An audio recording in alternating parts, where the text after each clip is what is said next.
Captain Boomer, ace spacefighter pilot. A dog, barely alive. Gentle pups, we can rebuild him. Almost to the OR. Vitals unstable. Hang tough, Captain Boomer. We have the capability to make him the galaxy's first bionic pooch. Captain Boomer will be that dog, better than he was before. Better. Stronger. Faster.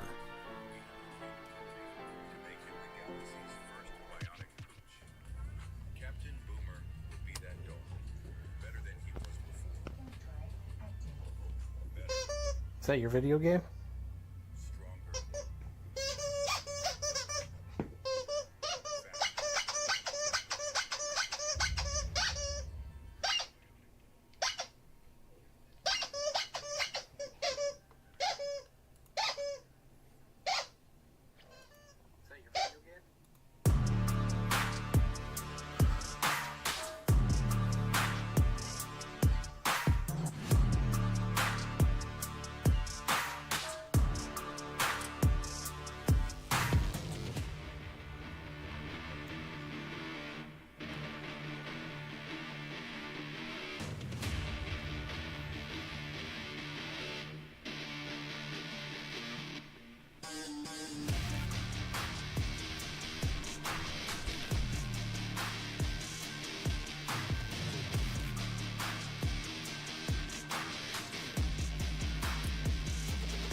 All right, ladies and gentlemen, we are live. A few technical snags as per usual. Turn down the music volume a little bit. Welcome, welcome, welcome, Golden Retriever Corp.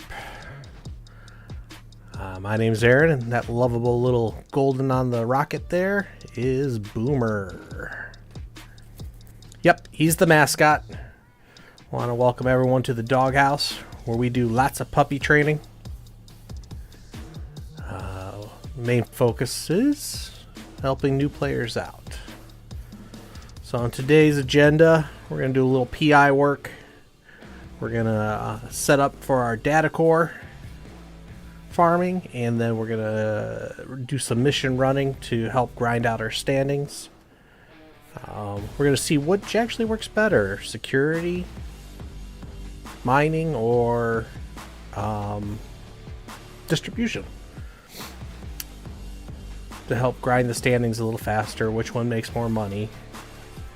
Be interesting to see, because I've played with it before, and it really just kind of depends how the missions fall.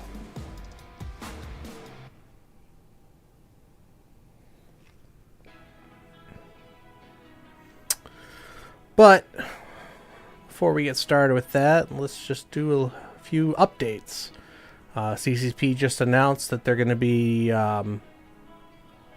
introducing Exordium, the new player experience area. It's going to be 52. Let's see here. Yeah, 53 new systems, with one system in the center, and then you should be able to get to any other system within 4 jumps. So this will actually kind of make it nice for the new players. If you got friends that are starting with you and you want to start together, even if you select different factions, you're only 4 jumps away from helping one another. I think that's going to be a good thing.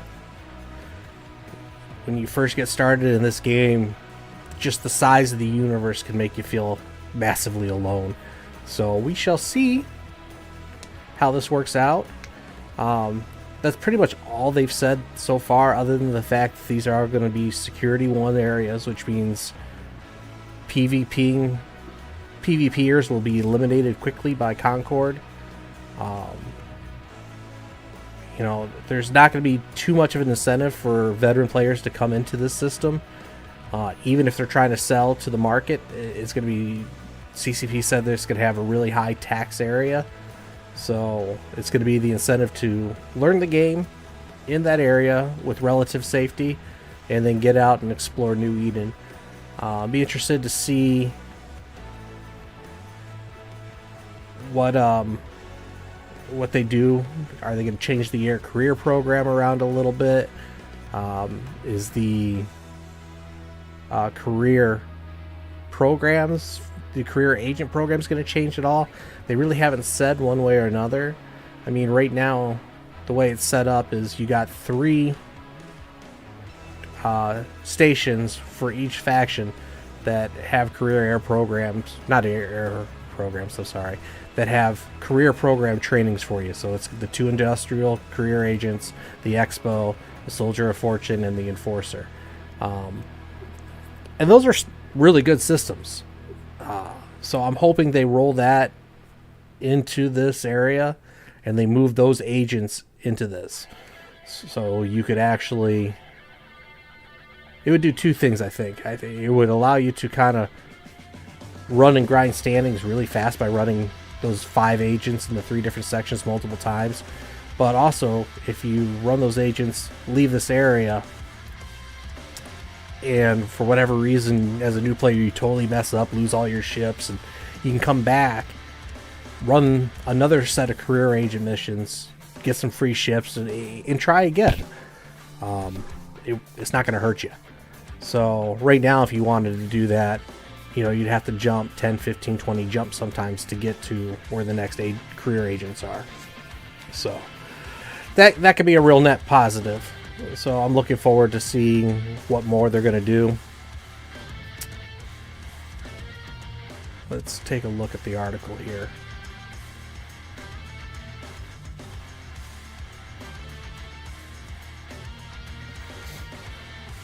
So yeah, you'll automatically start there after the Air's new player experience. So it looks like they're going to leave that the same.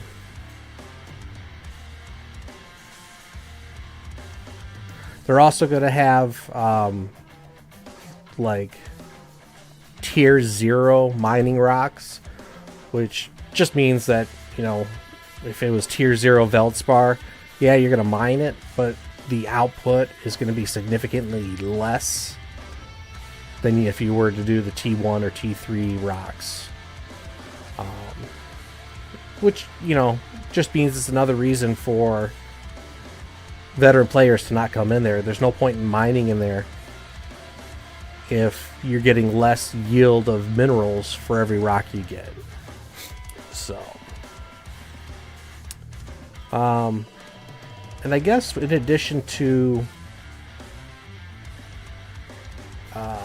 this area being a 1.0 security system, the other levels of high sec that are currently 1.0, I guess they're going to downgrade them to 0.9, which all in all really doesn't affect you all that much. It just might mean that if somebody tries to grief you with a gank, Concord gets delayed just a little bit.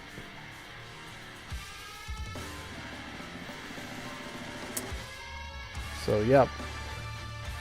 So, yeah, they are definitely letting veteran players come in and visit the region.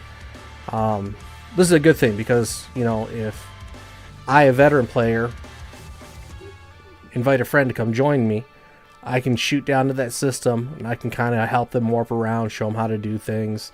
I mean, the introductory stuff is so simple that it's almost hard to die in. But, helping people out will be a good thing. Hopefully it'll keep the spammers down a lot too in local chats. So I look forward to, FanFest next month. I'm not going to be there, but I may try to do some live streams of it or talk about what's going on. They're planning it, especially when I'm going to have to try to find when they're talking about this at FanFest and watch that live stream, and we'll discuss it. We'll see what's going on. And there's still a 70% off Plex sale going on.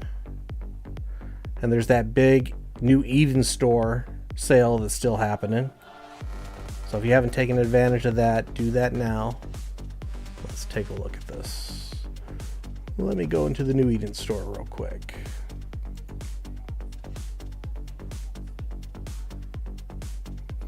Yep, they still got all these sales going on. Like I said, I took advantage of this huge 2-for-1 sale on this plus 12 extractors or boosters. But they've also got some skill point bundles. So if you have Plex kind of burning a hole in your pocket, now's a good time. Let's see how the Plex market is doing.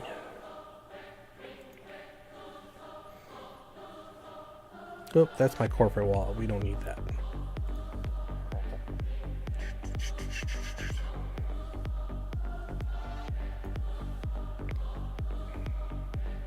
All right, pilot services, Plex. So right now, the Plex market is, just over 5 million a Plex. So we've been seeing. Yep, this has definitely caused a surge in the Plex market when that came out.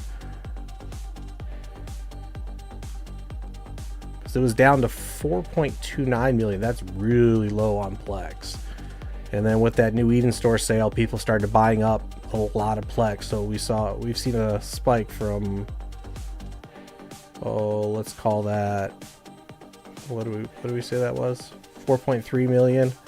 And now we're seeing it upwards of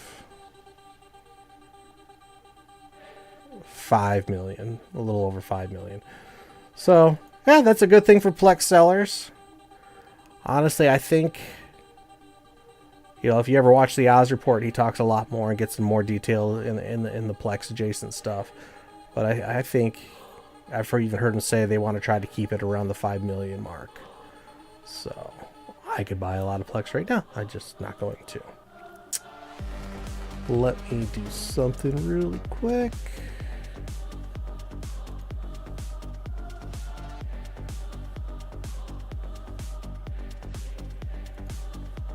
We're going to change the Boomer rocket video.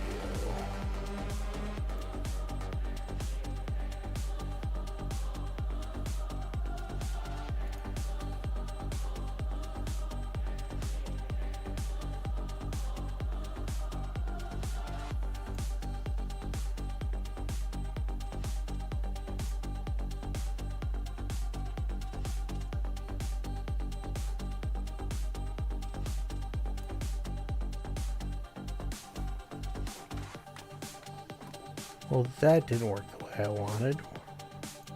Let's try that again.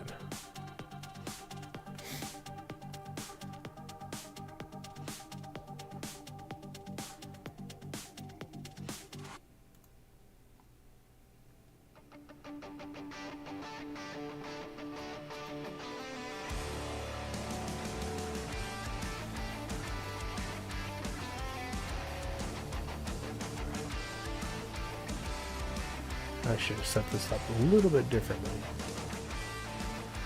Alright. We are going to start doing a giveaway here. I want to get where every streamer wants to get and get to the monetization level. So the road to 1,000 begins. This is a Founders Rewards giveaway. And the reason I'm calling it the Founders is at every 100 subscriptions on YouTube and every 100 follows on Twitch, I'm going to do a giveaway. 100, and it's 100 million at each level. So at 100 subscriptions or follows, I'll give 100 million. At 200, 200 million, and that's for each of the socials. So you can actually enter in twice. When we hit 1,000, I will give technically 2 billion away, plus 1,000 plex for each of the socials. So I'll give 1,000 for the YouTube followers, and I'll give 1,000 for the Twitch followers. So you can enter on both streams, or if you just watch me on Twitch or just YouTube, you can enter one time. Now, obviously, you need to be a player in the game. If you're not a player, use my link below, sign up for free, get the free million skill points, then send a message to Captain Boomer Gold. That's Captain Boomer Gold. I'll have to remember to put that in the description. And send me a message in-game with what social you signed up. I will keep track of it. Give me your screen name for whatever social, and I'll put you in. Now, at every 100, the earlier you get into this, the more opportunities you have to win. So I'm rewarding those that are the early adopters. So when you enter in, if you're one of the first 100 people to follow and sub, you'll get it every step of the way. At 200, you'll have another opportunity. At 300, at 400, and so on. Additionally, when we hit that 1,000 mark, it means the channel becomes monetized, because I should meet the other criteria for that by the time we get to that point. When it becomes monetized, my thank you to all of you guys is I'm going to do monthly giveaways. I'm going to try to keep I'm not sure what level we'll do it. We'll give away ships. We'll figure that out. But as the channel grows, the bigger the monthly giveaways. And the only people that are going to be eligible for those monthly giveaways are those of you that signed up to get me to the monetization level. So that is my thanks to you guys. As long as I continue to do this channel, which I plan on doing hopefully for many, many, many, many months now, or years. We'll see. As long as Eve is going, I want to keep this channel going. So I want to thank any of you that do sign up and support the channel. And this is my way of giving back to you guys. You guys will get me over that initial hurdle that, you know, every streamer tries to get to. So that's the deal. Send me an in-game mail. Title it Founders, whatever, and then in the mail, the screen names that you use for YouTube and Twitch. I will actually keep all this stuff in a spreadsheet. Yay, more spreadsheets! Eve is all about spreadsheets. I'll keep it all in a spreadsheet, and when we break those thresholds, I will do the drawings. I will announce them on live streams, and I will issue. Well, I'll just transfer the money to your character. Now here's another little interesting thing is if you have multiple accounts that are following me, there's no way for me to tell. But if you give me the information and have multiple characters, I'll enter you into the drawing twice. Or 4 times or 6 times, whatever. You're getting me to that threshold to get monetized, so I'm really not going to be picky on the half dozen of you that might enter multiple times. I know it may not be fair for those that only enter once, but there's no real way for me to control that. So just, you know, if you're running multiple accounts, do you really need the extra 100 million? But I'll give it away regardless. So that's the new monetization feature, or not monetization. Yeah, getting me to monetization. That's the giveaway. I would love to see this happen as quickly as possible, obviously, but I will keep announcing this at every stream. I will actually put this in upcoming videos as well. So if you want to win $1 billion, so that's what, 3, 6, 10, 15, 21, 28, 36, 45. So that's, what was that, 4.5 billion? So that's 9. Did I do the math right? So 4.5 billion for each social. 5.5. 3, 6, 10, 15, 21, 28, 36, 45, 55. So yeah, we're going to be giving over 10 billion in giveaways here. I better start making some money on my characters. Not a big deal. I look forward to giving it away to the community. So with that said, let's go ahead and shrink this down, and we'll just put it up in the corner. Alright. Get that out of the way. Alright, now we are going to go ahead and get started with the content for this day. So, let's go from rust to riches. You know, as a Minotaur pilot, our ships are basically held together by rust and duct tape. They are some of the coolest. If you guys remember the show Firefly, this is kind of what I picture the Reaver ships looking like, minus the dead bodies on the hull. But like I discussed in our last stream, to be successful in EVE, you need to have cash flow. Everything revolves around having I gotta fix something. Okay. Everything revolves in being able to purchase your ships. You know, the big difference between EVE and other MMOs is, you know, when you, and this is where most people fail in EVE, I think, is when you get enough gold, or ISK in this case, to buy the next shiny thing, that shiny thing stays with you. And even after you die in all their MMOs, if you grind away and get yourself a shiny little battleship, and you lose that battleship, and you don't have a way to replace that battleship easy, you just grind it away for nothing.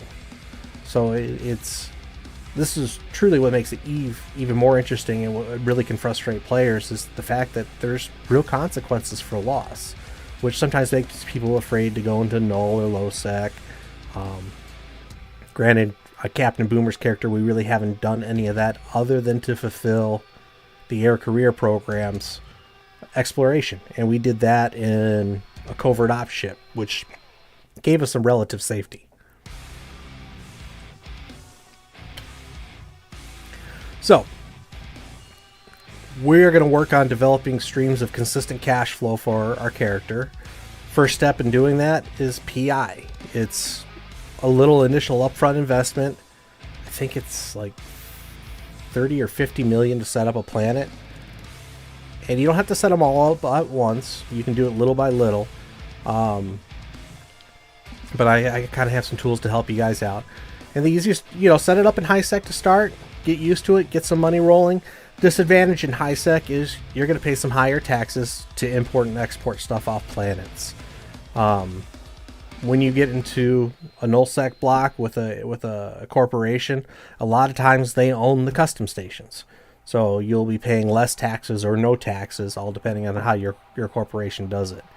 It's generally a good fundraiser for the corporation to help with a ship replacement program. If they're giving you 2 or 3% tax on the customs office, and everybody's doing PI, that allows a corporation to bring in some really money without having to tax your ratting activity or tax your station activity or anything else. So it really depends on how your corporation runs it. That being said, in high sec,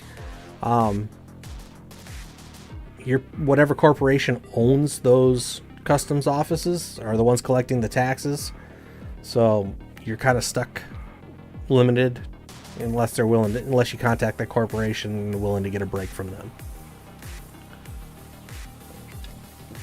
So that will eat into your profit margin, but you just want consistent cash flow. So that's what we're going to set up today.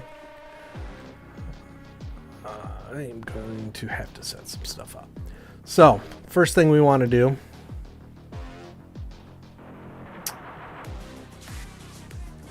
I'm going to have to make some adjustments to the screen so people can see this. All right. So the easiest way to do this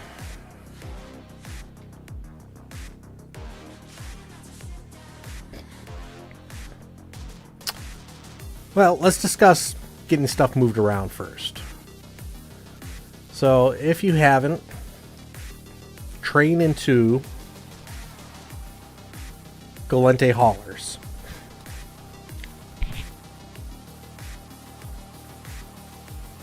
Excuse me. Even if you're not a Galente pilot, Galente haulers have some of the best hauling ships you can get. And they have one of the biggest varieties. So let's go ahead and take a look at the tech tree here. So if we go into Galente, now remember I'm a Minotaur pilot, but I went ahead and trained up Galente. You don't have to get it all the way to 5. Eventually you might want to. But they've got 5 different types of ships, from your basic massive cargo hauler, the Iteran Mark V. That will actually get you your most cargo capacity than any other of the Tech 1 haulers. They also have the Miasmos.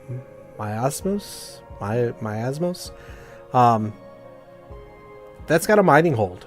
This ship is great for moving around large volumes of ore. If you don't have if you're not trained to have a porpoise and compress the ore, this is how you can get it to market easier. For every level of Galente, you get a 10% bonus to that cargo hold. And I think it's like 50k to start. Oh, no, we don't want that in fitting. Let's take a look here. So let's go to ship information. Take a look at the attributes here. So yeah, the mining hold is 42,000, and I'm not sure if that reflects my skills. It might default to 40,000, but still, that's a fair amount of ore, uncompressed. If you have compressed ore, even better. So you can haul all day long in that thing. The epithal, which is what I just got into. When you want to do PI, you want to get into this thing. It has a... Let's scroll down here. So not only does it have a cargo hold for your commodities that you get off PI at 40... Once again, I got bonuses here. But it also has a command center hold. So you load up your 6 command centers so you can go out into space. You drop them on the planet and then dock up. I'll show you that here in just a second. So yes, and this thing is crazy quick. So the align time... Where is the... Well, it says the align time is 15 seconds, but by the time you throw in some inertial stabilizers and some other good features, let's take a look at my fitting here. So I got 2 eye stabs. Where does it say is my align time? 6.84 seconds.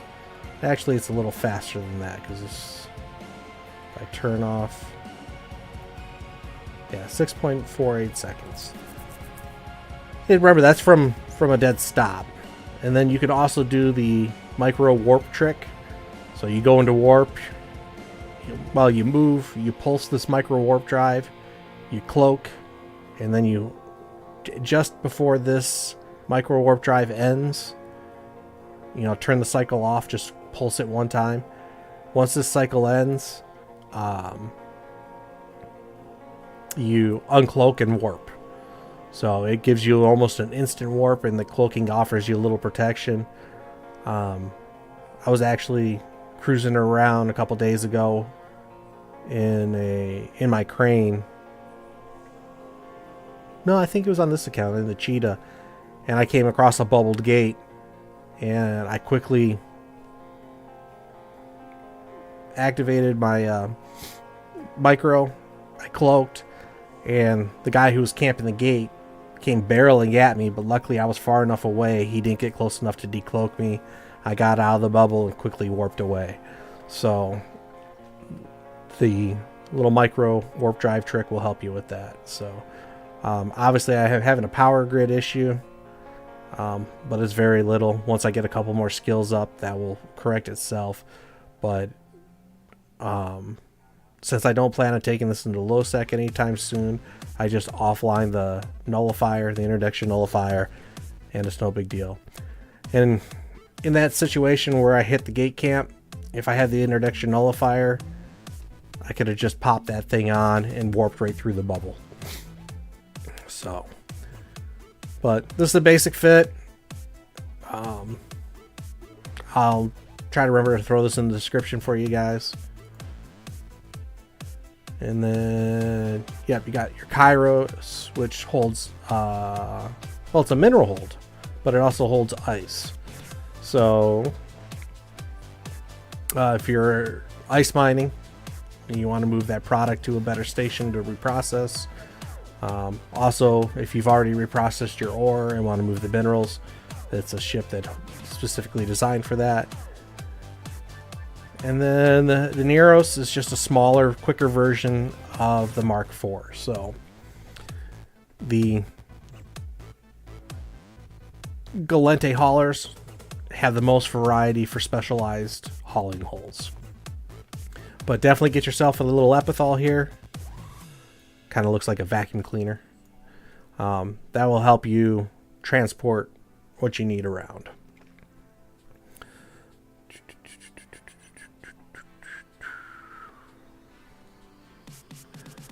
Alright, now we need to decide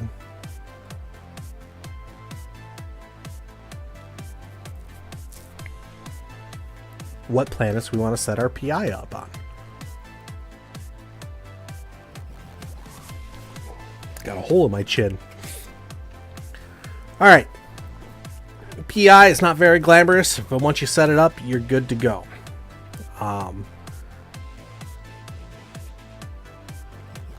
Pretty much most of the PI material.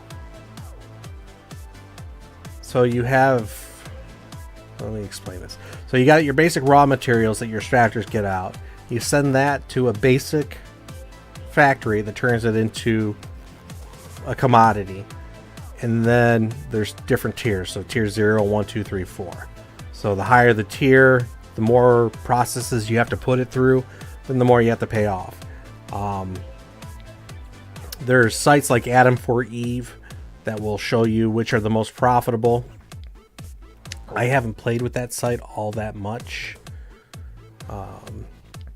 just because I've got it kind of figured out on my own. But play around with their website.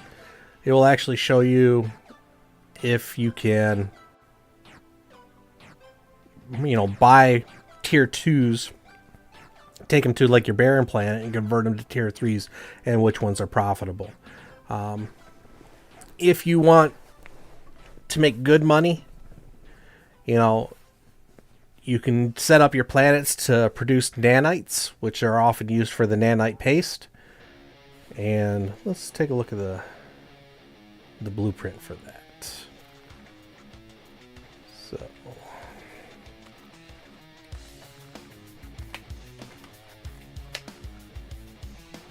alright, so nanite paste. Getting a little deep into everything here, but it's interesting to look at. So if you're doing nanite production, and nanite paste is something everyone buys and uses because it allows you to repair when you've overheated your modules.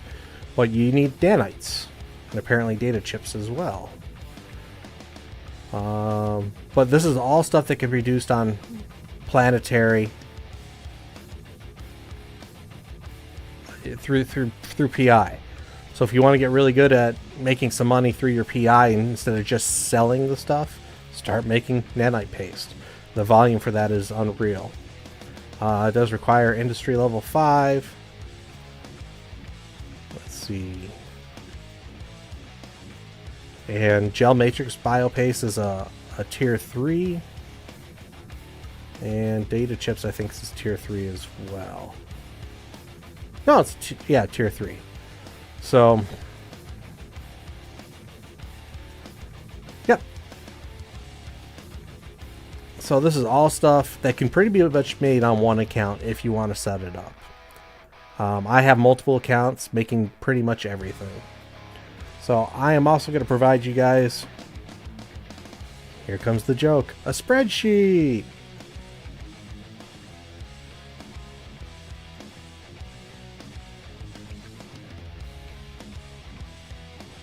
Let's see here.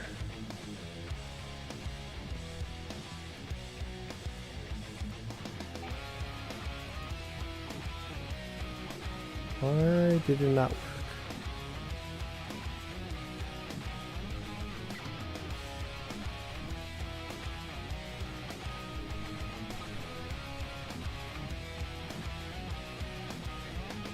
Oops.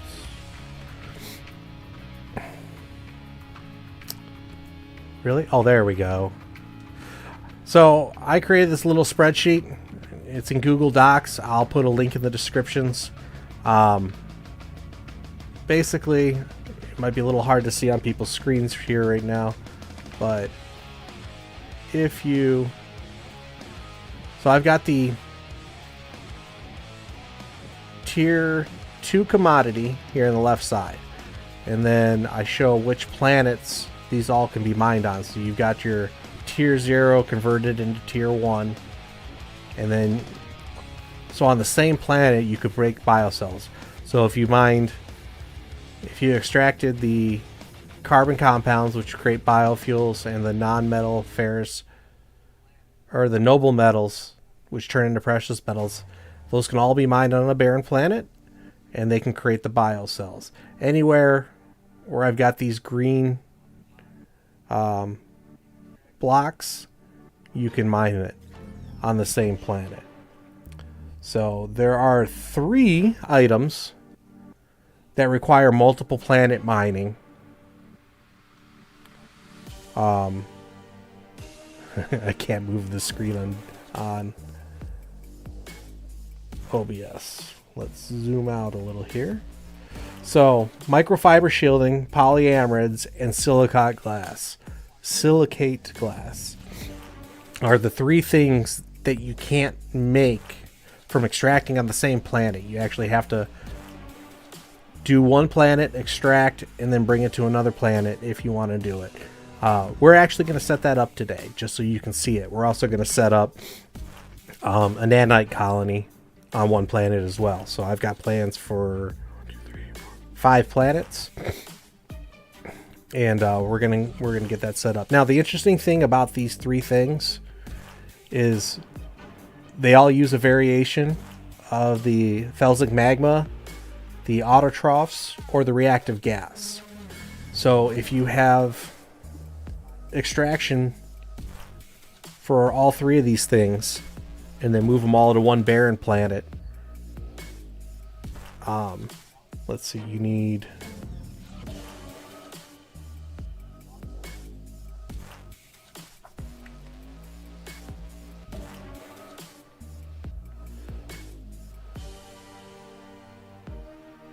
So yeah, it's basically 3 planets. You need a temperate, a lava, and a gas planet. You do full extractions from those planets, export it out of the customs office, bring them all to a barren planet, import them back in, and I'll show you how to do this.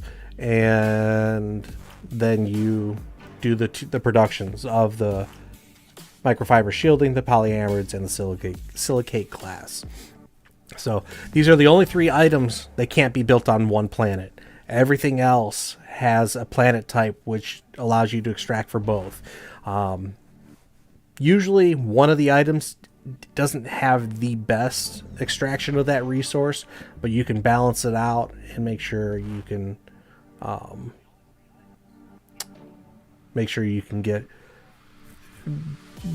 produce on those planets. So the other thing most people never think of, and this was my mistake, is when you're setting up your extractors, you try to get as much of the raw resource as possible.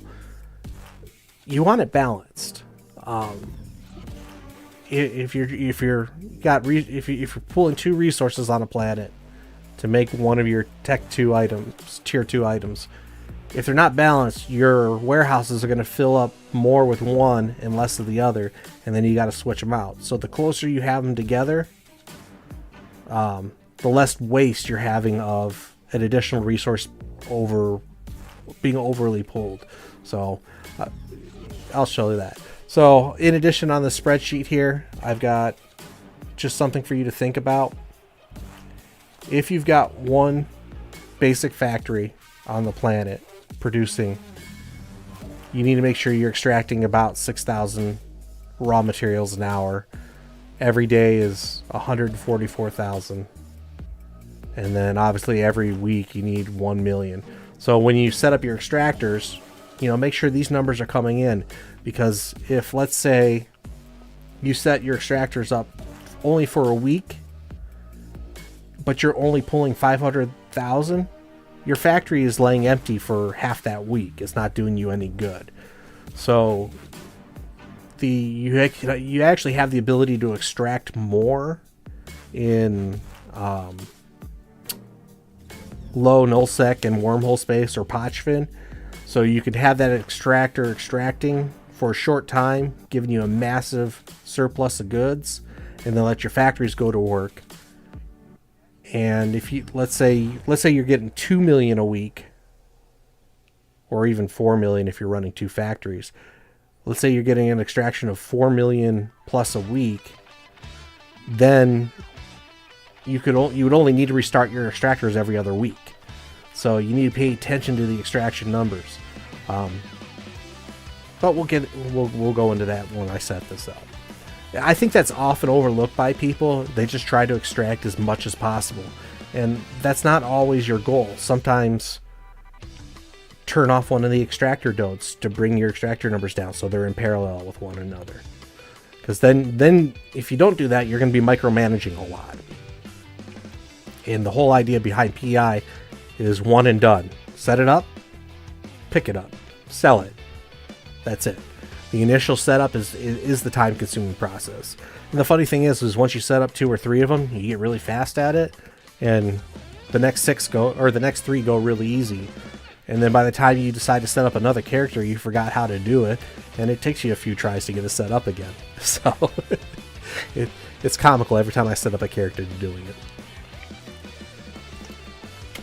Alright, so resource harvesting in your agency tab. We want to do planets, and we want to do planetary industry. Now the first thing I want to set up is... Oops, let's zoom that out. Oh, I got to turn that off, don't I? Alright. So I'll show that again. Here's the agency tab. Go ahead and hit the top. Control M opens the agency tab. Resource harvesting.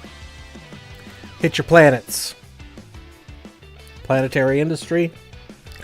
This feature will save you hours and hours of time.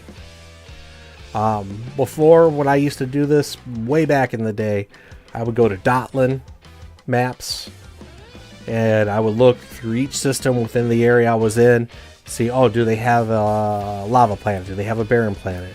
You can sort by that to show you what it was.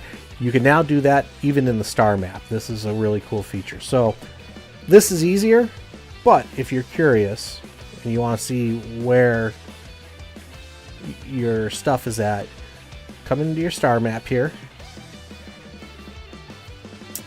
And then where's it? Planets.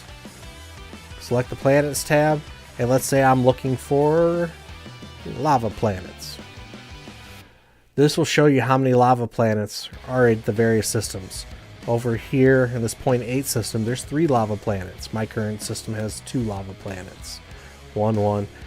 You know, obviously some of these systems don't have any lava planets. If I wanted barren planets,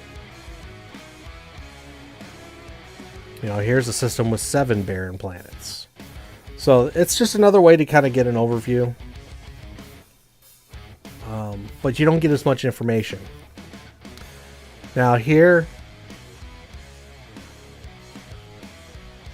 I want to set up a barren planet. So we'll deselect all.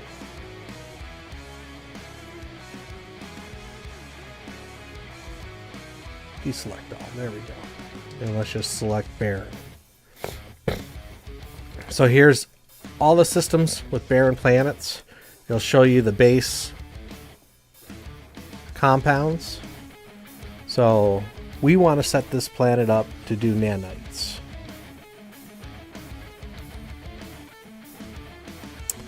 So nanites can be produced on a barren planet. You need base metals and microorganisms. So here's my base metals. You know, 30%, 31% tier resource density and microorganisms. So this planet in a high sec area is actually pretty good for me. Let's see if they got. Let's change this to a low sec real quick.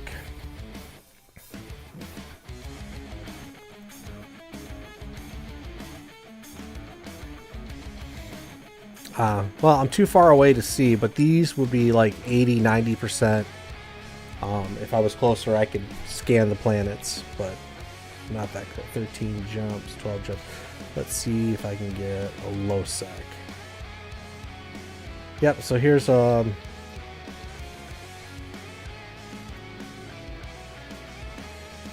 here's a low sec. They're a little bit higher. You can see the mineral resources and everything are a little bit higher. So, but we're not interested in doing low sec right now. So we'll just leave it at high sec. So this planet is a barren planet. So what we're going to go ahead and do is we'll leave this screen up. But I want to go ahead and give myself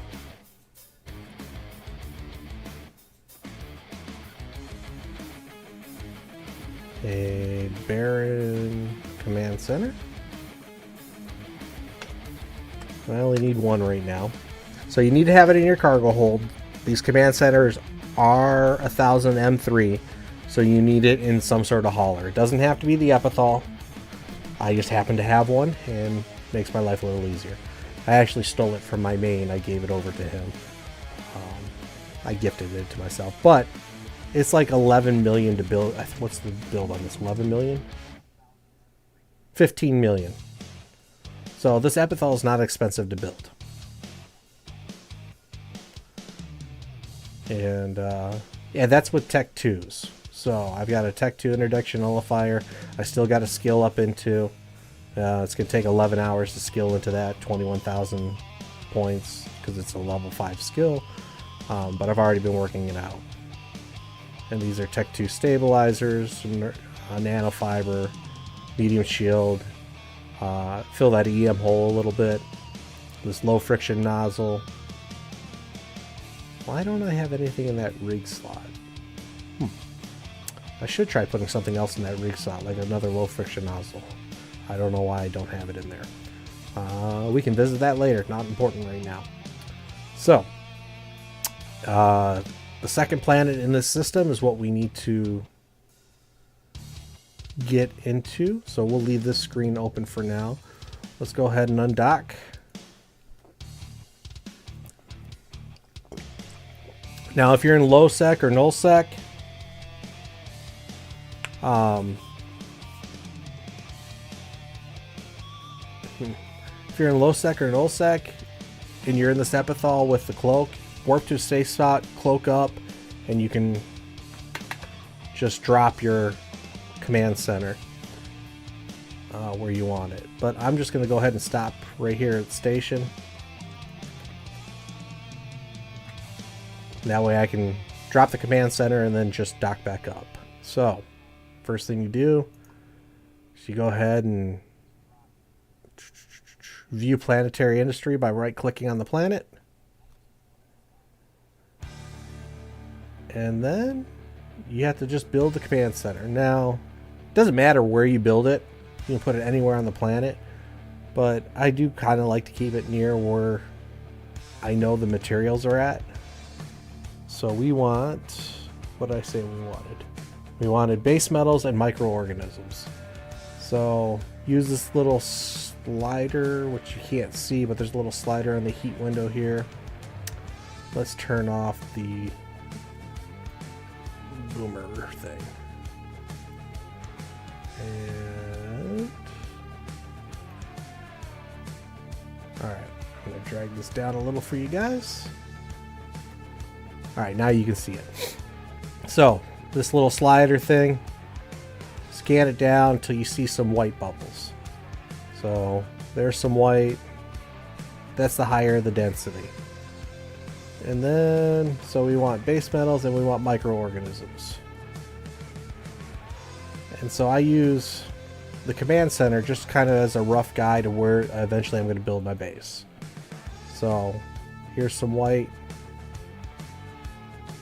And then there's some white. So if I throw down the command center,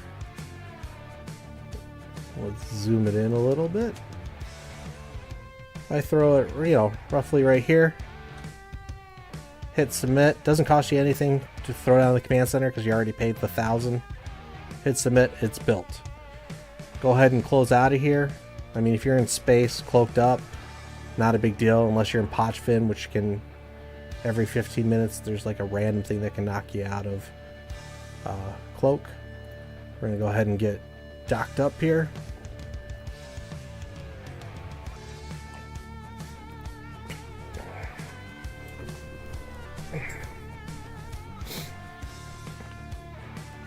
Alright, so we are docked up.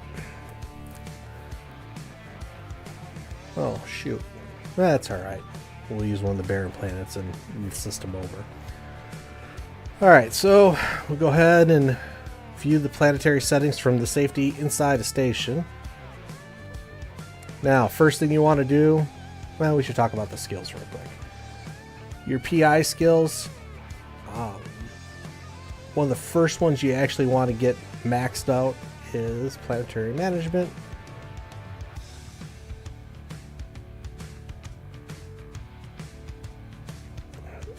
You want to get, well, you eventually want to get interplanetary consolidation to level 5. That'll give you 6 planets, but absolutely get command centers to level 5. Let's see if I can max that out. Apply skill points. No, that's a little more skill points than I have right now. That's no big deal. We'll move that up on the list and take care of it later. Planetology, remote sensing. This allows you to access it from distance away. Honestly, I really don't know. It supposedly gives you better resolution on your scanning, but as long as you're putting your extractors in the general area, once you know it's in a high... I've never seen anyone show me how it actually increases it. So, planetology gives you a little more accurate data, but get it up to 2, 3, or 4. I don't think it's necessary to actually have advanced planetology. If it allowed for better extraction from your extractors, hey, by all means, I'd say get it. If your extractors could be cut, that's really what the skill should do. Is they should make your extractors more efficient. In addition to scanning resolution, but I just don't see how it really matters.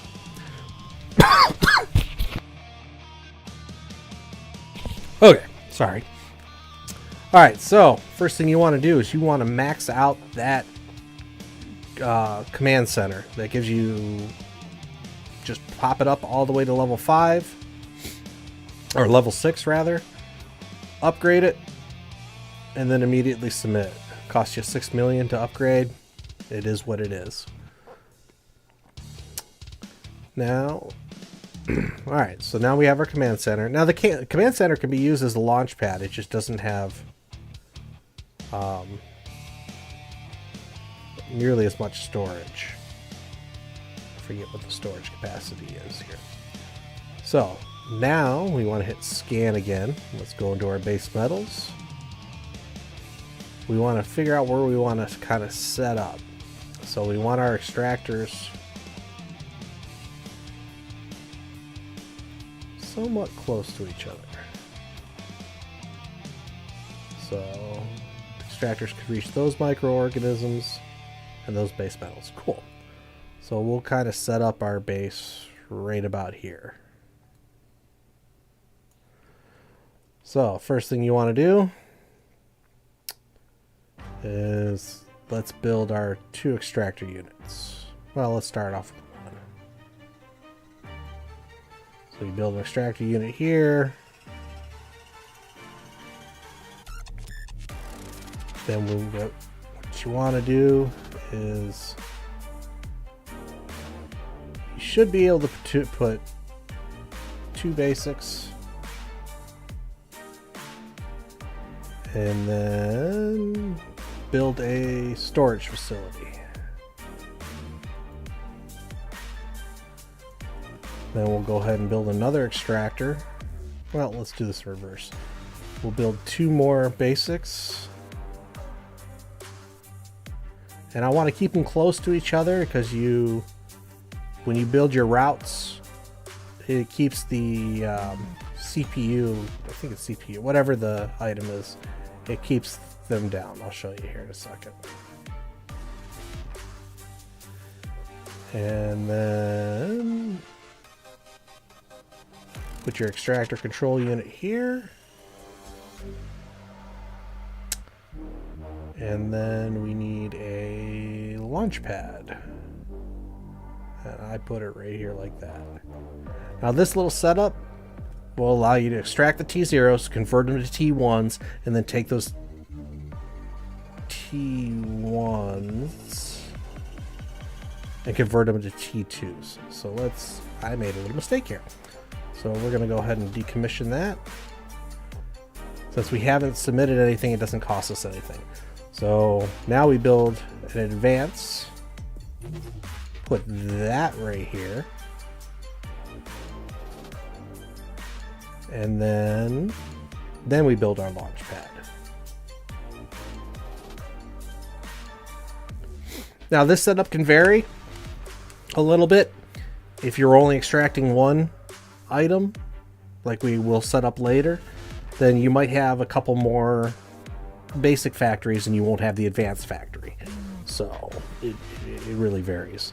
Now we'll go over here and create our links. Click on here. Right to the warehouse. So connect your extractors to the warehouses. Then connect the warehouse to each of the basic factories. Then connect the warehouse to the advanced factory. And connect the advanced factory to your launch pad. That covers all your extraction. So at this point, go ahead and submit because you can't actually start doing the extractions until you officially built them on. So that's 1.79 million. Now we need to set up our extractors. So this one, let's see, what are we scanning currently? We're currently scanning base metals. So let's open up the extractor window. Here's base metals. Now I have it set up, all my guys in high sec for 2-day rotations. So every other day when I log in the morning, I just click everything and tell it to restart those extractors. So we'll go ahead and move this to 2 days. Oops. Come on.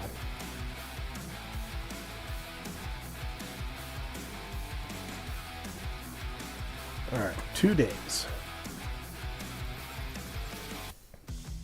And then we want base metals. Now when you select this, it'll automatically show you the scan resolution.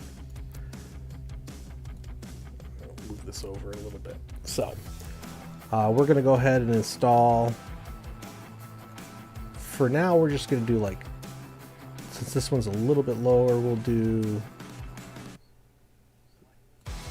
6 extractors. I want to zoom out here. Now it looks like I could reach this one a little bit. So I've got some room to, and this one a little bit. So we got some areas to play with. So my goal for 2 days,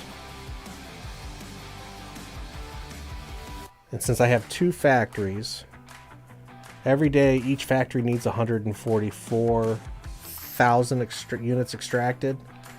So let's bring up our calculator real quick. Utilities, calculator. So with 2 factories, I need 28,000. Now if I multiply that by 2, because 2 days, I want to try to get enough extracted where I'm getting roughly 576,000 units extracted. And I don't know why, but it's hard to see. Right now we're showing 454,000, and we haven't even moved our extractor units yet. So at a minimum, I want that. So let's go ahead and put this stuff over here. Now, for whatever reason, when you actually turn on the extractor, that number will vary a little.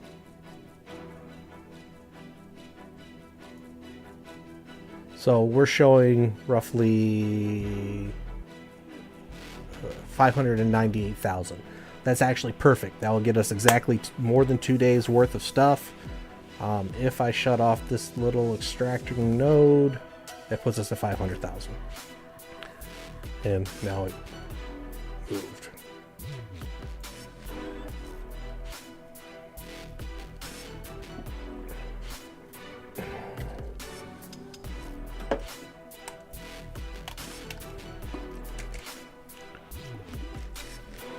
So that perfectly sets up that extraction for this resource. We'll have a little extra. So if I don't immediately restart the extractors in 2 days, we got a couple extra cycles that can be produced, which is cool. So go ahead and start that extraction. And I may have to come back and edit this depending on how the next one goes. So it's showing a total, see, it drops. I don't know why it does that, but we'll just have to deal with it. So close that down. Now we have to route this stuff. So since this is base metals, go to the factories, or actually, let's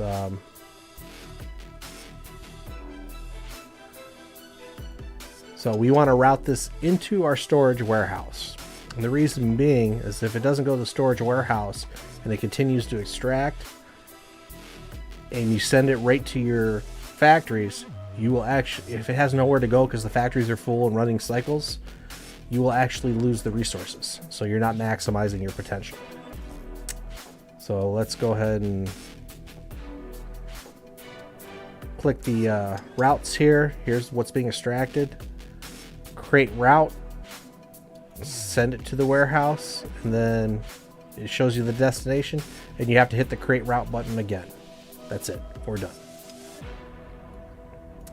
Now, since it's base metals, we'll select our factory, and base metals turn into reactive metals. It'd be nice if they could figure out how this could be automated for just the planet you're on. Although on barren planets, you can pretty much produce anything. So we want reactive metals, install, and this shows base metals. Then we go over here to our route, and we want to route these back into the same warehouse. So click on it, create route, click warehouse, and then create route. Now you'll see there's still an orangish yellow circle around it. That's because we haven't had materials processed into it yet. Do the same thing on this one. Reactive metals, install.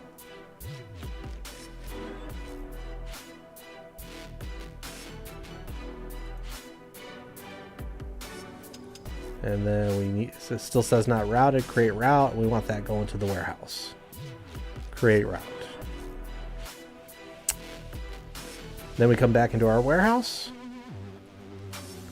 If you try to, so if you see routes here, if you try to send the metals into the factories without first selecting what those factories are producing, it won't let you send it won't let you send the metals into the factory. It'd be great if you could route it from the warehouse into the factory, and then it would auto set up the production based on what's routing in, but it doesn't do that. So select the base metals, create route, select that first factory, hit create route again. Now there's no red or orange circle around it, so you know you've gotten that one complete. Go back into the warehouse, select routes. Now you'll see that there's 3,000 metals going out already. Don't select that one again. Select the one with the higher quantity, create route, send it to the next factory, and create route. And just like that, you've set it up. The only thing left to do is submit.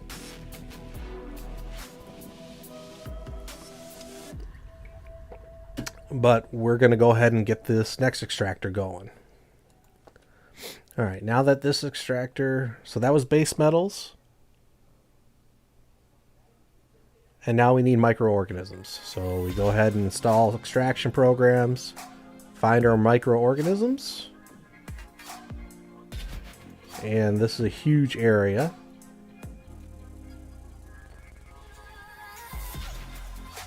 And then we want to set this to match our 2-day extraction.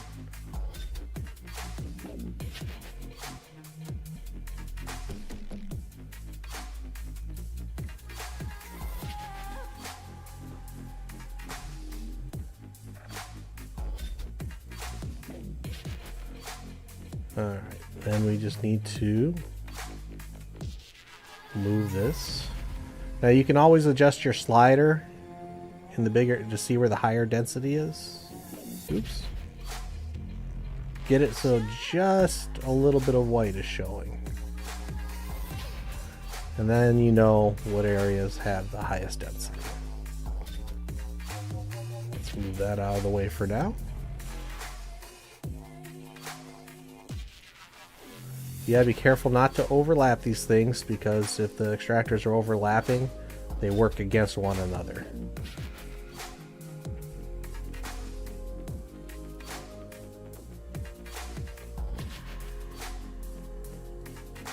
So now this is saying the total extraction is 56. Let's see if we can get one more node out of this. Because for whatever reason, it likes to lie to us. Alright, so it says we're at 694 and 571. So what we'll do here in a minute is we'll try to throw one more extraction node onto this one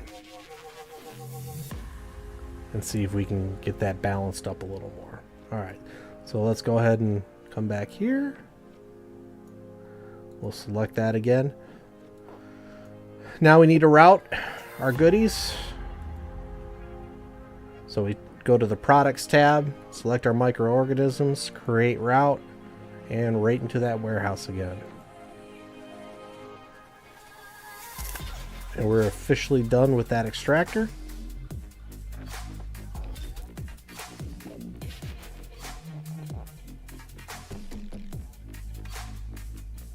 And that's microorganisms, so these factories need to produce bacteria. So we'll scroll up to this tier 1 bacteria, install that, and then we'll go ahead and create the route to the warehouse for the bacteria. Create route, boom. Same thing on this one, bacteria, install. Now actually you can skip a little here. It automatically wants to create that route, so I didn't need to go into the route settings. If you click on your warehouse, it'll let you create that route immediately, kind of skipping one step. And then, so we're still missing our inputs. So we go back into our warehouse here, go into the routes, and you can see we have microorganisms coming in here. Let's create that route to the first warehouse. Create route. Excuse me. And we're done with that warehouse. Select routes, microorganisms. Don't pick one with 3,000 because that's already a route. You'll just change it.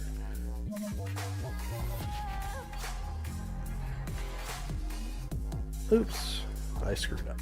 All right, microorganisms. Create route. Select that, and we are done. All right, I'm going to go ahead and submit this, and it'll start all the extraction processes. But I think we're going to try to get one more extractor out of this base metal. So open up the extractor.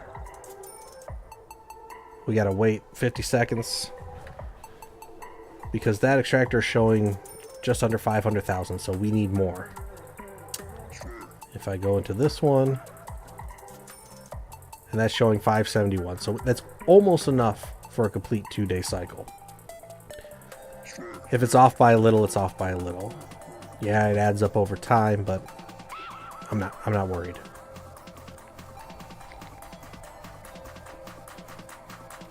All right, let's check this extraction again.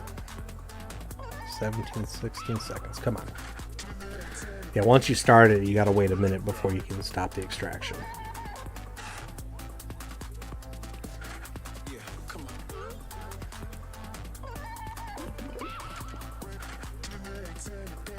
There we go. Let's stop the extractor.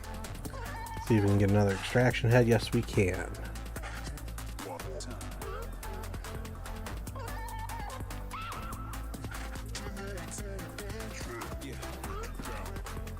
And that editing button just gets in the way. See if we can move this a little tighter into the red. Can we get one more, or do we not have enough power level? Oh, we can. Okay, we'll go ahead and do that. It'll probably take us out of balance, but let's see what it is showing. Yeah, 642. We like that. What did this one have? 571. That's a little bit lower, but that's okay. We can always balance it later. Nice part is those base metals actually sell pretty good. So we'll submit that, and now we're balanced out again. Now we need to get our advanced manufacturing process done. So we're looking to make nanites. Scroll down here to tier 2 nanites. Install. Now, we don't need to send the nanites back to the warehouse. We can just send those right to the platform. Create route. And that's it. Now we need inputs. So let's go into our warehouse. Routing. So we want to take the 20 bacteria. Create route. Create route. Now we don't need to do it for both of the bacteria. It will automatically send all bacteria to that warehouse. See, 40 outgoing. It automatically combines the two 20s. And then base metal incoming. Create route to the advanced factory. Create route. Showing yellow, which means we're good. We're just waiting for the extractors to finish up a cycle and dump the stuff into our warehouse.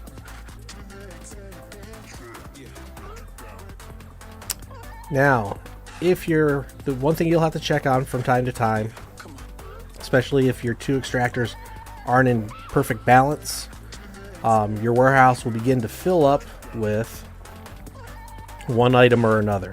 So you can take the overload. If it begins to build up, select it, and then you do this expedited transfer, and then just send it to your launch pad.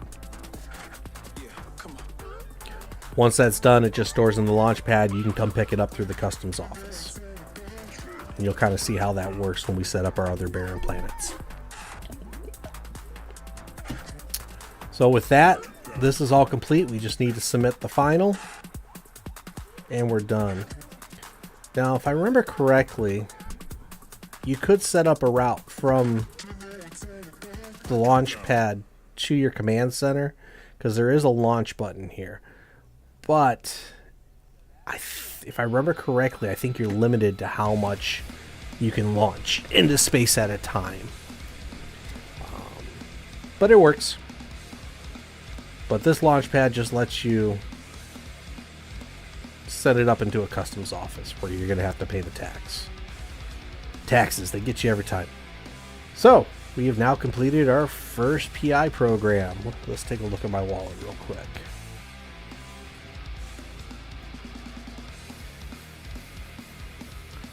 Oh, that wasn't bad at all. So the planetary construction on this planet was 1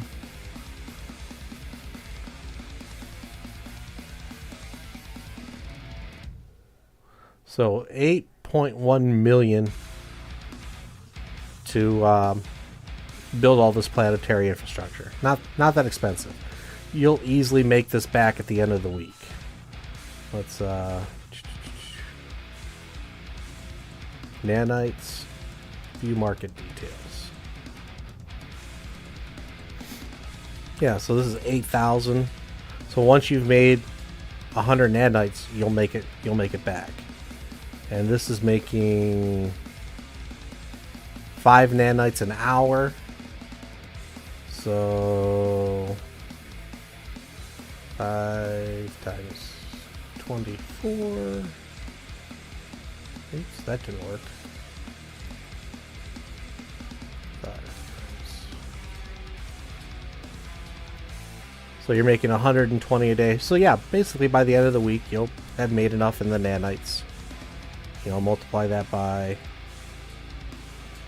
8,000. So in theory, your daily profit is just under $1 million. So you'll make $1 million a day just from this profit. So in 8 days, you've managed to, as long as you remember to restart your extractors every day, you'll make this back inside of just about a week. All right, now that we're done with that, we'll go ahead and leave our PI.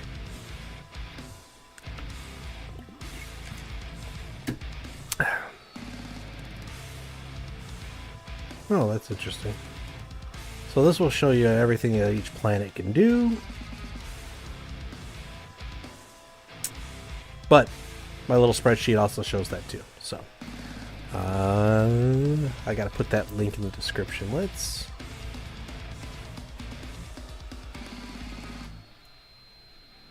see if I can add that into the description for you now.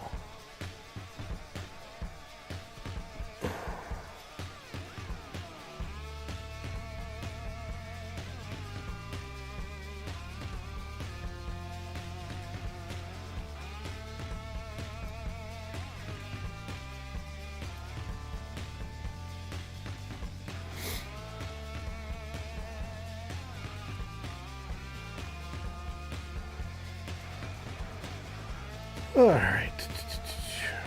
Let's see here.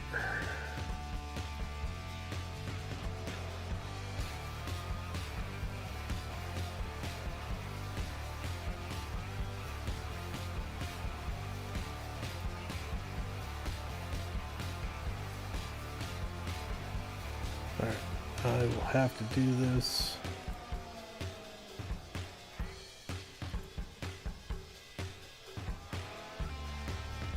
Into Studio.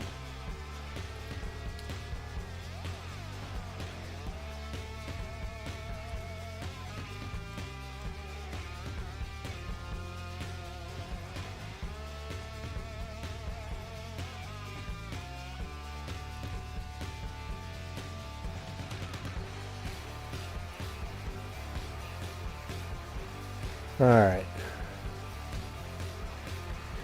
PI chart.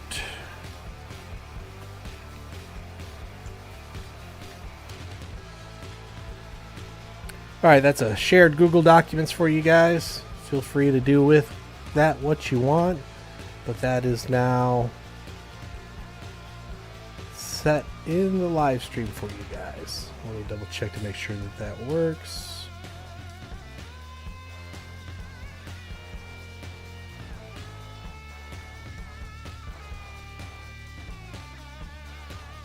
Wow, the stream is not showing up on my own.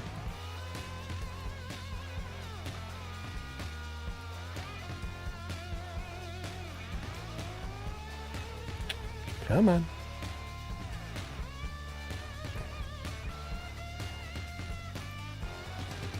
Yep, there you go. So you guys have access. I have the average ISK price of the PI stuff. That's probably changed, so you may have to update that. You know, look at Eve Markets or Eve Tycoon to see what you feel the average price is. That was just to kind of give me an estimate. So we'll close that down.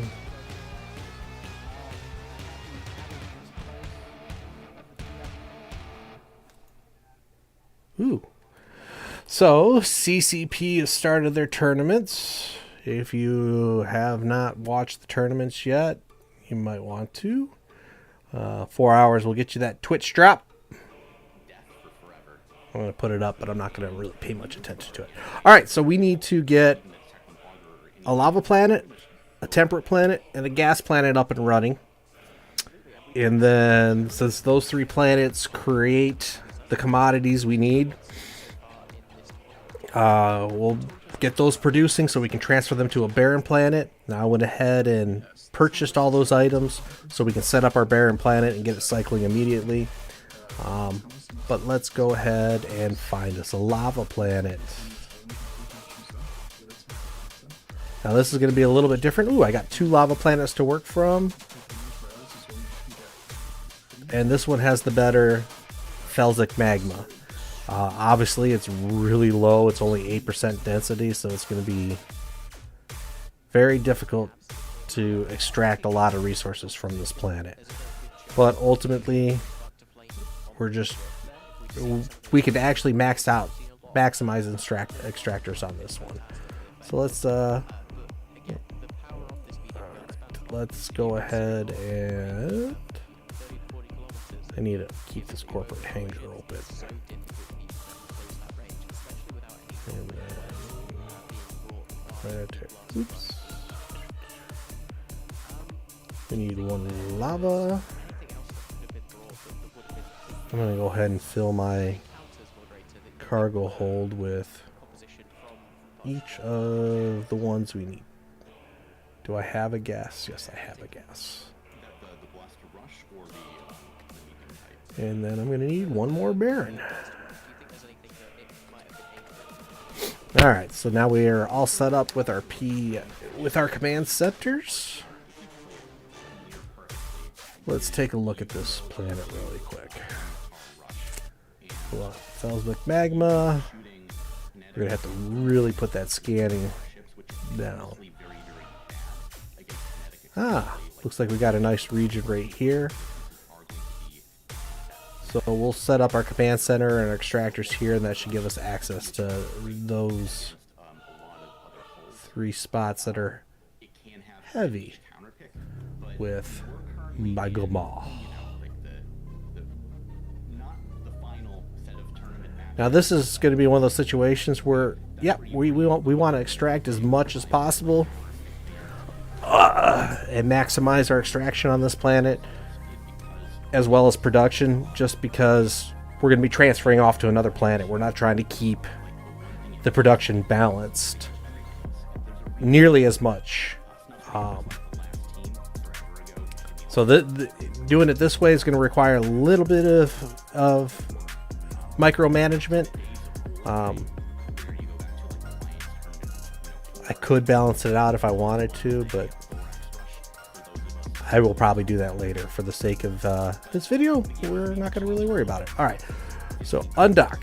Yes.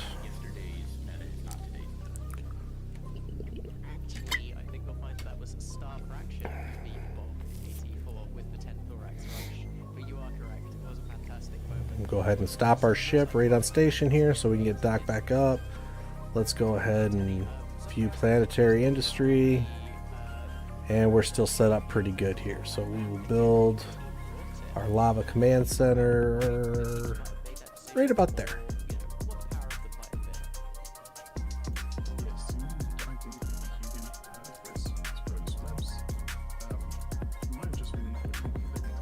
There we go. Submit. It's built. We'll exit out of here real quick. Let's get docked back up.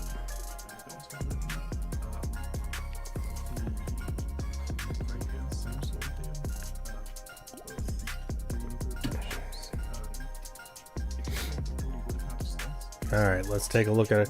Now in your thing here, it shows that you've got a little warehouse on here. This is your colony, so you can only put one manufacturing per planet. That's why I have to look at a barren planet in another system, because this home system of mine only has one barren planet. So let's go ahead and set up our industry. First thing we want to do, max out, upgrade, submit. Alright, now we need a lava extractor control unit. Let's go ahead and scan.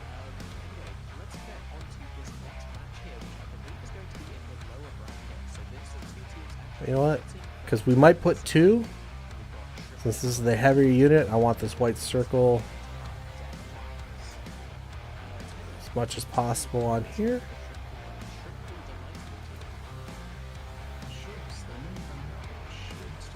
And then let's go ahead and we will build one storage facility, and we're going to set that right here. And then we're going to create the link. And I'm not worried about the manufacturing facilities just yet. We're going to go ahead and maximize the extraction. Oh, I gotta complete that build. Now we can do that. Felsic magma. And we'll set this up for 2 days as well. Ooh, I got it close enough this time. And we're gonna go ahead and maximize all the nodes.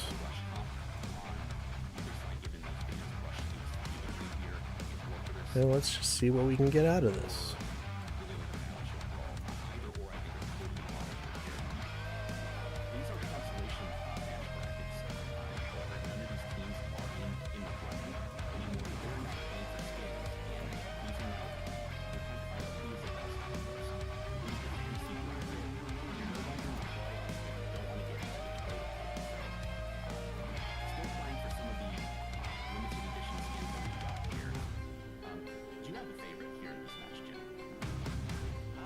Say my favorites have got the Shipping the very biggest team. I've flown a lot, both with, against, and scoring with.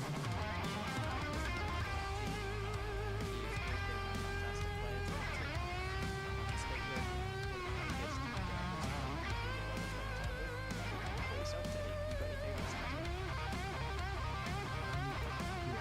with. Okay. Ooh, that's some low production numbers. Well, we still got a couple more units to move.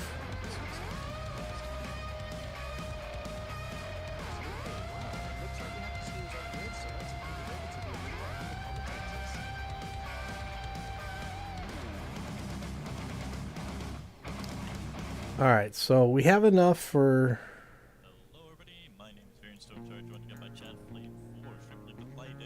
two extractors right now, or two factories. We might try to get a third factory here, but let's go ahead and hit the start extraction button. We'll double check that again. Oh my gosh, we have more than enough. It's saying 93,000 total. Okay, well, guess we won't build another extractor as long as that's cranking it out. So 19,000 per hour. So we should be able to build 3 factories. If the average is 19,000 per hour, each basic factory runs half-hour cycles with 3,000, which is 6,000 an hour. So that's 18,000. So we can easily get 3 factories built. So let's go ahead and close that. We need to route the product. Create route. Let's get zoomed in here. And we'll create that route. Now let's go ahead and build ourselves some factories.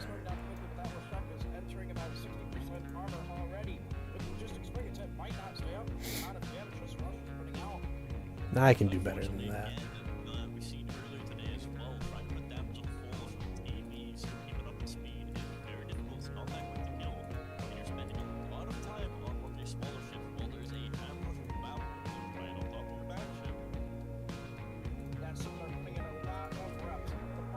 Alright, basic factory. So I probably could have put this a little bit closer, but we're gonna do this.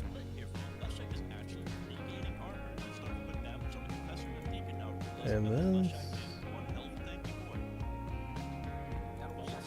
We might try to go for 4 factories here in a minute. I also want to create the launch pad.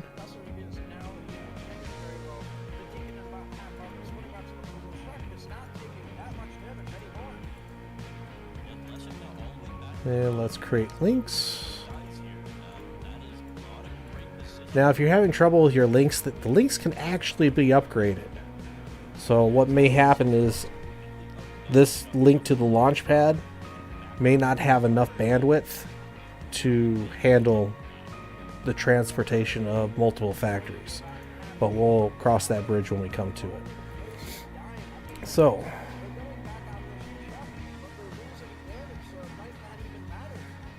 Felsmic magma makes silicone. We'll install that. And we'll send that to there. And silicone install. Create route. See, once you realize you just click on your warehouse and create that route, it goes a little faster. A couple less clicks.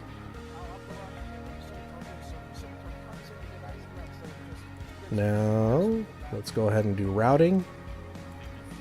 Create route to our factory 1. Create route to our factory 2. And I actually messed up here, which is fine. Actually, that's not a big deal. I'll show you what I did. I should have just routed the silicone straight to the launch pad.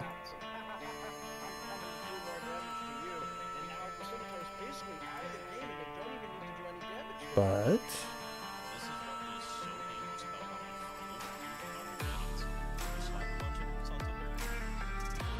let's see here. Create route.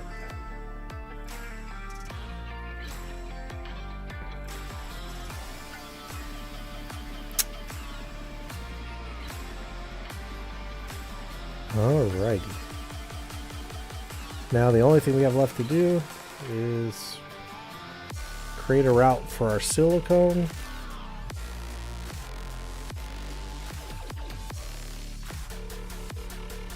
Oops. Create route.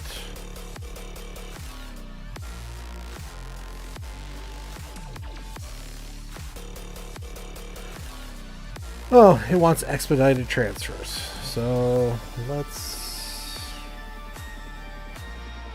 do this. Delete those routes. Delete.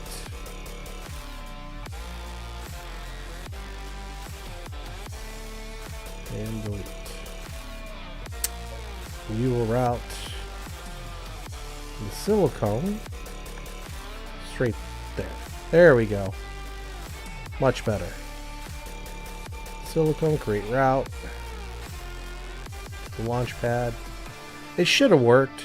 The silicone should have gone straight to the launch pad. Probably because I haven't submitted the production yet, it wouldn't let me.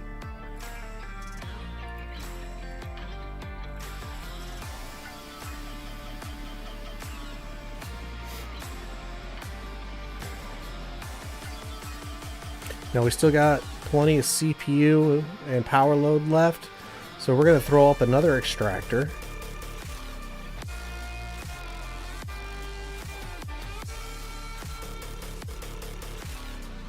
Let's build another extractor here.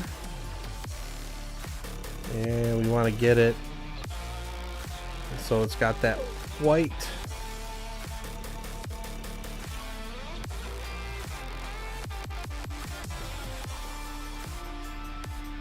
And then let's create the link from our extractor to our warehouse. We'll go ahead and submit that. Now let's go into our extractor here. Let's see how many extractor heads we can.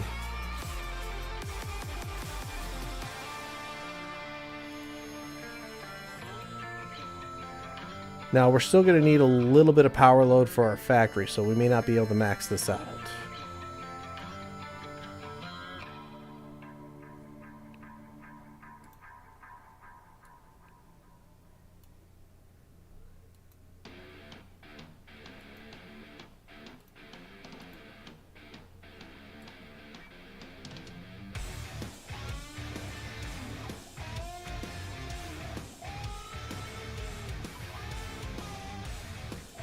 But if we get 4 factories, that basically puts us in the same concept as before of having 2 factories for every 1 advanced factory that we wanted.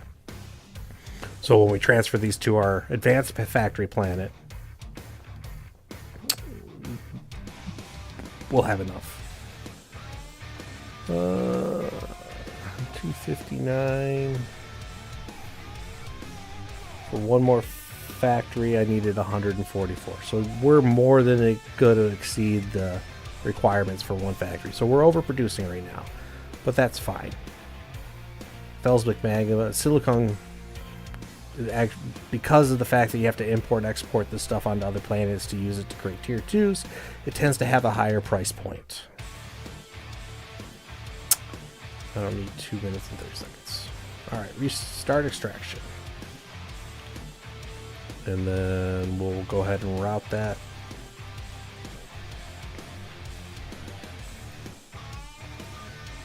Come on, hit the right buttons. Create route. Create route. There we go. And yeah, it changed it to 350,000, which is roughly 70,000 over our daily requirement. So we're going to get a little extra silicone produced every 2 days above and beyond what we need.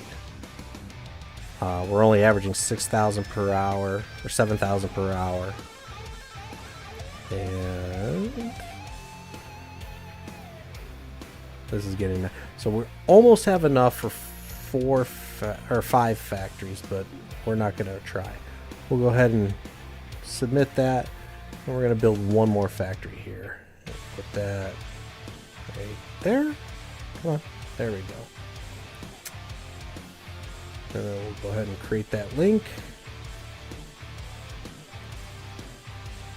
Go ahead and submit so we can install schematics. We want silicone. And create that to the launch pad. And then let's go into our warehouse. Go to our routes. And we'll take this magma, create route. Create route. And we'll go ahead and submit. And all our routes still show blue lines, so even if I get 2.4% of the route, so we're hardly touching it.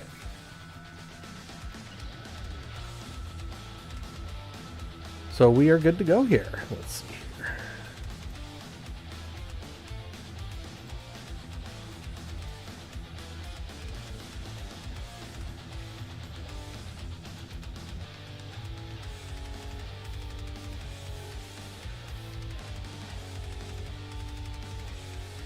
Yeah, we could actually get one more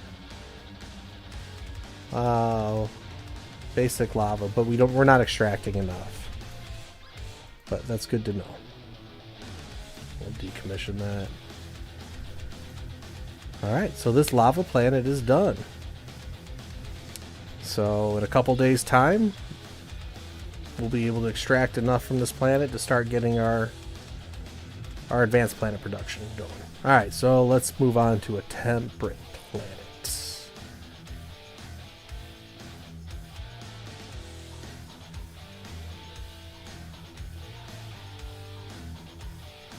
Now for the temperate planet, we're looking to get autotrophs.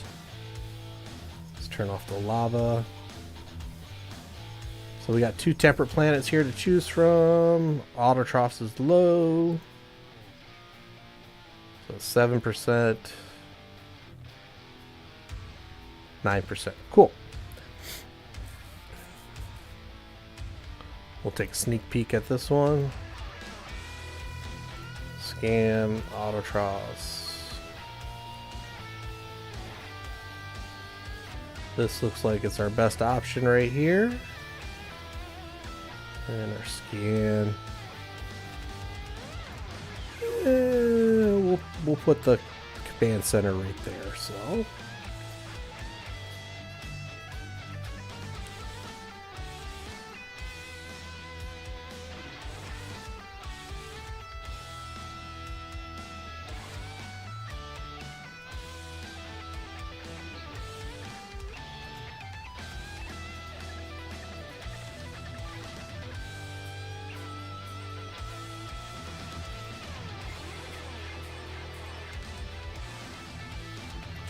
Hey, Two Chief Fleek. Welcome to the stream. I'm going to turn down my music just a tad.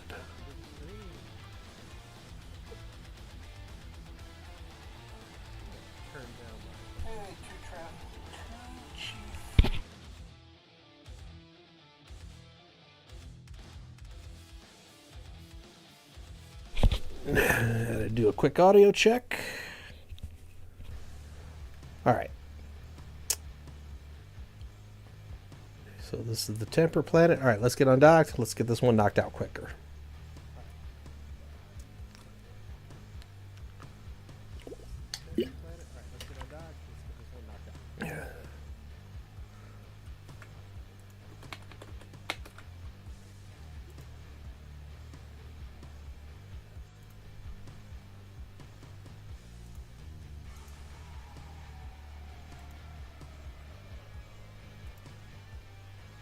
Yep, so let's go ahead and build our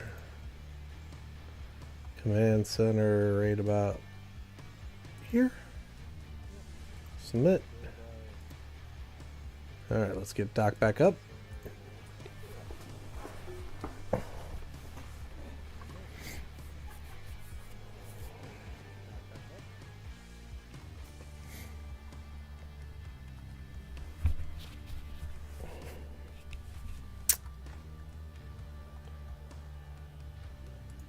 Ooh, that's what I gotta do. Let's see here.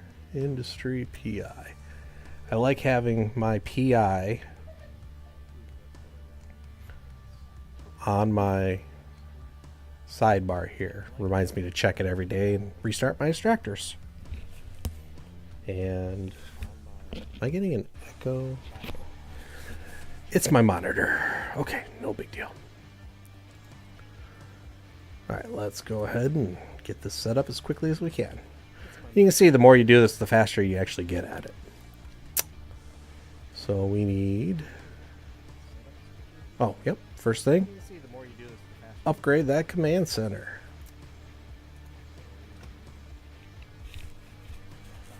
Submit. Done deal. Alright. Now we need an extractor. Hit my scan, autotrophs.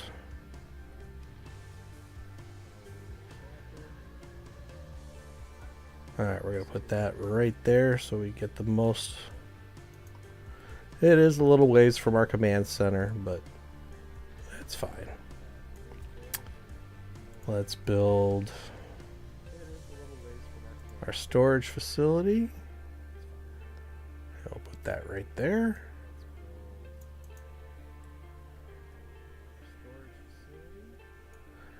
And then we'll go ahead and, we know we want at least 2 basic factories, but we'll go ahead and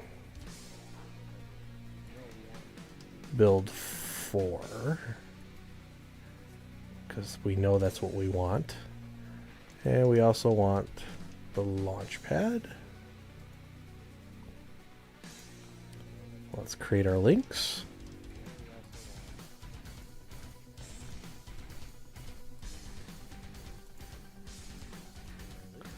And we'll probably put 2 extractors here, but let's hold off for now.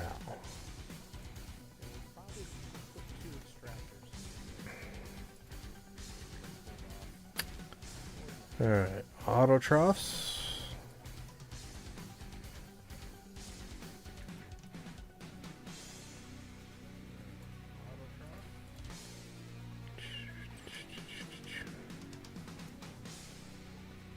And let's get all of these.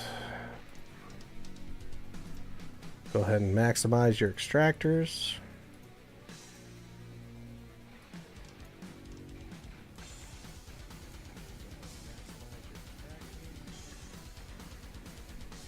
Get them all put in place.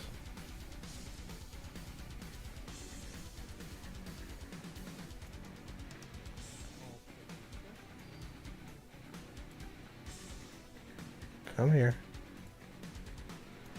Sometimes when they're touching other things, they're a pain in the butt to move. Okay. Sometimes when they're touching other things.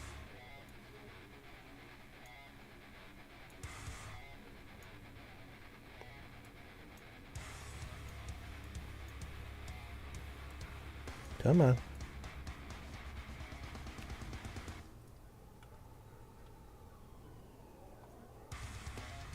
Alright, that has us at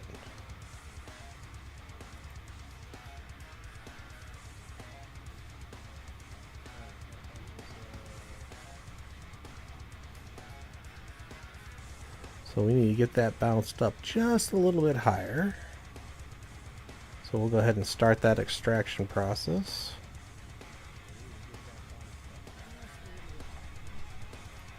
And we'll build another extractor here in just 1 second. But let's go ahead and get the routing taken care of.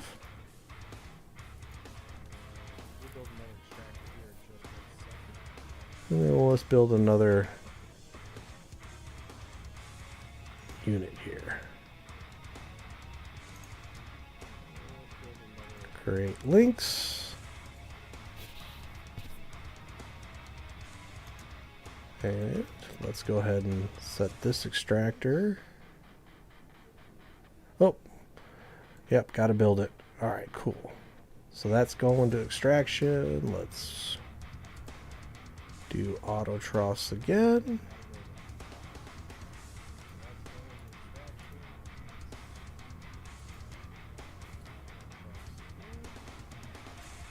Two days.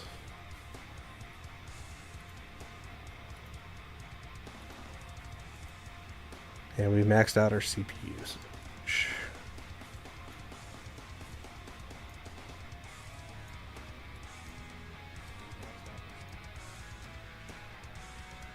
Now obviously, if we were on a planet that had higher resources available, we'd probably only need 1 extractor. And that would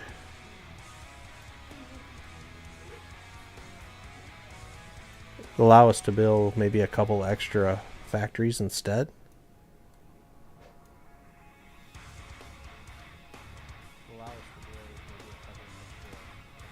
So that puts us at 3. That should get us what we need.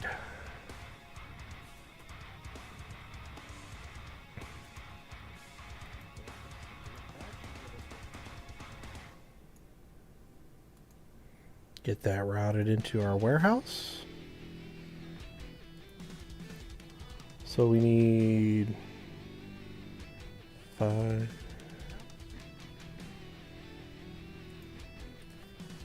Let's see. 2, 8.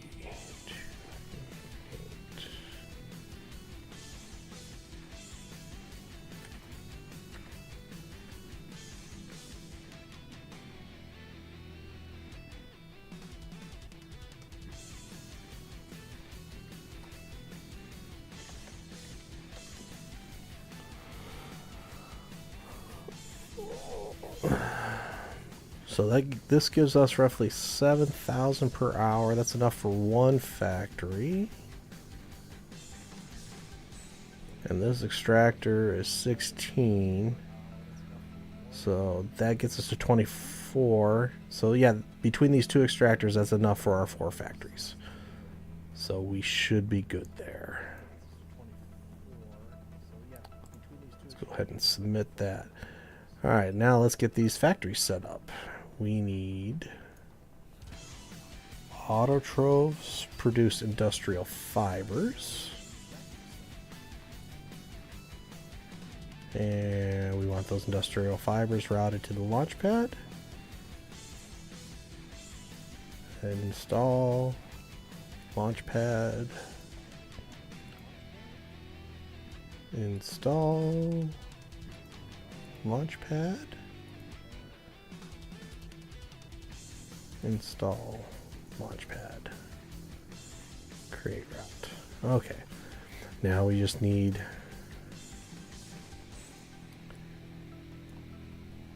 the autotrophs. So we go into the route here.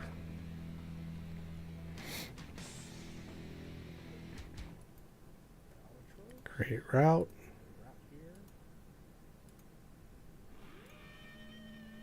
Create route.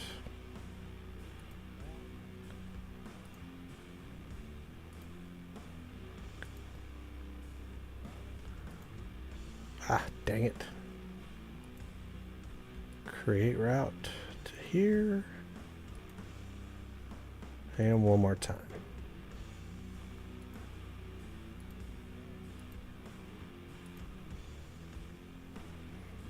Submit that. And everything's golden. So once these finish extracting, these will begin to fill up and we'll be good to go. And we'll check on it later. But everything's being built. Alright, another one down. So we've gotten our one barren planet, our one lava planet, our one temperate planet. Now we need to get our gas planet done.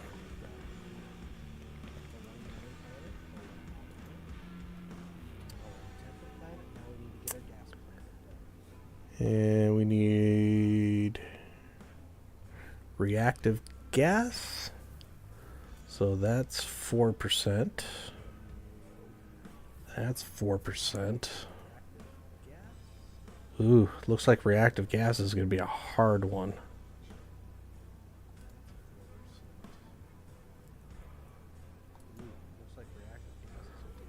Well, we'll just do what we can. At 4%, it's almost not worth mining. But reactive gas is only available on gas planets. How unfortunate.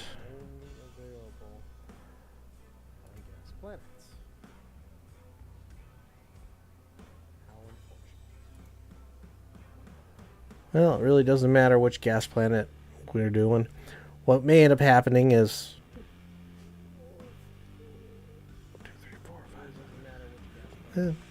I may have to eventually get another planet on this. No big deal. Alright, so undock.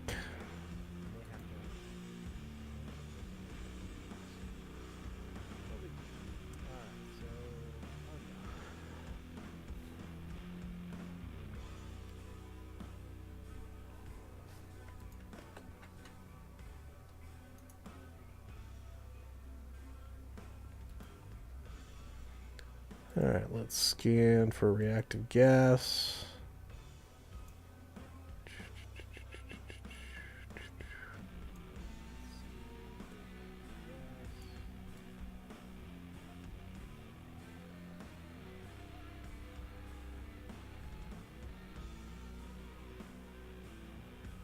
Alright, it's looking like our best option will be right here. So let's go ahead and build our gas command center.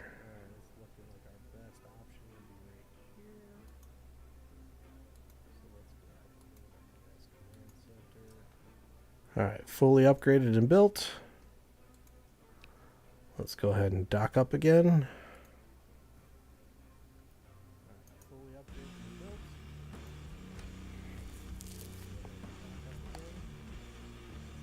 And we're docked up. Cool. Alright, so reactive gas. Build. Gas extractor control unit.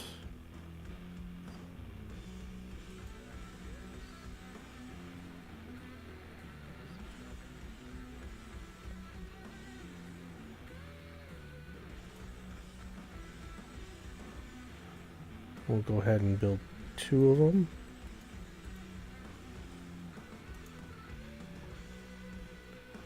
And then gas storage.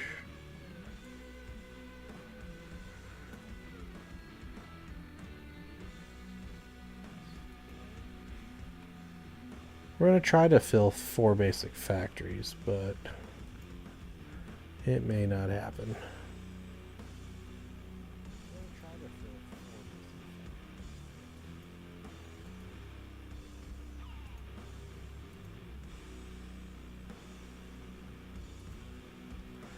And 1 launch pad.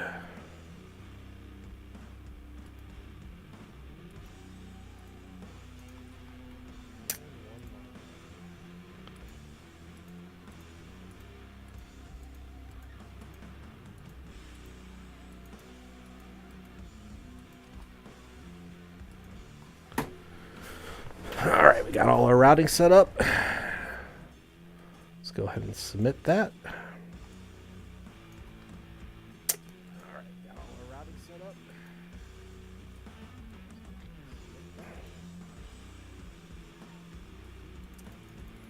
Get our 2-day cycle put in.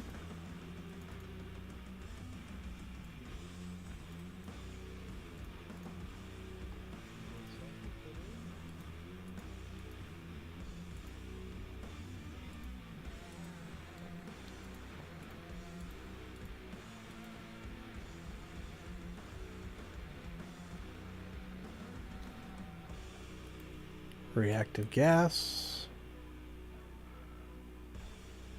Now let's hit the scan button again. Let's pull this out and see where the rough center is.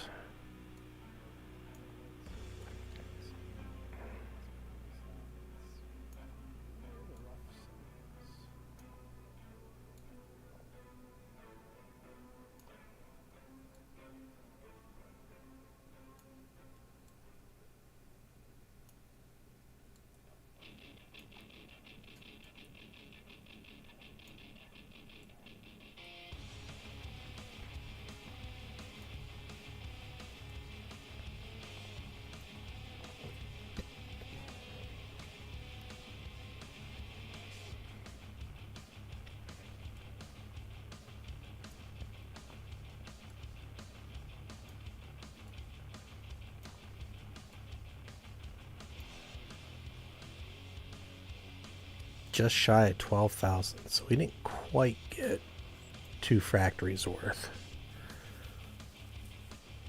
Alright, let's go ahead and create the route to the warehouse.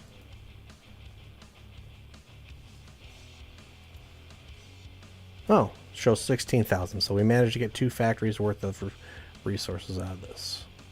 Almost 3. So that means if we can get a little over 8,000 out of our second extractor per hour, we'll be able to manage all 4 of our factories, which is what we want.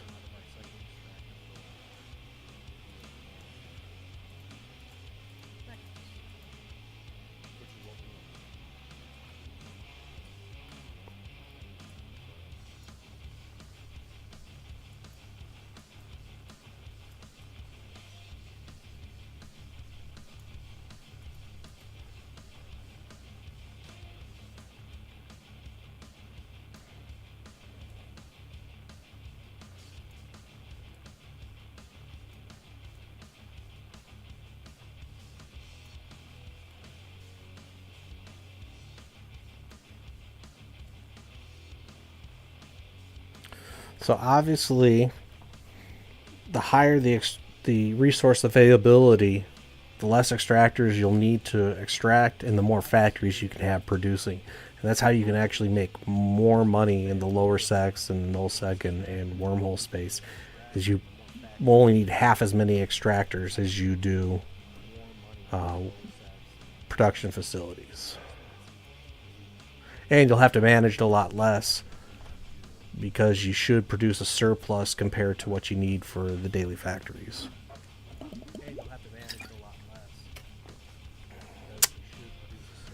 Alright, that's about as balanced as I think we're going to get.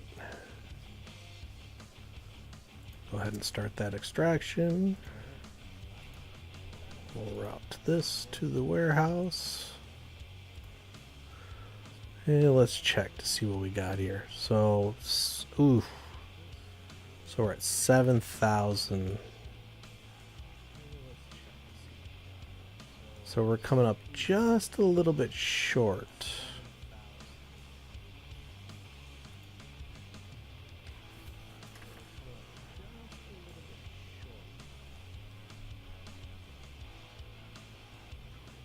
Yeah, we're just short at the 24,000 per hour that we want.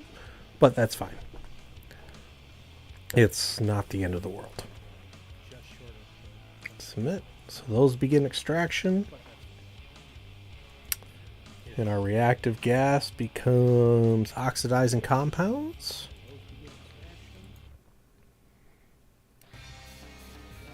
And we want those going to the launch pad. Install launch pad, create route. Install launch pad, create route. See, it goes really quickly once you know what you're doing.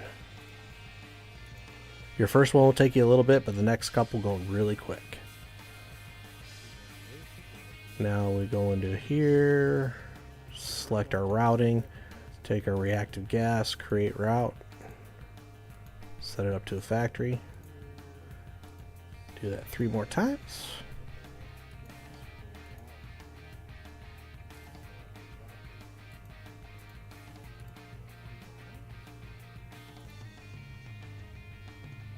Oops.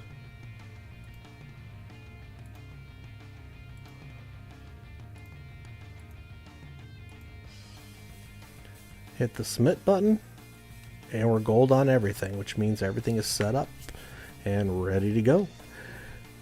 And that was our gas planet in what? Less than 10 minutes?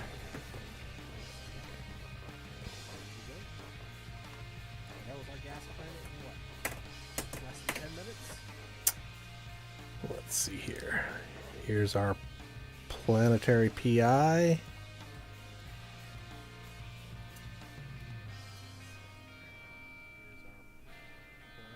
So we got our first barren planet making nanites. And then we've got silicone, industrial fibers, and oxidizing compounds. Let's go ahead and bring back up our little spreadsheet here. And that covers all 3 yellow things. So what we need to do now is we need to create a barren planet. And you can do this on temperate planets too, but barrens are easier. You can put everything tighter together. And we need to create 3 advanced manufacturing facilities. 1 for each of those things in the yellow, the micro shielding, the polyamerids, and the silicon glass. So we'll create at least 3 advanced factories, and we'll create 2 launch pads that will act as our storage houses. And if we still have some leftover production capability, maybe we'll add some more advanced factories. And since we're not mining enough, maybe we go buy more of the production items and then import them in. And, you know, you're upgrading, so you should be able to make it and sell for more money. That being said, let's find us another barren planet.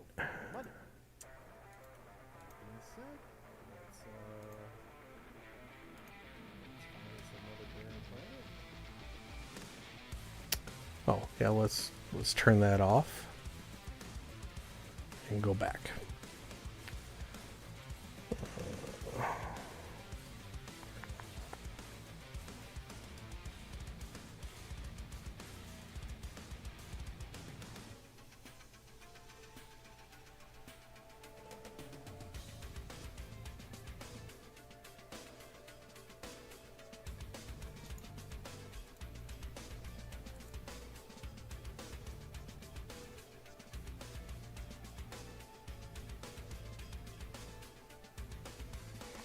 And thanks for joining the stream again, True.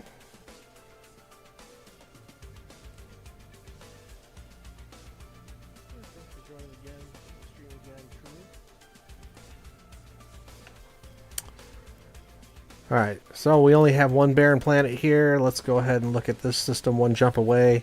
We don't care about the resources because we're not building extractors.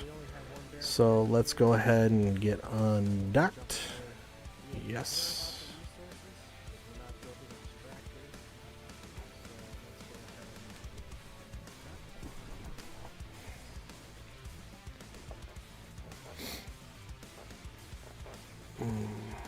Warp to that system.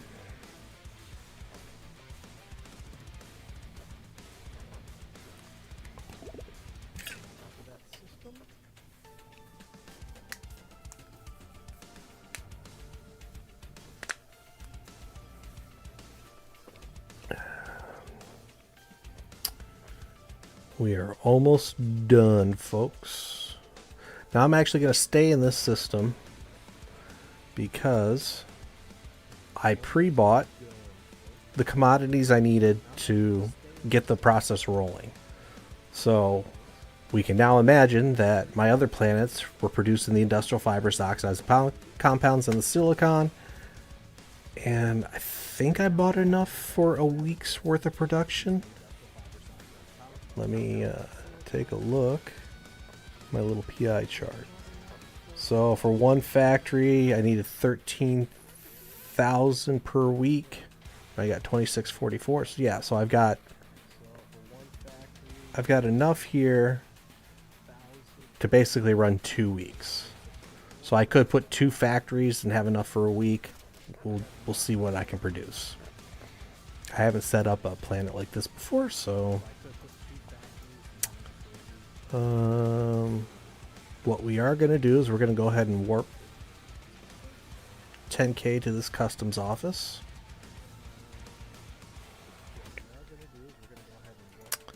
And then, and the reason I'm at 10K is just so I can cloak up once I get there.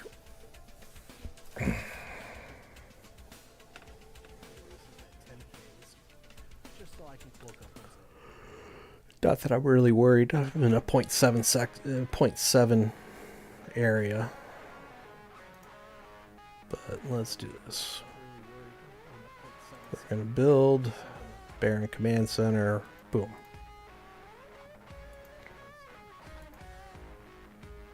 Submit. Done.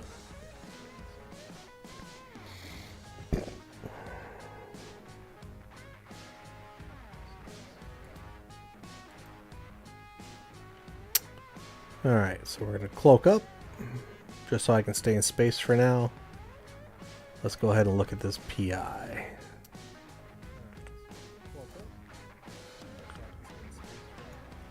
Alright, so, kind of, since we're not building extractors, we need to build, oops.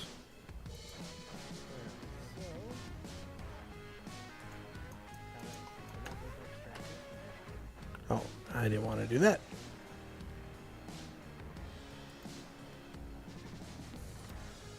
Let's go ahead and max this thing out.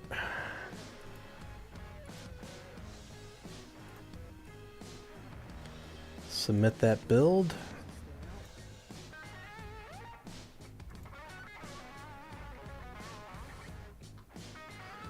So once I get the 6th interplanetary one, I might have to go do another gas extraction planet because I may not be producing enough. It's pretty close. If not, we can always make something else. But we're not going to do that today because I don't have the skills, and we've got through everything else we wanted to do as far as PI goes. Alright, so let's build a Baron launch pad right here. And then we need 3 advanced factories.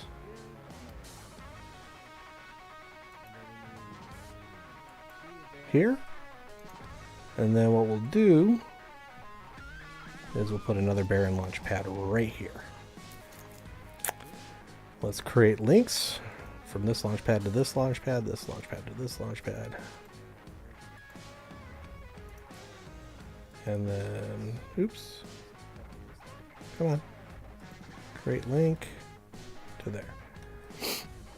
The reason I got 2 launch pads, this launch pad will be the drop off, and this is the import launch pad, that's the export launch pad. You know what? I gotta check something here.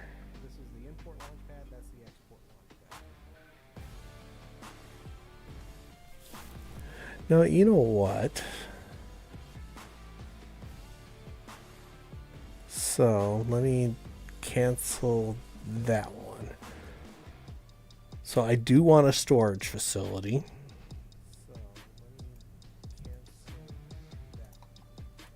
Because, well, that's only 12,000. That really doesn't help me much.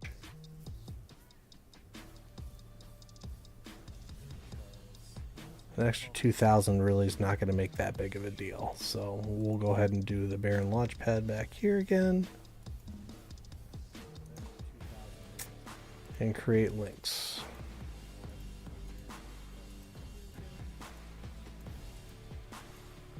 Alright. Real simple setup.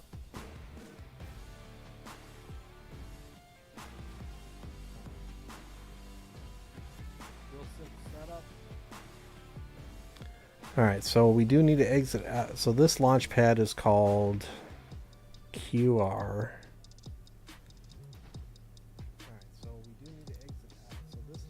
HR. So our QR launch pad is our import launch pad. Just so we know. Alright, we can close that down. There's our customs. So let's uncloak here. Let's go ahead and get up nice and close. There's our customs. So let's uncloak here. So we have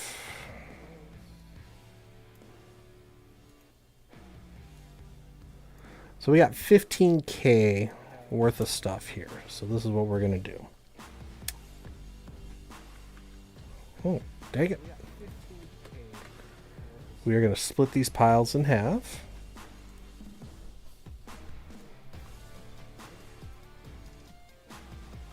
$13,440.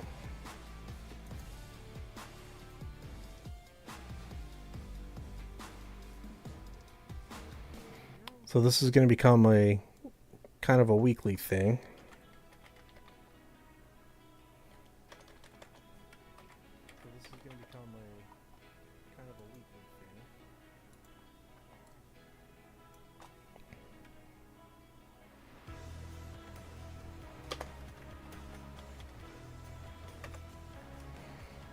Let's open up the customs office.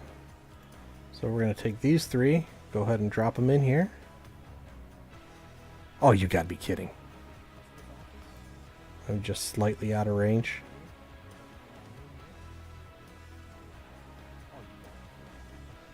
Okay, there we go.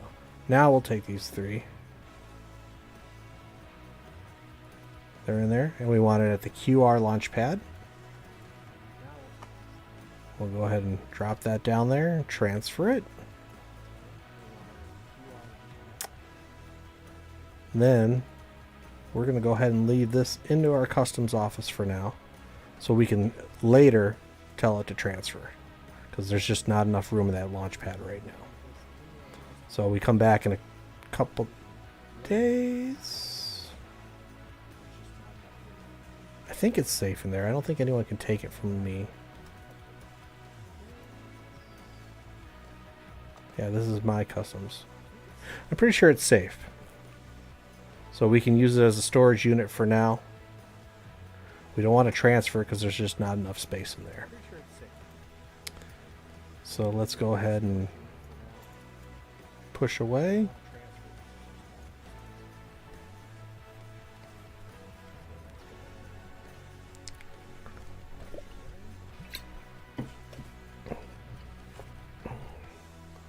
We'll give our micro a 1 pulse just to get away from there a little bit so I can get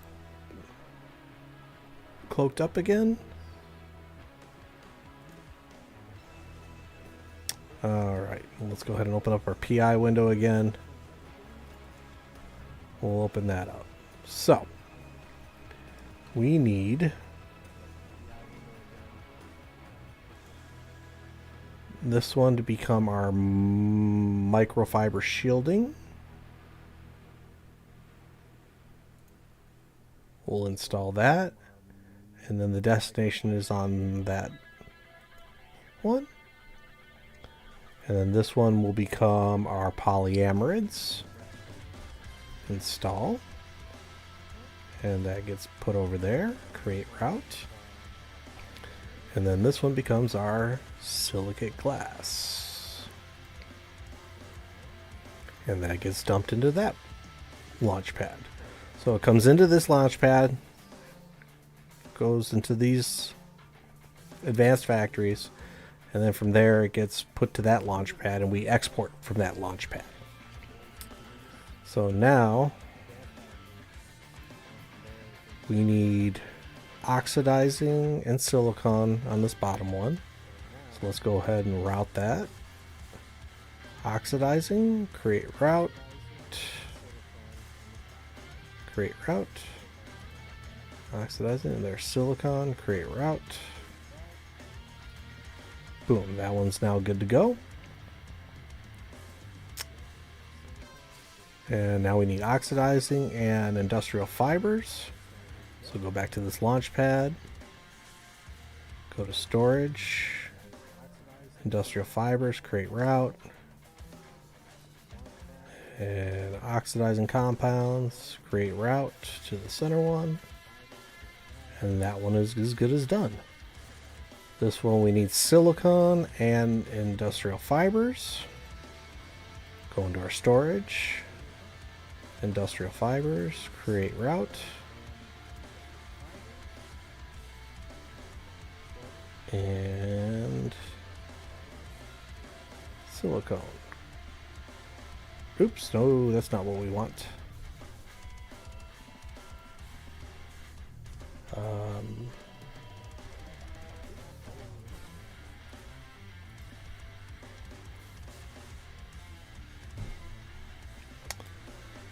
Cool. And you can see we still have a lot in our power here. So I could put another layer of factories and do the same thing. Right now I have a full week's worth in here. And another week's worth in the customs office. So since I got 2 weeks, yeah, we might as well just do another set. So let's... that's microfiber shielding. Let's build another advanced one. Oops. Well, that was really bad. Advanced. And we'll put one here. And here. Create links.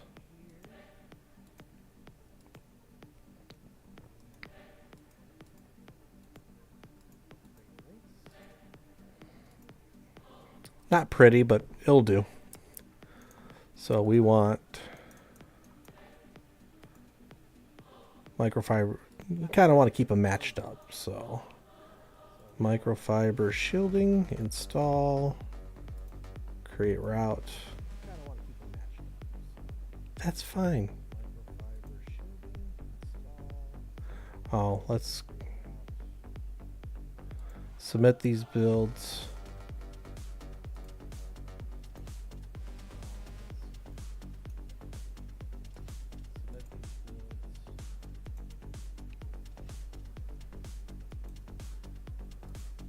Why is it being complicated?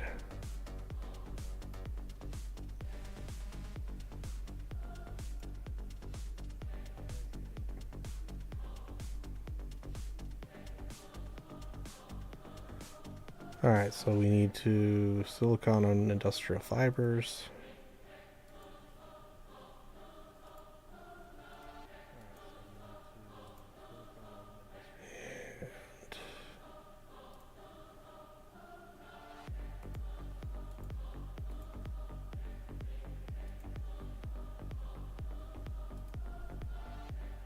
Let's check our routing. Yep, we're good. So that should work now.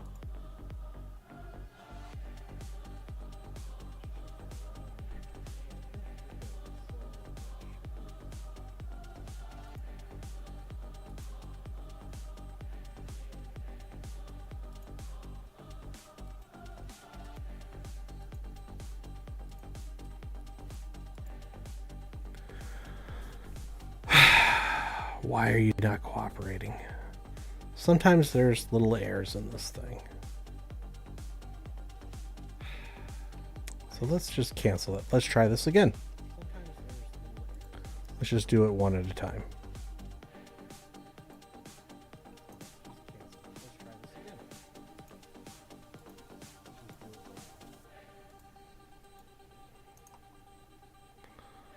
Go ahead and submit. Cool. All right, we want a microfiber. Oh no, I screwed up. All right, so let's do these two with microfiber shielding.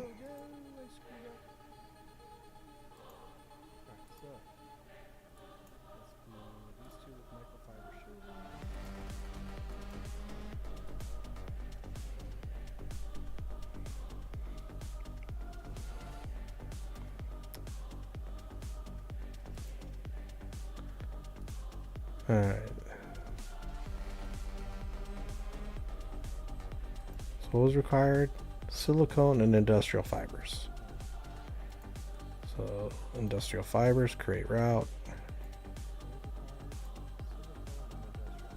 And silicone, create route.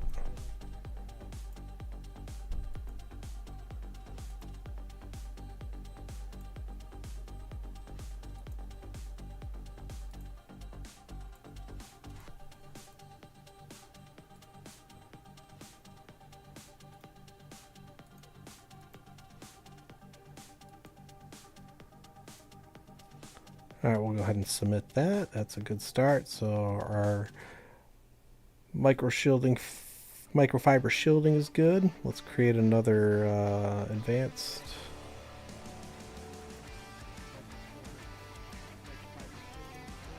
And we'll create links.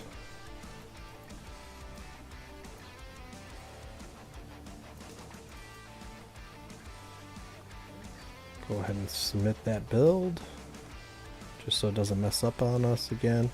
And we're going to do polyamerids. Install. Destination. Polyamerids install. Destination. Create route.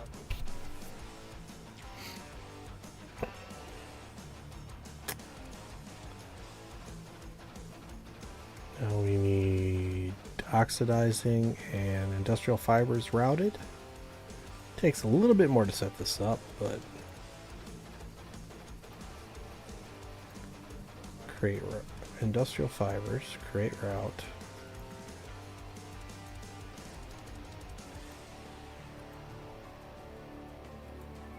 And oxidizing, create route.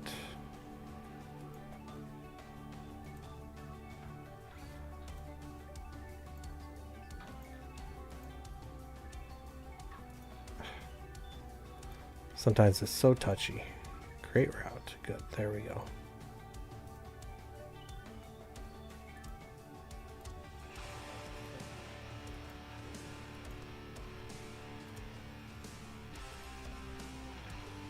All right, let's submit those.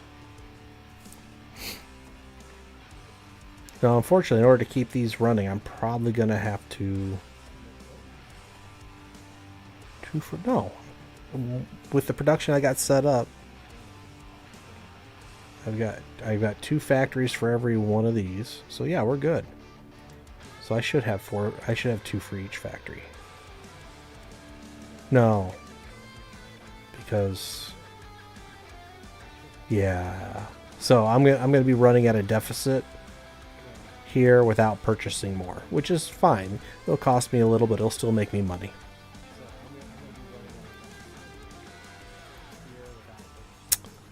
Oh, so we want...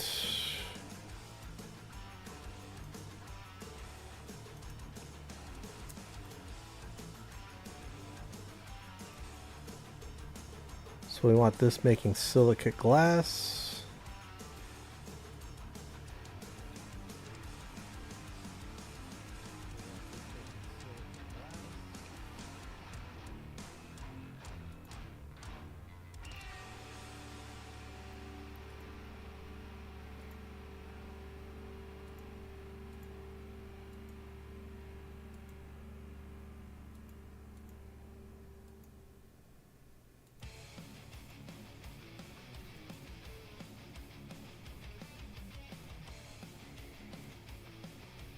We need to build one more advanced facility.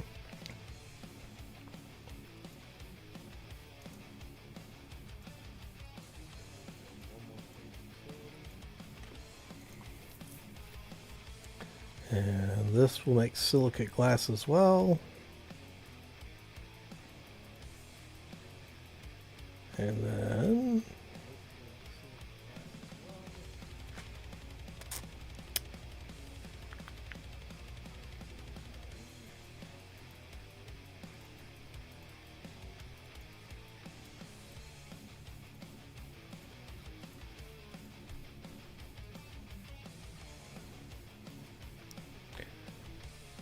And there we go. All these facilities are now making stuff. And there we go. So in a week, this will be mostly full. I'll have to transfer the other stuff I have in space, and we're good to go.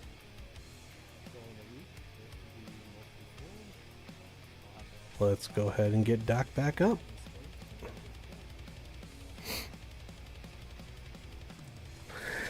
And that's the basics of PI. Once you set it up, all you'll have to do is restart your extractors, and they've made that super easy here. Let's do something real quick.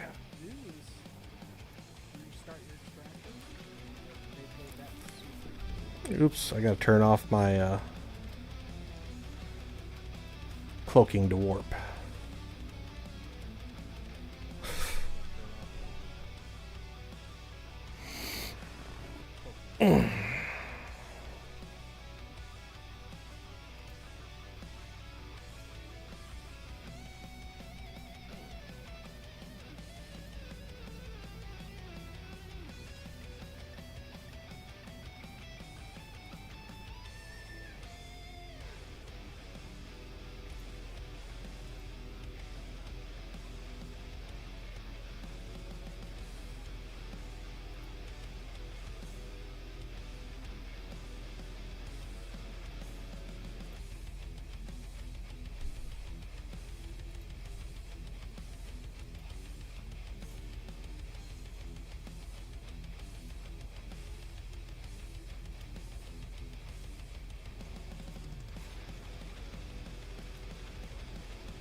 I hope I wasn't streaming that sound of the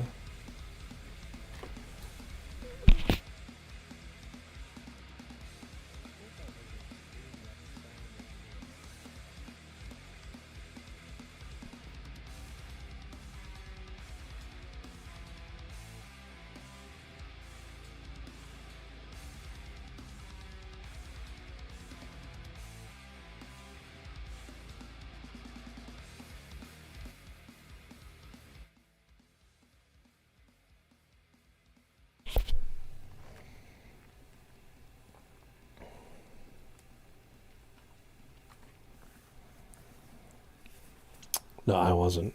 I've got the live stream of the tournaments up on another monitor just to see how it goes and to get my Twitch drop rewards. All right, so we have set up PI. We are good to go. That is a consistent income stream. And let's turn that down. Don't need that. That's a consistent income stream. And requires very little micromanage. That basically, let's see how long we've been streaming here. So I've been streaming for about 2.5 hours. So to set up those 5 planets took me about 2 hours because we discussed a few things to start. So yeah, 2 hours of setup. Yeah, a little bit tedious, but after that it's pretty much go. Let's show you something else really quick before we wrap this PI portion of our stream today. I gotta switch. We'll switch over to one of my mains here. Maybe.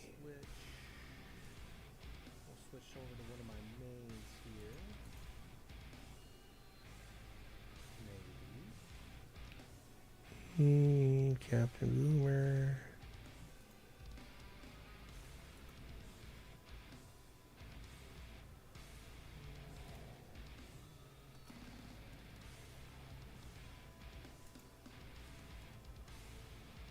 Oh.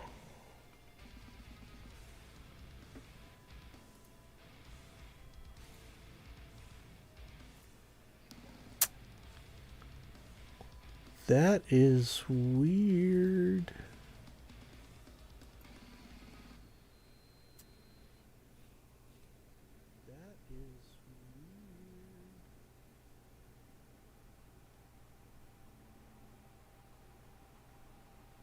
I can't get it to show up my other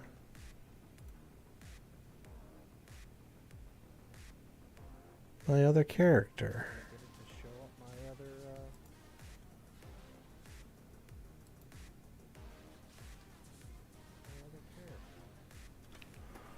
Oh, there we go. Let's do it this way. Okay. Okay, here we go. So, last thing, once you've had your PI running, this will automatically allow you to restart your instructors. Takes a few seconds, but you just click restart.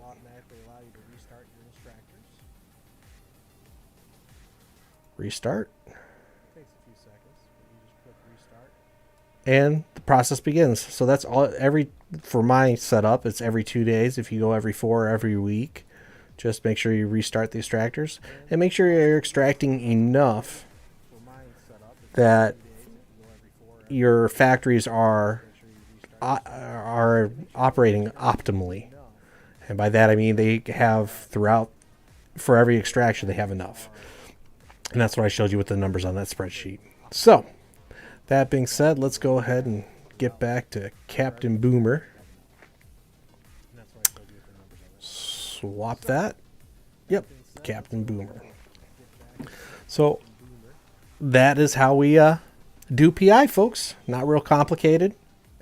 On one character, that should net you a couple $100 million a month. If you do multiple account training, it wouldn't be unseen to make a couple billion a month. In theory, if you had all 3 characters on one account doing PI in a low sec area, you should make enough in PI to plex your account every month, if that's what you want to do. And that's with low effort. If you just log in every other day and reset those extractors, and then you just grab everything and go to market. Sell half, sell all of it on buy orders or sell it on sell orders.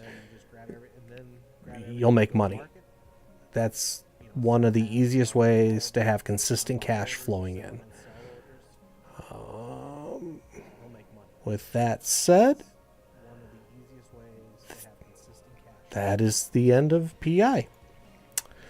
I am going to take a quick break, refill some of my waters, and then we will get moved on to our next adventures, going from rust to riches. So, see you in just a couple minutes. Going from rust to riches. So, see you in just a couple minutes.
Alrighty, ladies and gentlemen, welcome back to Golden Retriever Corp. I'm your host Aaron, and this is the Doghouse. Now in this corner up here, just wanted to go over this again, and I gotta turn down my phone because I had it on. Alright, in the little corner here, let's talk about the giveaway again real quick. I'm kind of doing something a little unique to grow the channel.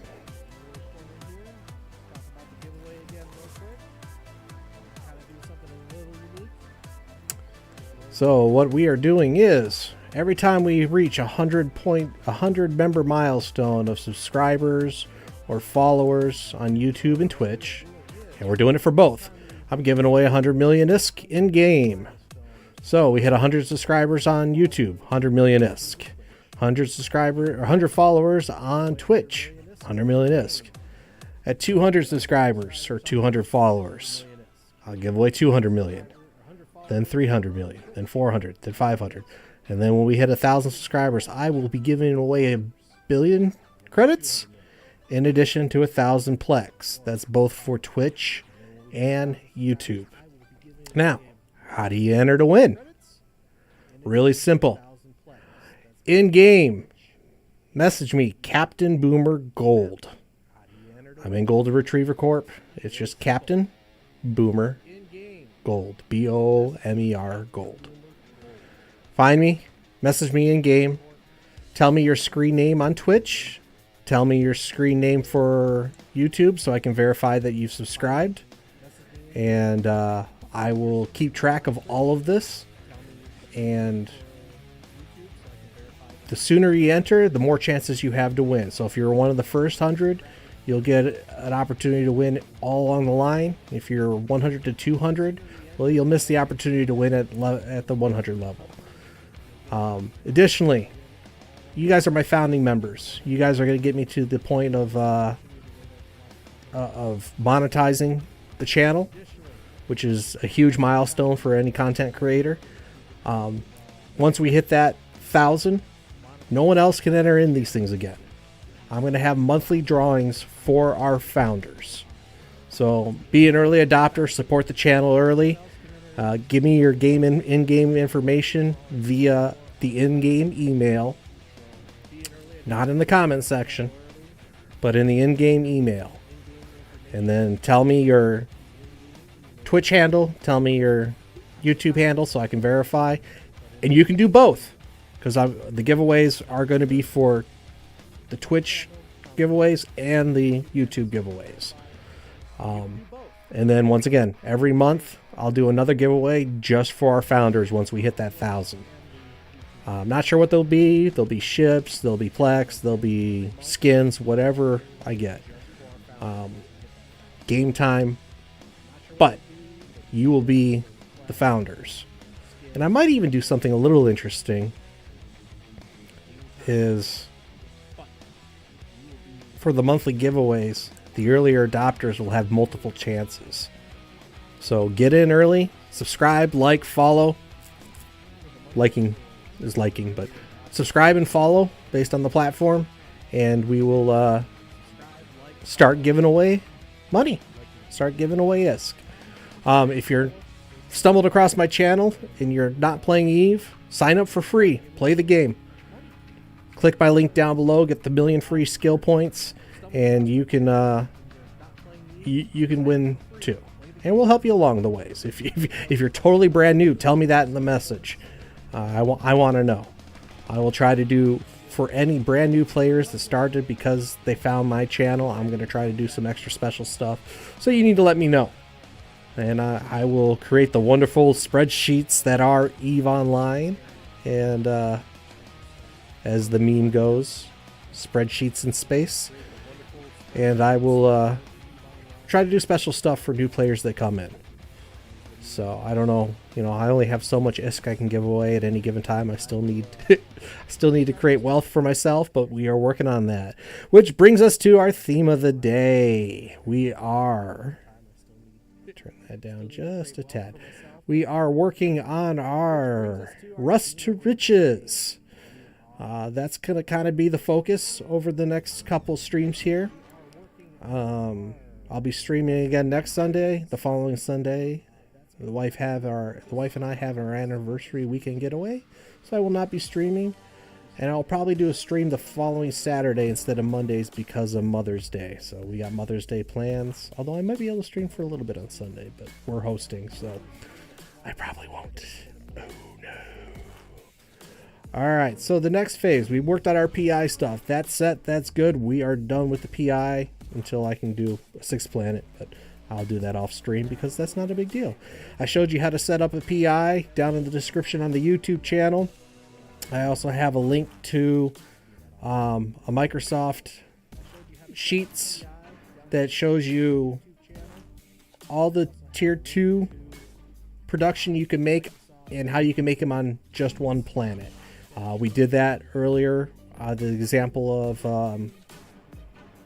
nanites, and then we took highlighted in the yellow was on that sheet were stuff that could not be made on tier 2 planets. So you have to make the tier 1 process on one planet and then transfer it to a barren planet or a temperate planet and build the advanced stuff there. So we had built all 3 of those things, extracted the tier 1 stuff on those planets, created a barren planet where we brought in the tier 1s to convert them into tier 2s. So that's all self-perpetuating. That requires a little more micro, but if you just work on the stuff that can be reduced on tier 1s, you save yourself a little time. If you build the stuff that can be the tier 2 stuff that can be built on one planet, makes the process a little easier. The next thing you can do to just generate income slowly on the side is data core mining. Or data core research R&D. I wouldn't say mining. You can get you can find data cores through exploration and hacking and relic sites. It is a way to get the data cores. Data cores are not that expensive because they are literally produced for free. Let's take a look at the market here real quick. Manufacturing and research. Where are my data cores? Research equipment, data cores. Yeah, data cores are not that expensive. 120,000, 150,000. And granted, I'm not in JITA right now, so I'm sure these prices are actually vary quite a bit. Let me bring up. Oh, I already have Tycoon open, don't I?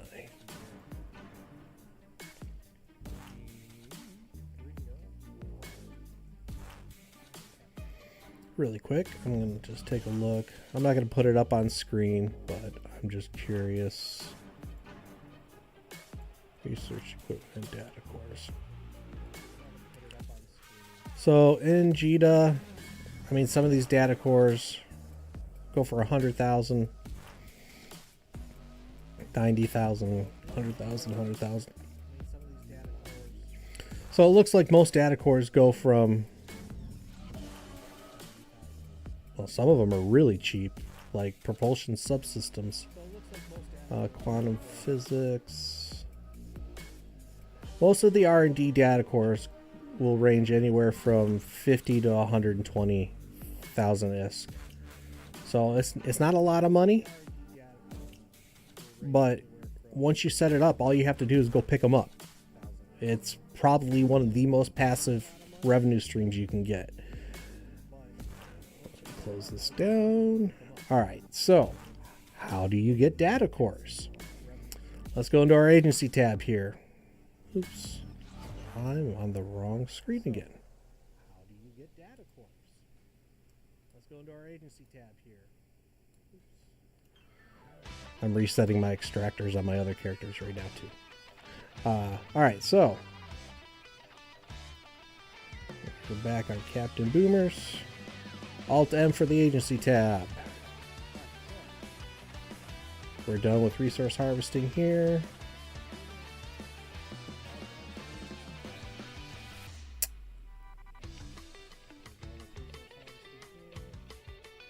Come back, OBS. There we go. Alright, so here we got our agency tab, agent submissions. Scroll over to the right here, agent finder. You want to change this to agent type to R&D.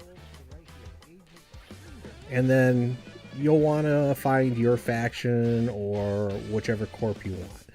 So what we're looking to do here today is there's level 4 is what you ultimately want to get up to with your R&D agents. So these level 4 agents in the Mimitar Republic are all with Core Complexion and Company and Boundless Creation. So what I'm going to want to do is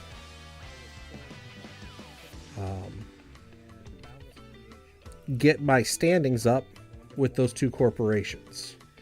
So the best way to get standings up is to do mission running. Whether it's security, distribution, or mining, you know, either one of those will get your standings up. Every time you run a mission, you gain a little bump, early on, obviously the higher mission levels you run, the higher your standings will increase.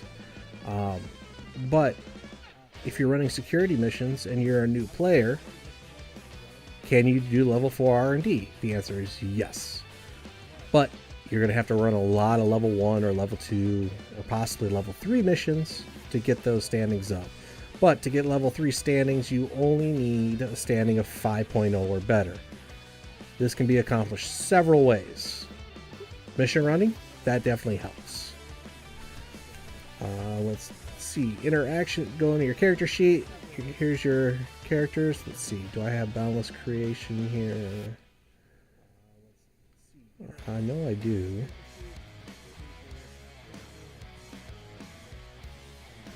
Where are you? Apparently I don't have a standing with Boundless Creation. That's probably because I haven't done any missions for them. But as soon as we do, it will appear here in the corporations. So you can check your standings here. You can see how each incremental mission lets you go up. I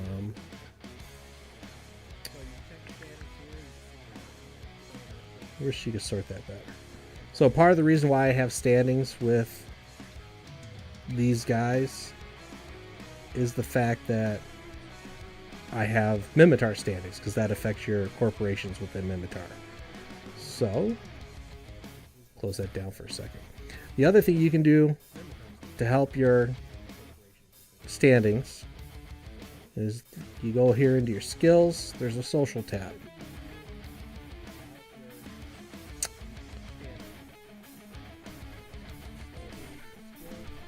So if you got your connection skills up, it'll automatically boost your standings with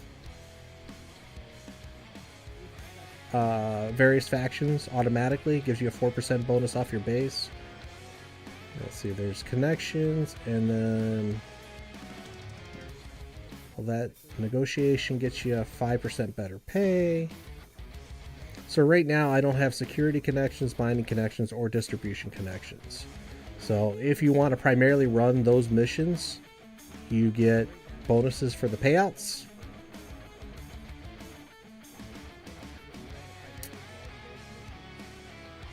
And social. So social gives you a 5% bonus per NPC agent. Corporation and faction increases. So you want to get social and connections up. Skill and interactive, 4% effective standing. So you get those two up, it will help you advance your standings faster. That being said, I think what we're going to attempt to do today is we're going to look at all three. So we'll run some security missions, we'll run some mining missions, and we'll run some distribution missions. Now, when you run distribution missions, if you could have a fast little expo ship usually the cargo required for exploration isn't over.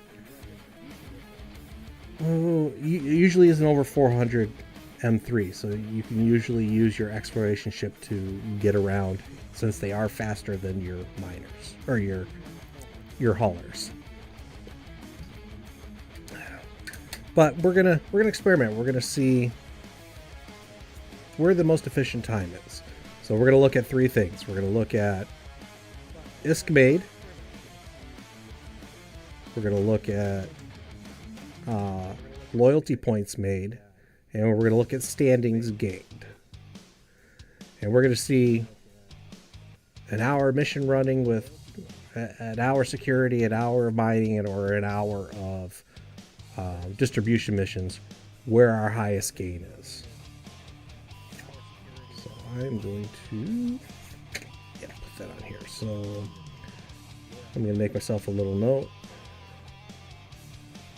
Security, mining, and expo. Now I tried this once before to grind up some standings, and ISK, LP, and standings. And surprisingly, you doing distribution missions, because you can get them done pretty quick as long as they're only 1 or 2 jumps away. For every 2 to 3 distribution missions I did, I could get 1 security done. And so the standings overall were a little higher, but my LP earning was a little lower, because security missions will tend to give you LP. Now there's a lot of variables in this. In lower security areas, the missions pay a little better, both LP and ISK. I'm not sure if it affects the standings as much, though. I think you do actually get a little better standings in lower security. So there's a lot of variables determining on how this all plays out, but let's see if we can come up with a general overlying rule on, is it faster to do an hour of mining, an hour of distribution, or an hour of security missions? And you know, there's kind of a cost benefit to all of those. If you're mining, you know, obviously the bigger the ship and the higher your yield, the faster you can get those missions done. If you're doing it in just a venture, you know, your yield is pretty solid, especially if you're running Tech 2 lasers. But if you can pop yourself in a new Pioneer and run those level 1 missions, you can knock off, you know, 2-3 minutes per mission sometimes. Obviously, if you can do it in a retriever, like our lovely golden retrievers, those level 1 missions are almost non-issues. You know, 2 cycles and it's done. And those cycles are usually 30 to 45 seconds depending on your skills.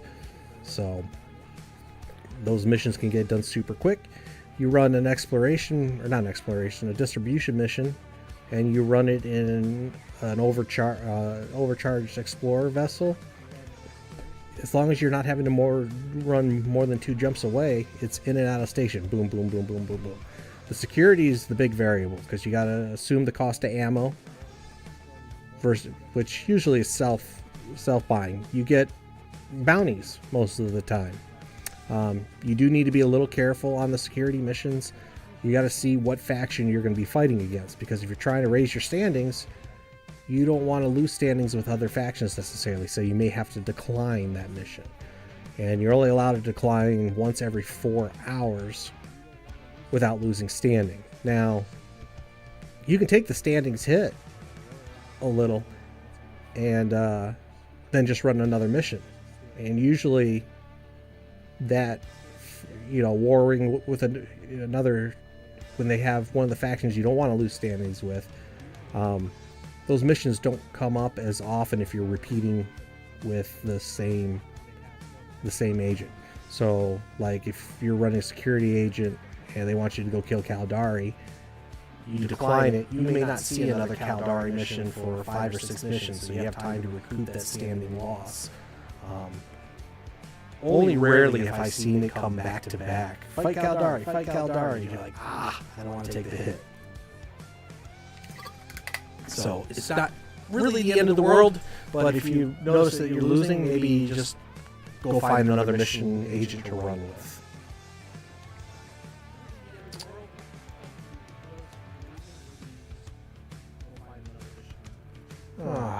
CCPs.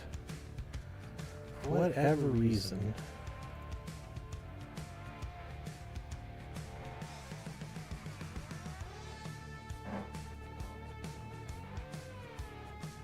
I just want to set something else up here.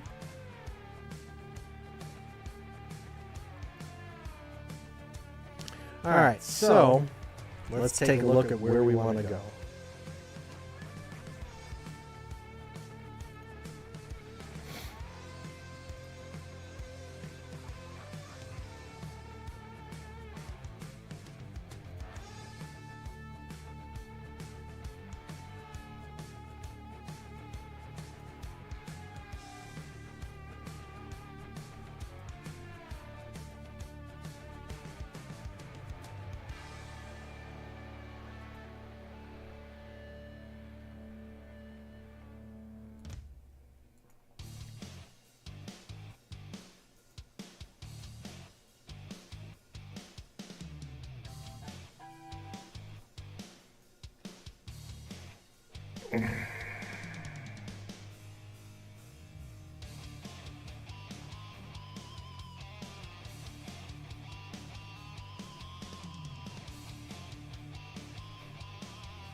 Hold on one sec.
All right. Old people in the internet.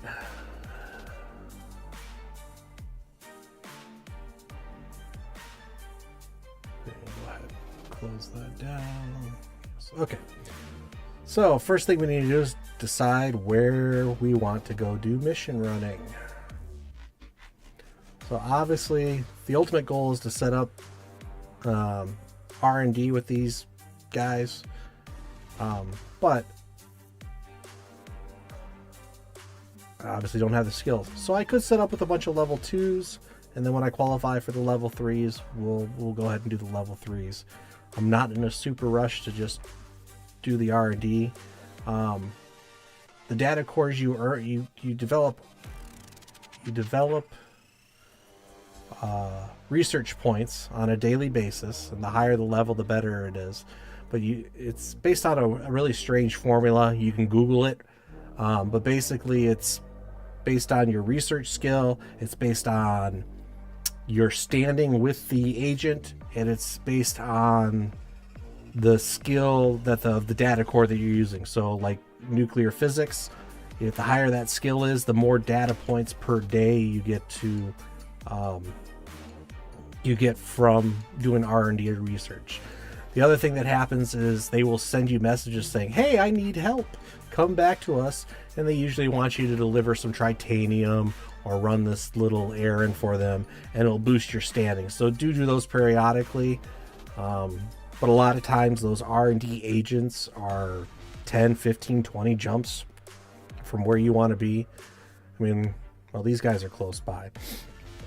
But let's take a look at the... So I got R&D guys, 8 to 10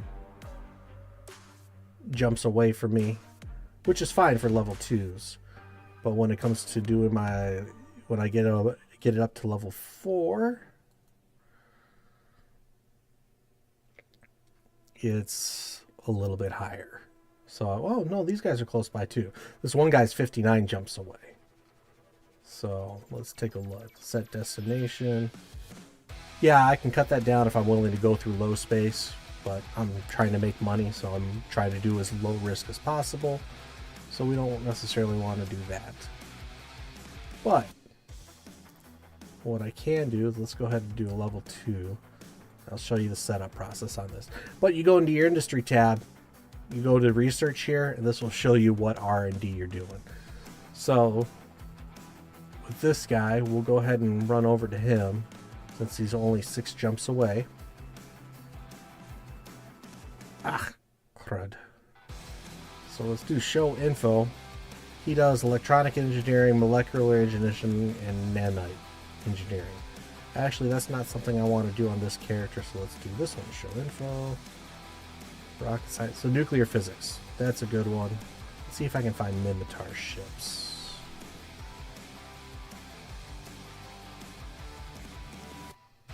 Minotaur starship engineering. Okay, so we're going to go over to this one. And we are going to do... So we need...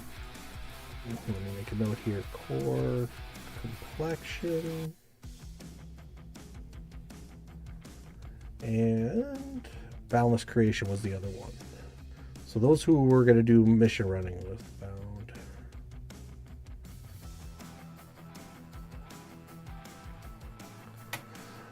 So those are going to be the 2 corporations we're focused on with R&D.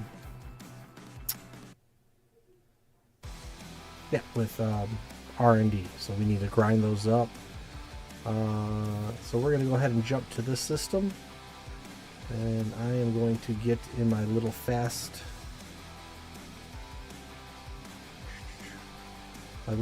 probe here called the Barry Allen. Leave a comment below if you understand that reference. I hope most of you nerds do. It's the Barry Allen. Wish I could get a yellow lightning bolt put on that ship. Hint, hint. Alright, let's warp. Let's go. Go, go, go, go, go.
I don't know what it is, but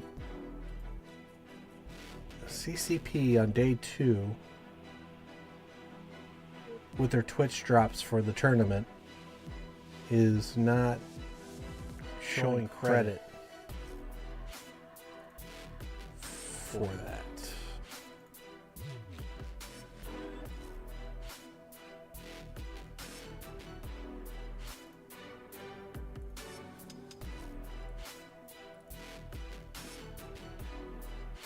Oh, there we go. Finally, I'm getting credit.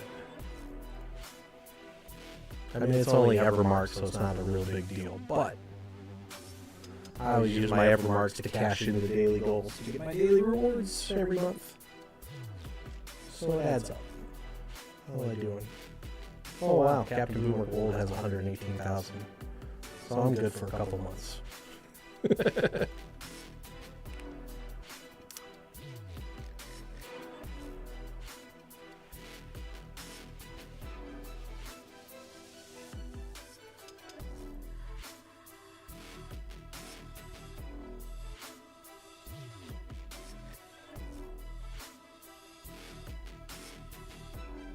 And so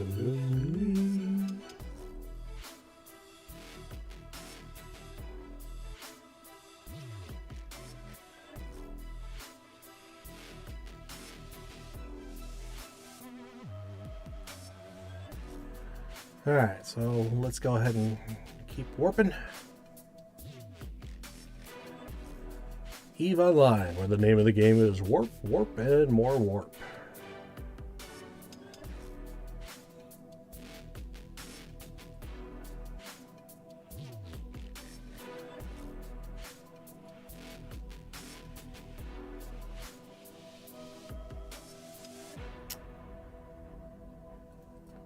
Let's say we turn up the tunes a little bit.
My mom's trying to read an article online and she keeps getting McAfee scam pop-ups.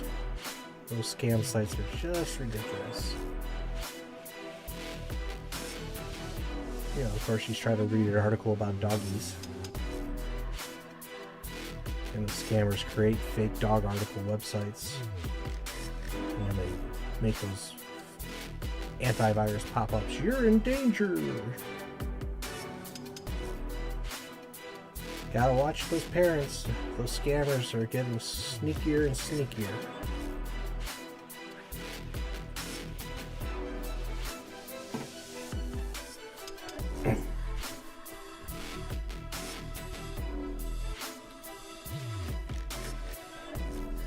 My wife's great aunt once, she doesn't drive. She asked me years ago to take her to the grocery stores so she could buy some gift cards for her kids. And she was buying $500 gift cards. So I had to stop and ask her. I said, you were seriously buying these for your kids, not for somebody who told you you need to buy them. She's like, oh no, I'm giving gifts to my kids. I'm like, okay. I go, because the grocery store is going to ask you if they're good at what they're doing when they see you trying to buy $2,000, because she had 4 kids. She was trying to buy $2,000 worth of gift cards. So, especially since they were Apple gift cards. So, luckily, one of the stores said, hey, we can only do $500 a day, so I had to take her to 3 different stores because one allowed her to do 1,000.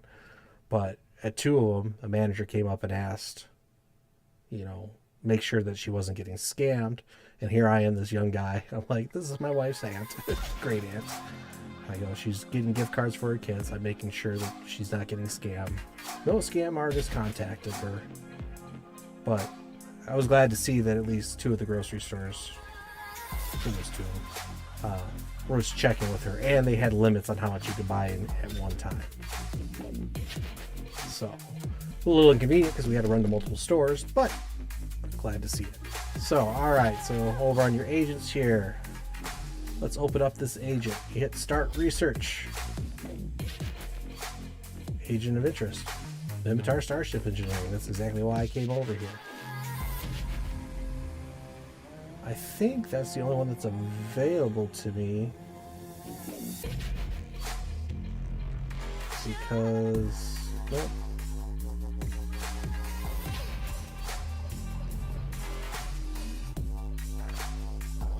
Because I think Mimitar Starship Engineering is the only one I have skilled up right now. So that's good to know. So you go over here to Science in your skills. Let's do my skills. Yep, so I have Mimitar Starship Engineering currently. So you at least have to have the skill learned. You don't necessarily have to have it trained. But I am definitely going to want to train now. Have prerequisites for. So I know for a fact.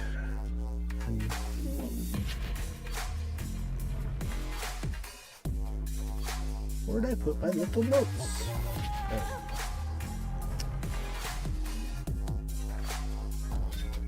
So I want Mimitar Starship. I also want nuclear.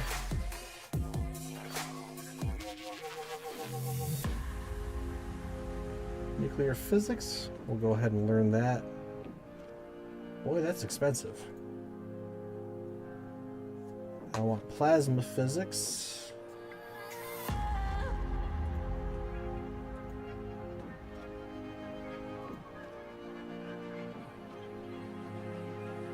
And I'm going to do mechanical.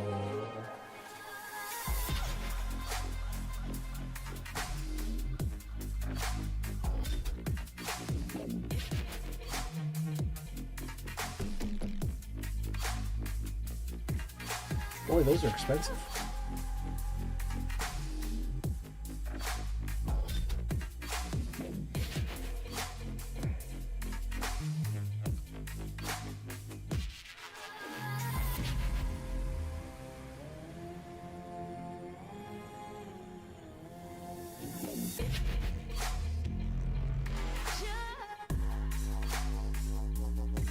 I'm waiting to finish mechanics training. Where is my mechanics training?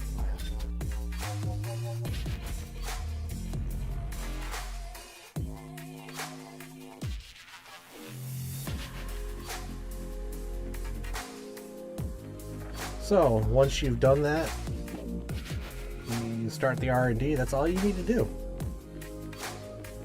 And we're getting a 5 rep a day. Unfortunately, that's stupidly low. I think you need 100 RP points to cash in. Unfortunately, they don't transfer to other R&D agents. So, when you have enough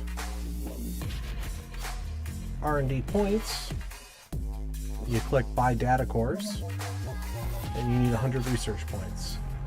So at this rate, I'm going to get 5 a month, or 1 every month rather.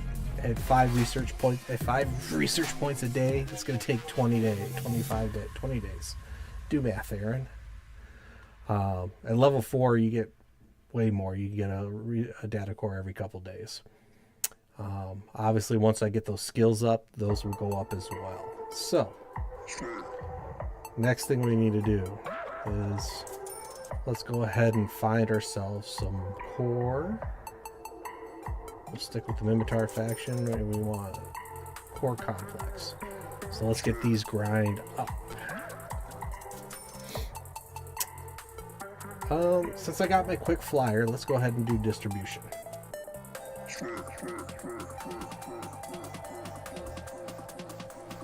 So this guy is 9 jumps away. Ooh, you know what? Let's just do level 1s. Break it down.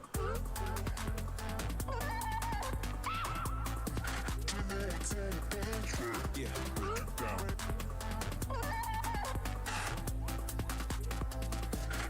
Yeah, come on. Oh. Alright, that's a storyline mission.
down.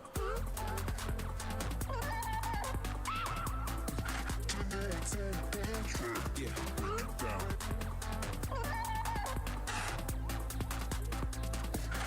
Yeah, come on.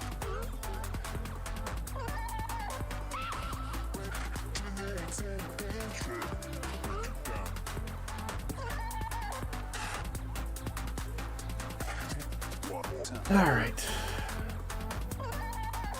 So that's a storyline agent. I don't think the storyline agent will give you regular missions. So let's go ahead and jump over to this guy. And we'll start doing some distribution missions. Let's see here. Show info.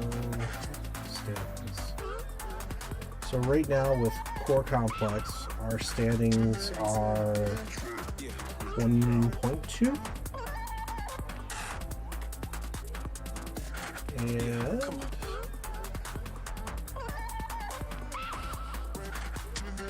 my ISK is currently 449.5 million. And let's double check to make sure I don't have any loyalty points with complexion. I do not.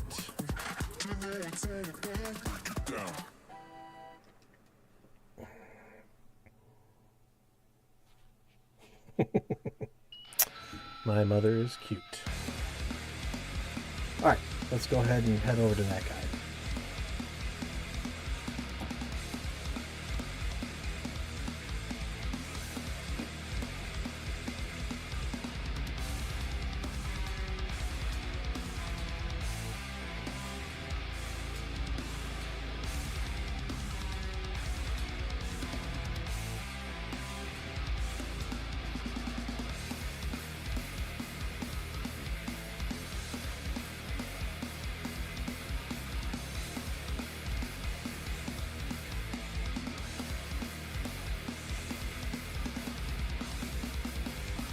Alright.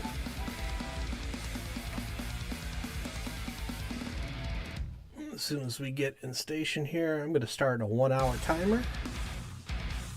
And we'll see how that turns out. And we're just going to crank out an hour's worth of distribution missions and see how that turns out for us.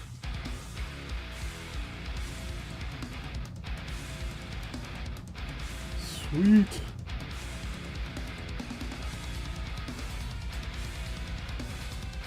Finally, I got my 2,500 Evermarks.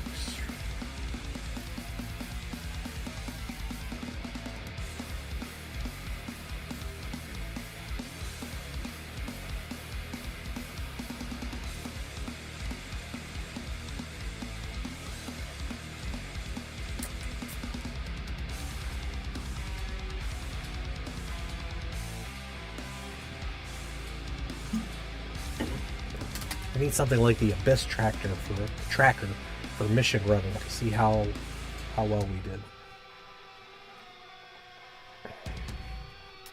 Now the big debate for all of this is when I start running security missions, do I loot? And I think what I'll do is, since we'll probably do it in my destroyer, I'll throw on a mobile tractor unit and we'll go ahead and pull in the loot and we'll count that toward my overall earnings.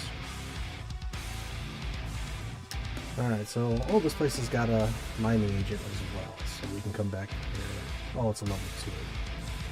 We only want to do level 1s.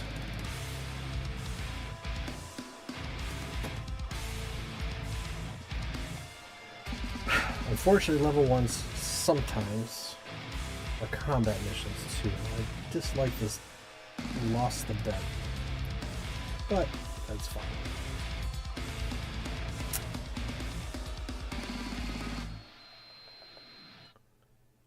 Alright.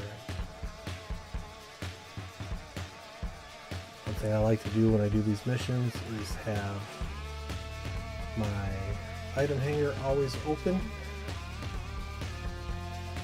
so that way I can see if an item appears. So we need a pickup through here and then come back here. Here we go. And let's start.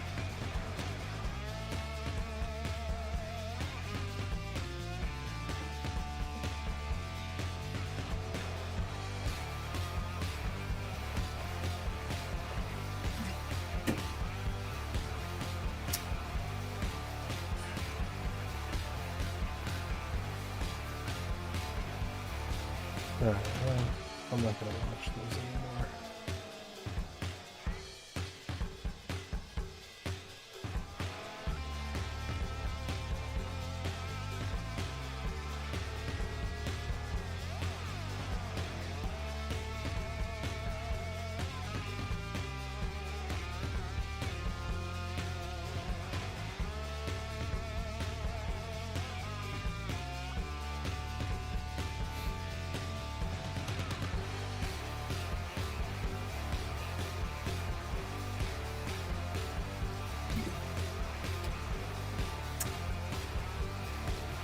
Yep, standing grindings can be a little bit tedious, but it is something to do. Normally I would do like discovery missions while doing this, but I'm not going to. I don't want it to affect my earnings numbers. Hey, look at that! I got Evermarks. Redo the home station. Nice.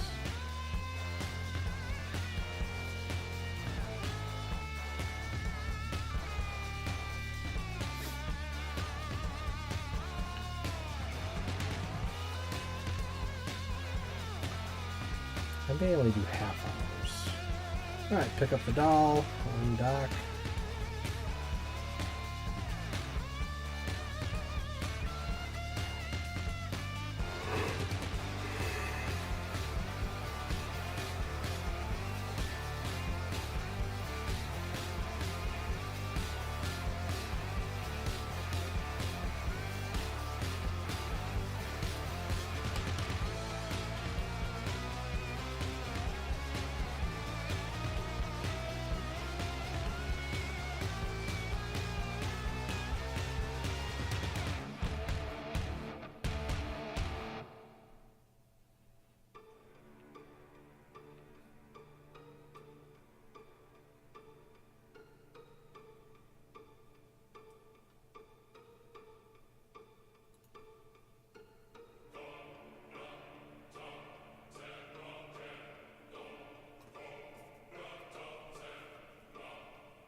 And I'm pretty sure I can do this in the ship.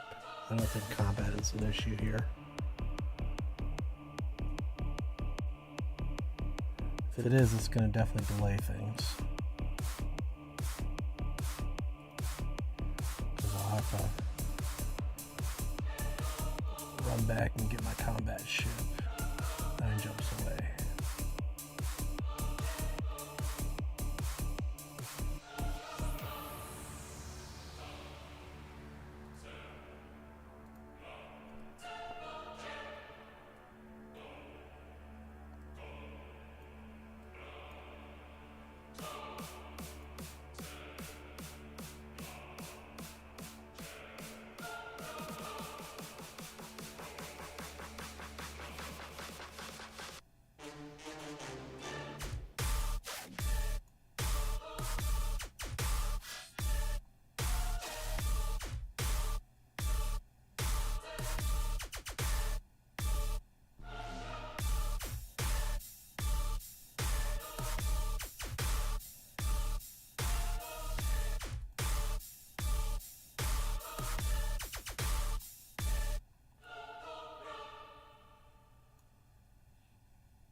Ah, there it is. It just appears in your cargo hold. All you do is have to sit and wait. Oh, of course. Now I've got a storyline mission. We're not going to do the storyline missions because that would affect my standings. Obviously, I want to get them up as quickly as possible, but to run this experiment of how to gain standings faster through which types of missions, it would skew the results. Once we're done, then I can try it.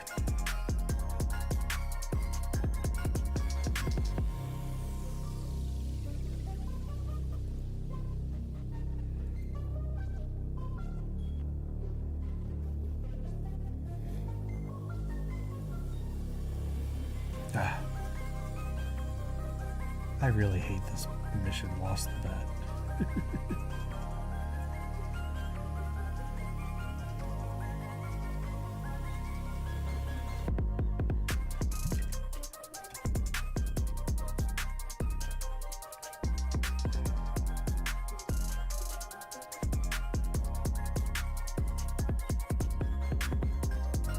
I should have just declined it, but that's alright.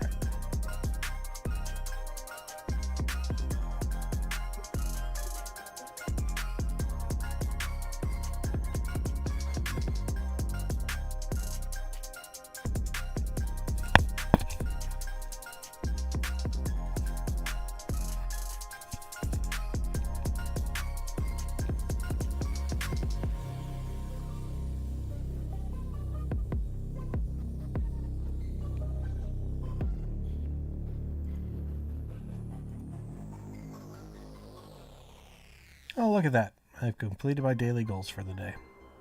I didn't even look to see what they were. Ooh, I could manufacture an item too.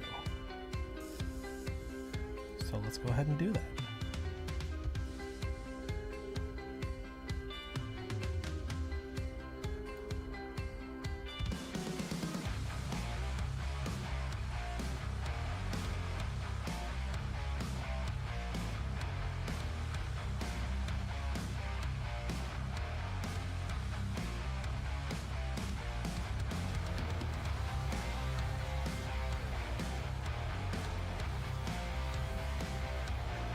Yeah, what the heck? Let's make a heron.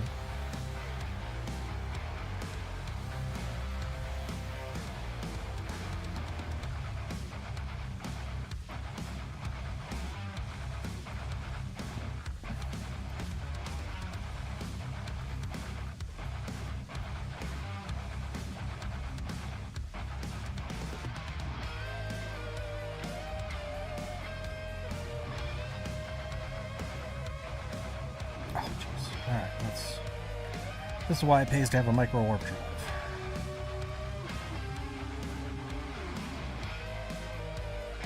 Let's hit 21, almost 2,200 meters per second.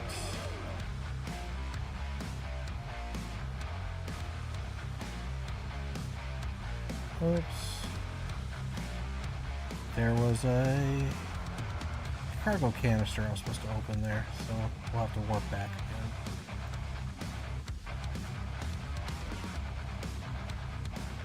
It's alright, we can do this again.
Alright, we'll get dial number 3 here in just a second.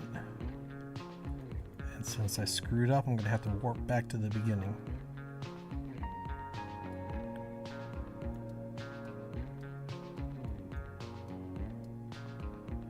So the easiest way to do that is just right click into space, agent missions, dead space, warp to location. Natural phenomenon. Alright, so let's warp to the sun first.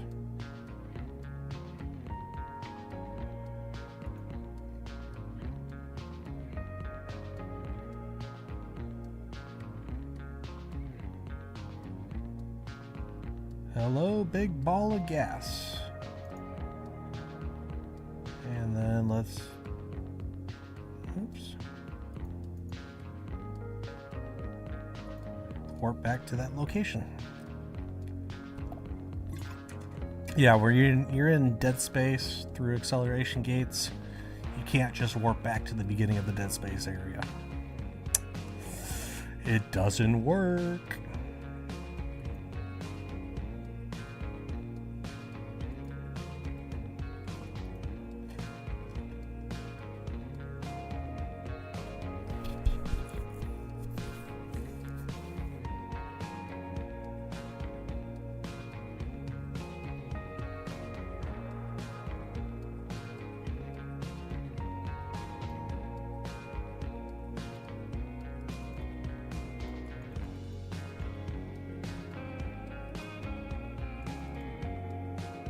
Alright, we're good.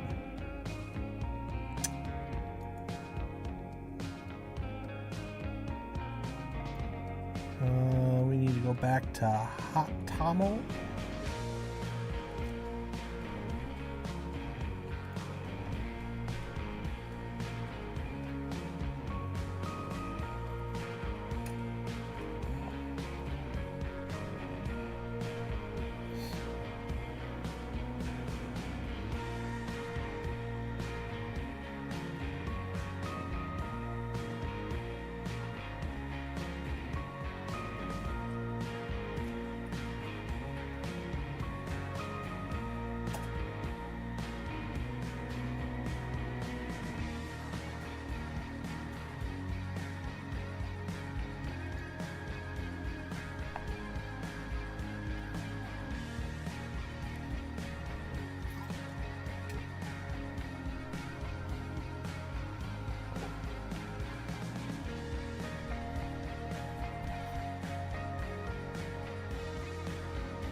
Again with the dolls.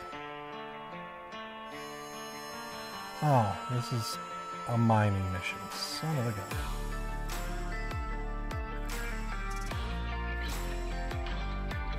Alright, well, I guess we'll...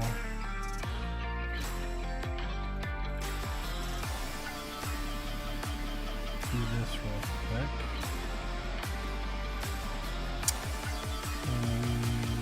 No, we won't pause that.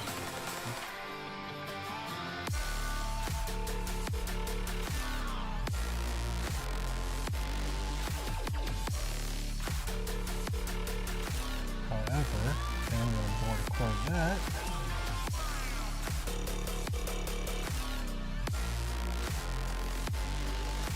You know, let's see if we can just do this in a Corvette.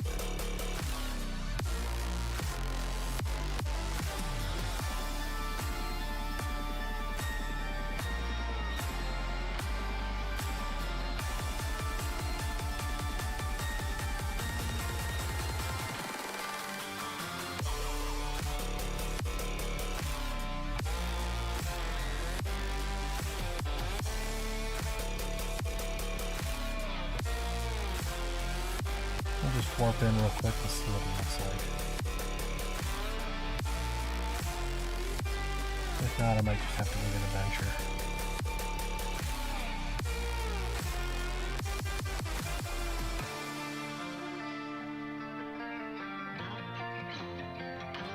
Or my pioneer.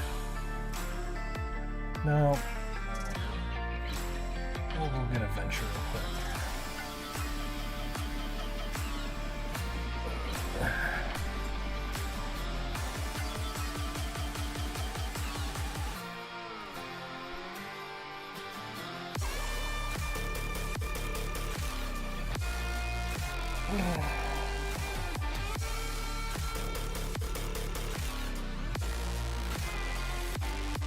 Yeah, we're just gonna go get that adventure. Buy one.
And so, since we don't mess with our wallet, I'll just buy this through the corporate wallet. Pay myself back later.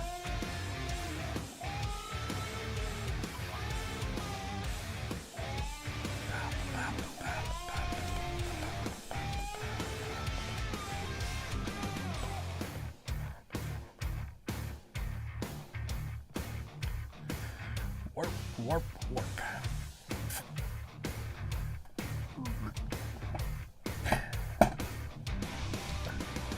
I like my little leg rest on my chair.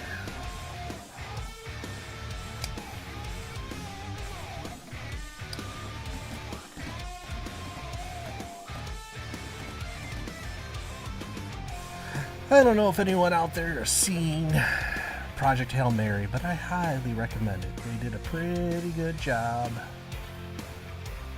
holding true to the book. Obviously, it was hard to dive into the sciencey stuff in a movie, but they did an alright job. Took the wife to see it. She loved Rocky, and now she's reading the book. Highly recommend the book too. If you do like I do, just get it on audible.com. I should get a referral link. I don't have one, but I should. I think I'll have to look into that. A great way to sponsor the channel. Because I think you can get those for free. And you don't even need to get Amazon to sponsor you.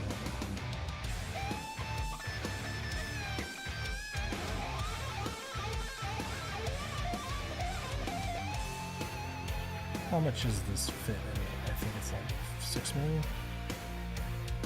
7 million. That ain't bad.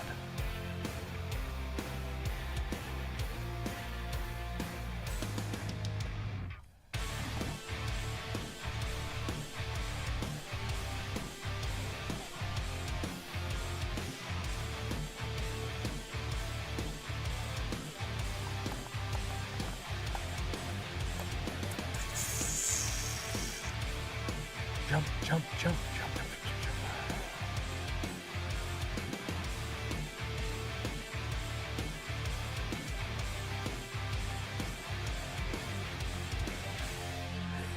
Yeah.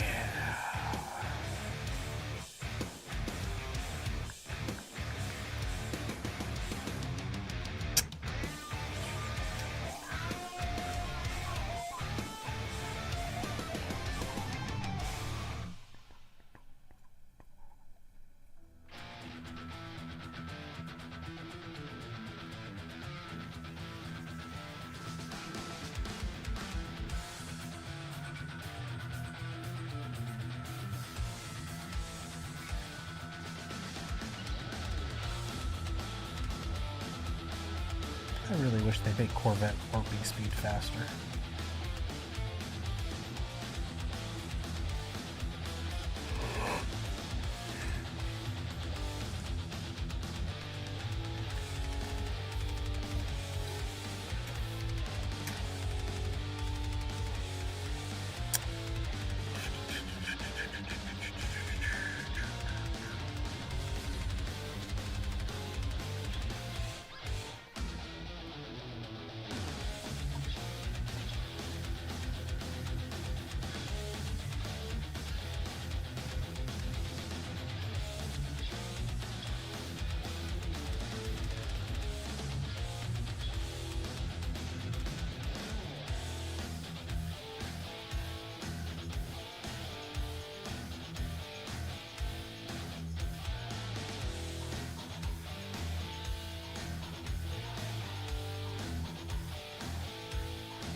Oh, I closed it down. Silly me.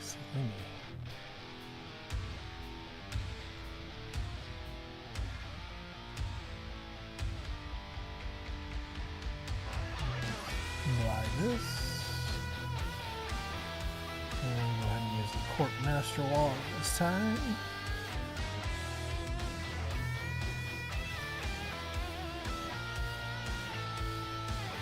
Oh.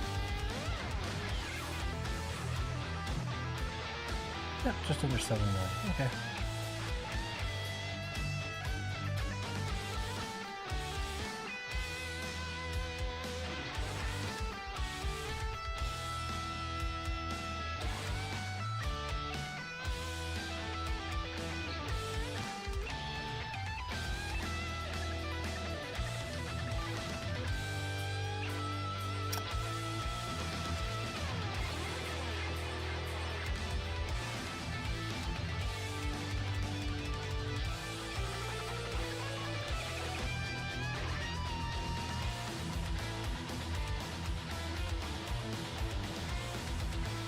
Get rid of these Reapers.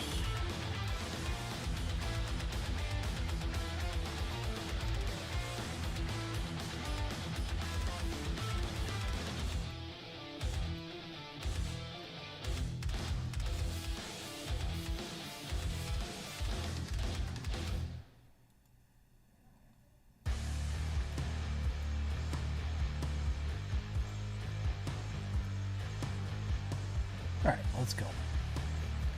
That ate up 5 minutes.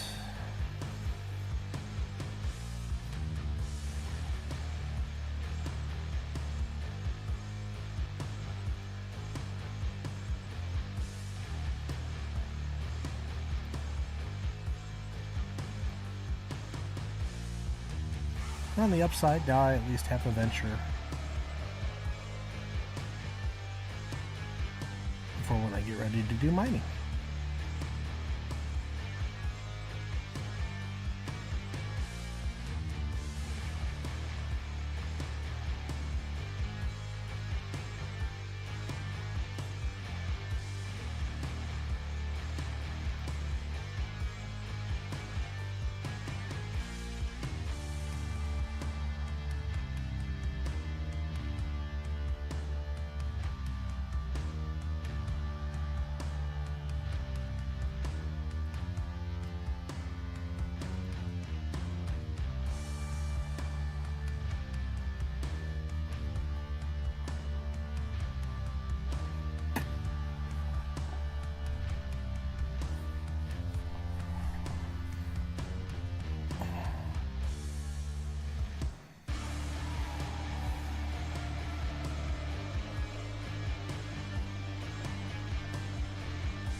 Warping, warping.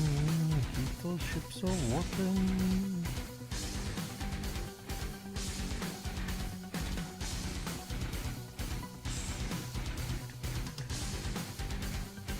Let's turn it up to 11. There we go.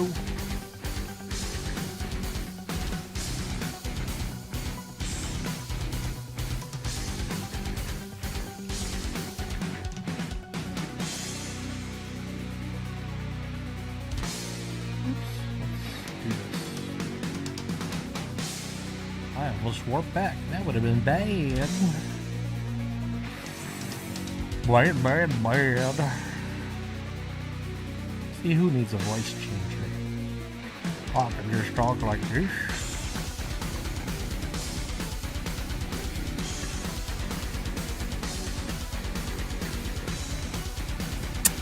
Go mining for dollies. How did somebody lose a doll in an asteroid?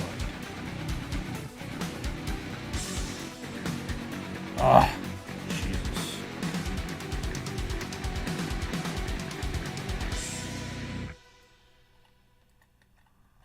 Yeah, I could have done this in the, I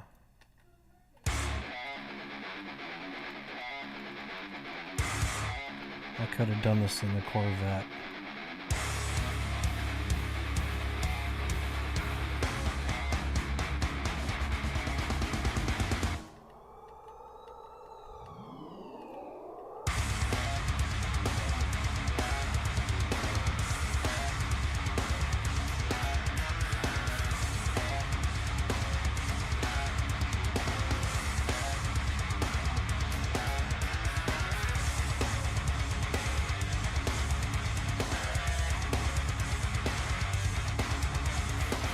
My range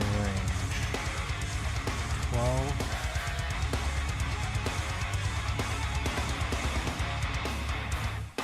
Dang it.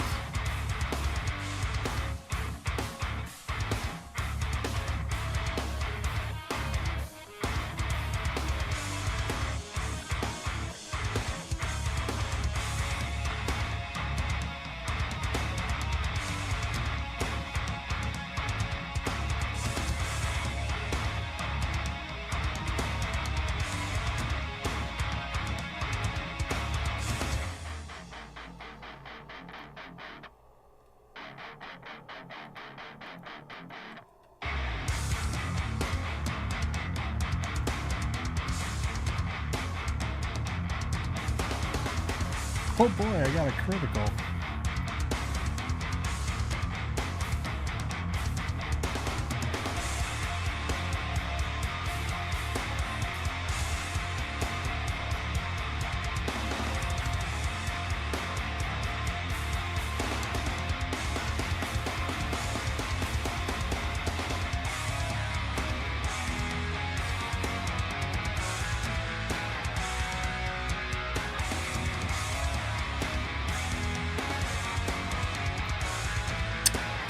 Alright, come on. Go. It's always the last one.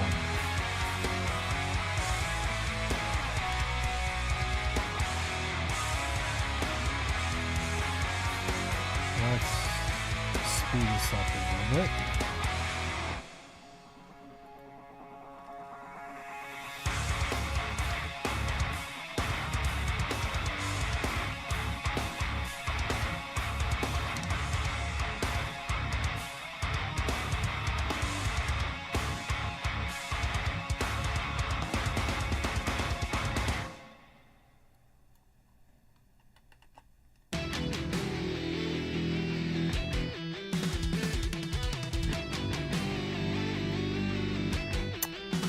Alright.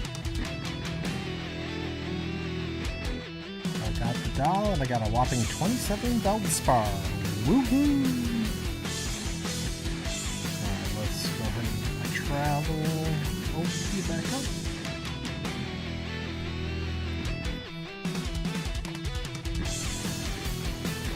Oh!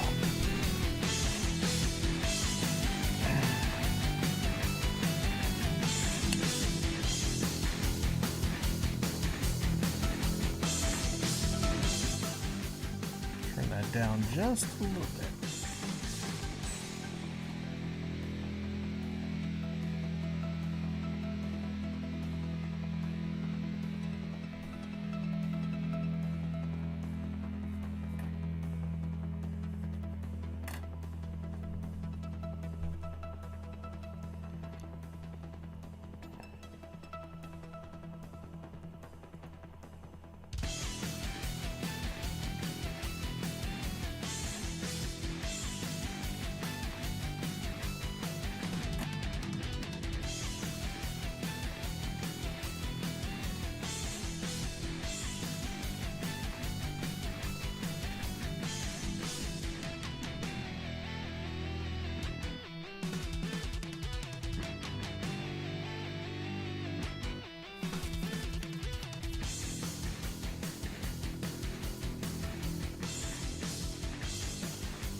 Nope, that's not what I wanted.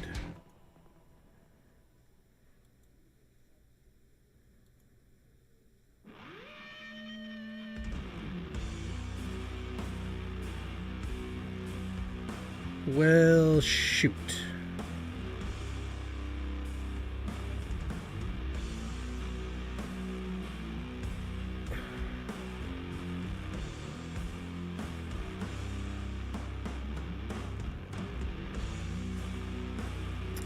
Alright, let's go get my destroyer. Urgh.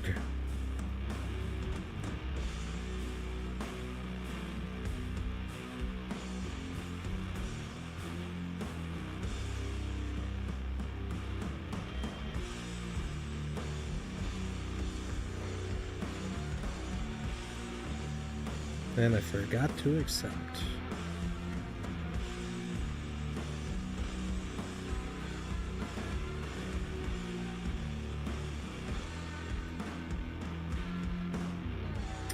Now we're going to pause the clock real quick here.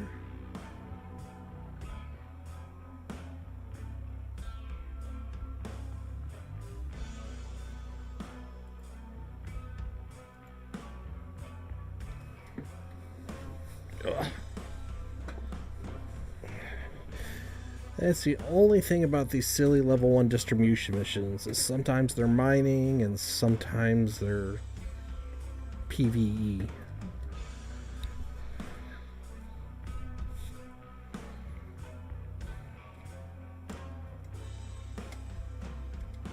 If I wanted to PvE, I would have done security.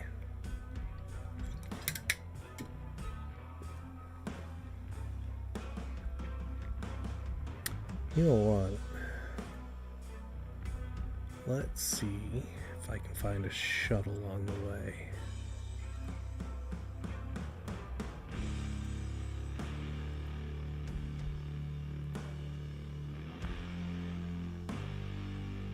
You know what? For 19,000, I'm going to buy a shuttle.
I like the Galente shuttles. They're cool looking.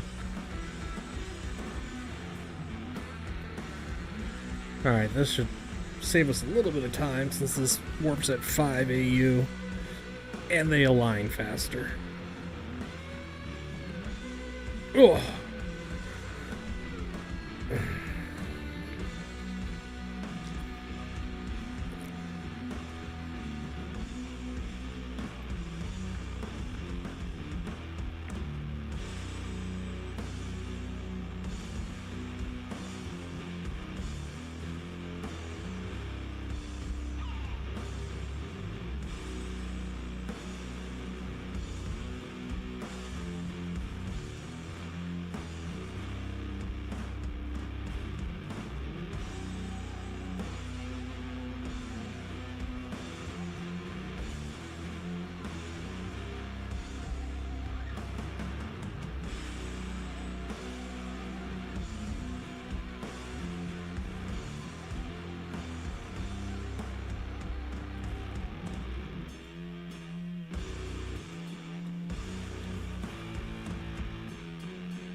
So this may not be the best example of mission running for this.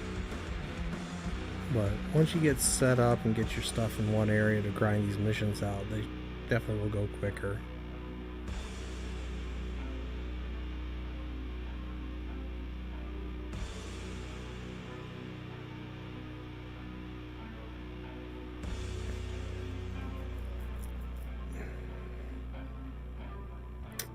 Do do do do do do do do do do do do.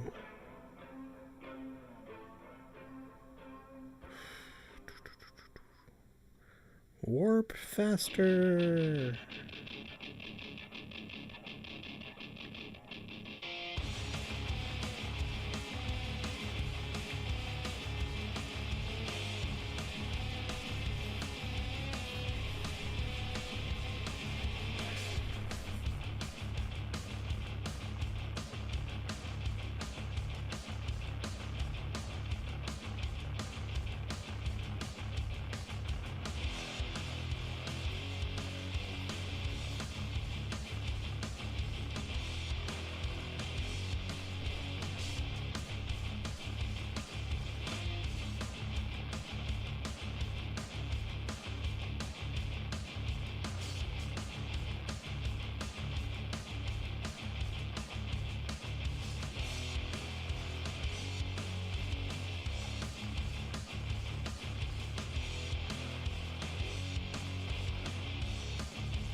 Even the shuttle's slow to warp.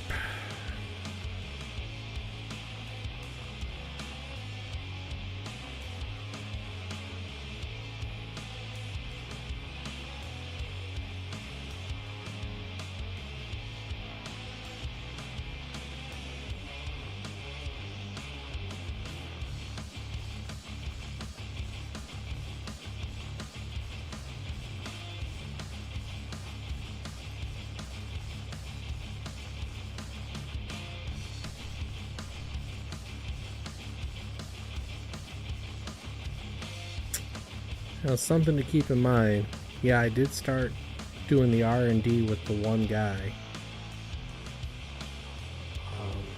You can do, like, that's Minmatar spaceship research.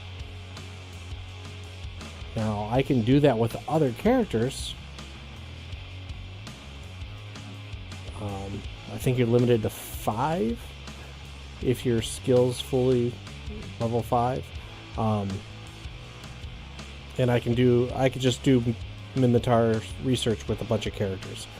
But if I want them all to be at level 4 when I get the standings high enough, I'm going to have to stop research, and then you lose all your research points. So make sure you spend them, and then you'll lose them.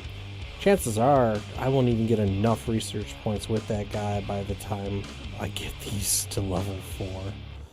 So, the other thing I got to do is I got to skill up the appropriate skills to maximize my R&D research. Alright, let's go ahead and get into my Thrasher. And let's...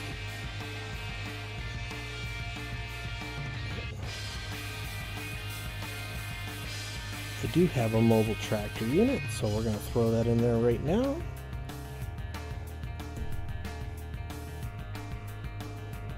Oh.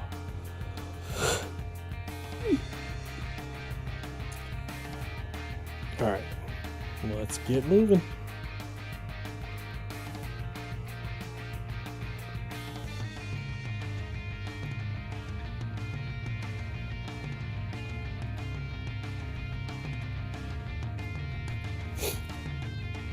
And this is my Brawly fit. I was playing around last night. I tried to do a distance fit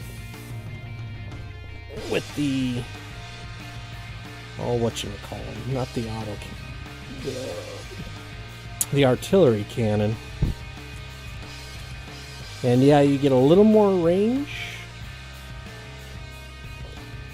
but the DPS isn't quite as good. And I died in the abyss to a Skybreaker. I probably could have killed it, but I screwed up thinking I had to change ammo because I was used to this brawler. And I would put in the hail.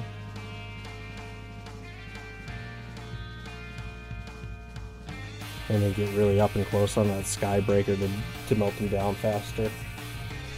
With, 233 per second, that guy goes down pretty quick. But I screwed up, I switched ammo, and then I had to switch back, so I lost 20 seconds. And he pretty much melted me. Probably could have beat him though.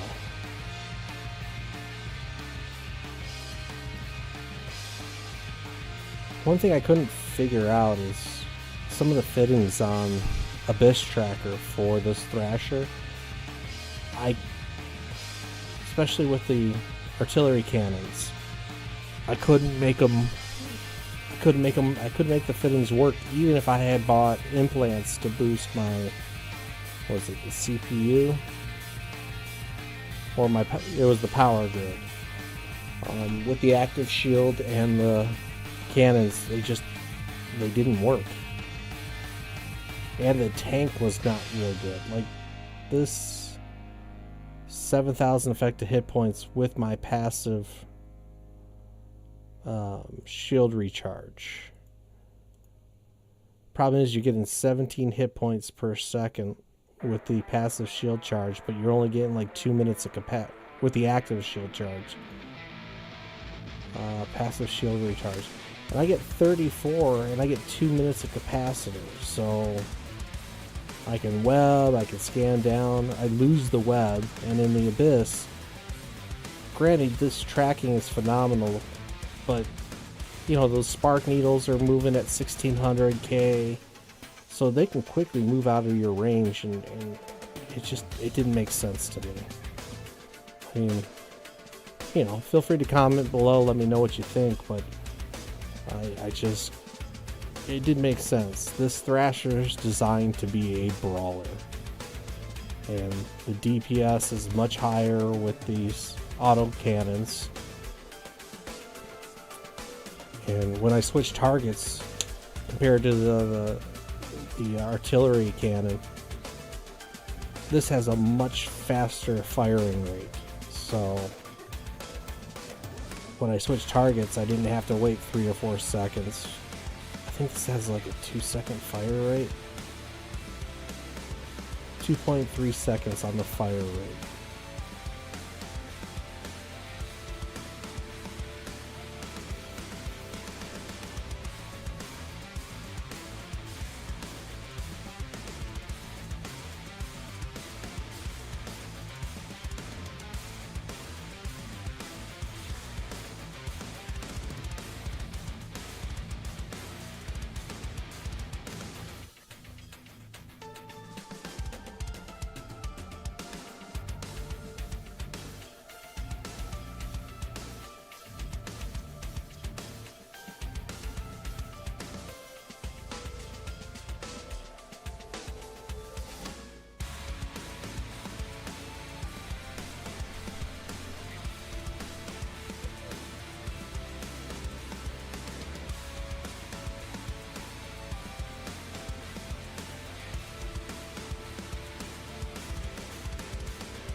So like this, well, trying to fit the 280 artillery cannon, just capacitor problems.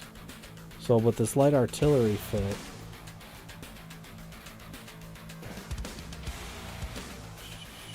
yeah, the fire rate's every 8.5 seconds. Gosh, and this howitzer's 10 seconds. That is just insane. Yeah, it has a higher alpha and really does quick damage, but if you can't break the tank fast enough, it just doesn't matter.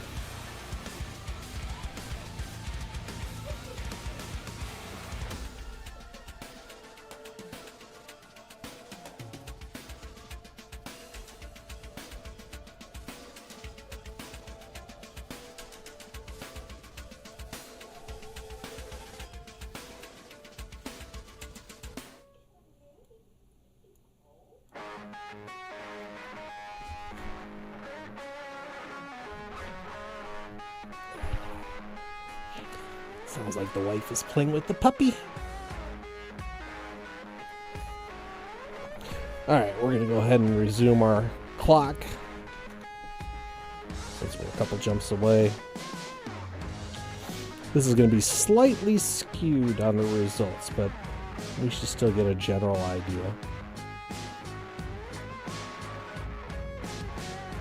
And the truth is, I'll probably grind fast to get the level 4 standing I need, which is a 5.0 standing. I'll probably just grind out a bunch of level 2 security missions. Those might pay better.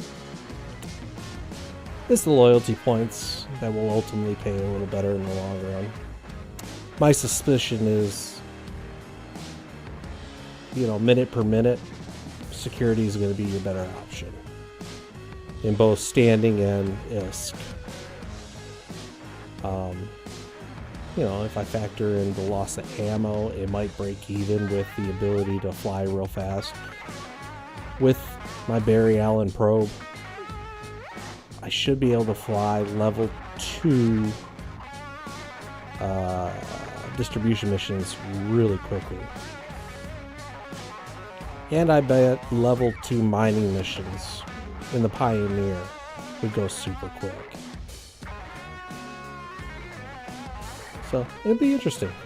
Maybe next week we'll do level 2 missions, and I'll put the Pioneer and I'll stage everything a little better.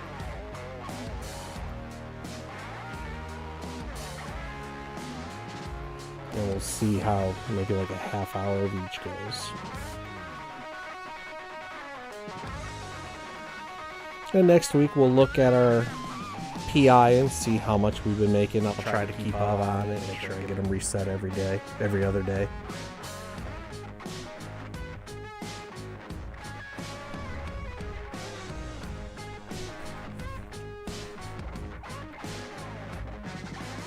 Yeah, this guy might have been hard to kill in a...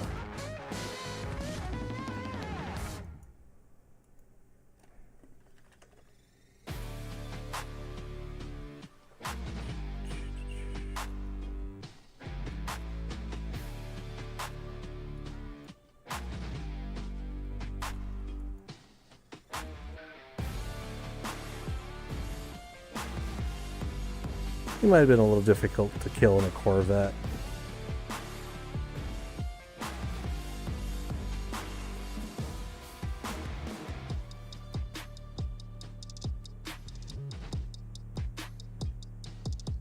Alright, check my loot.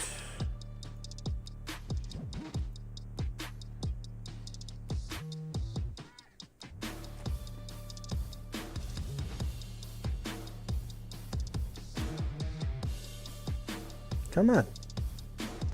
Spin around faster.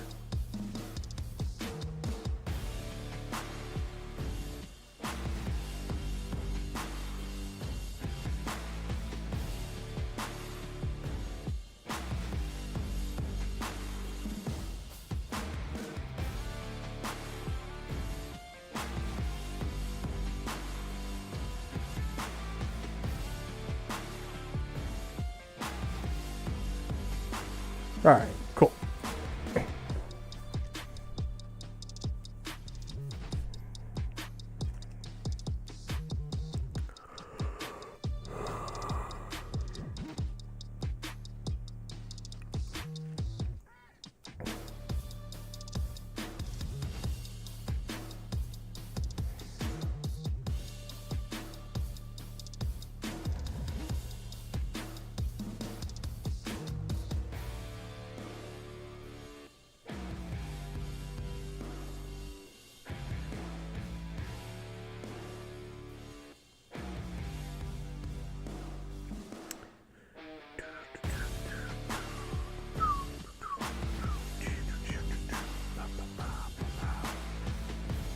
Alright, so that's 5 missions in 40 minutes.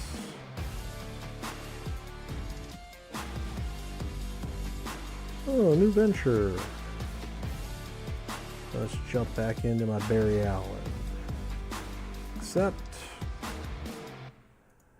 So set destination, add the waypoint, and close. Let's go. Yeah, these 5-part missions usually just suck. Because, like you saw in the last one, I get a little mining, I get a little,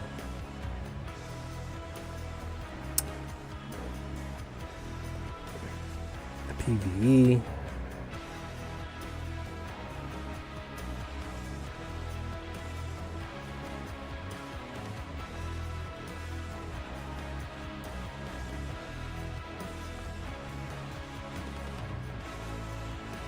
Let's see here. Yep, should have a plus sign. So we went from 1.2 to 1.3 in 5 missions. Whoop-dee-doo.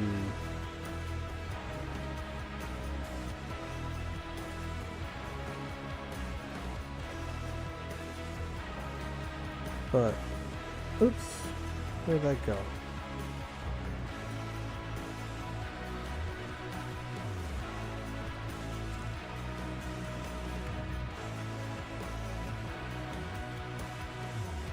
So it looks like, you know, we average 0.02. So that's going to be a tough grind.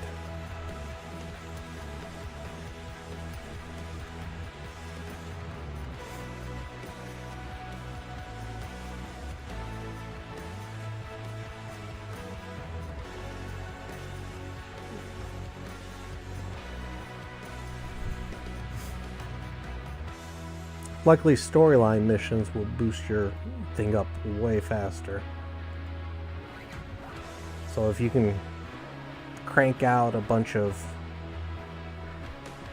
distributions much faster to get the storyline, then you get the storyline boost. That may be faster than getting security missions and then getting a security mission boost. It's really debatable. I really can't say which way would be better.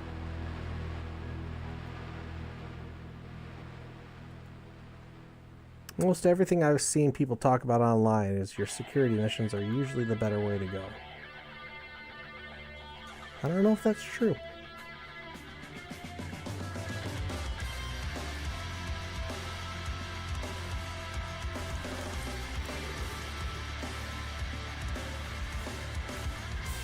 The nice part is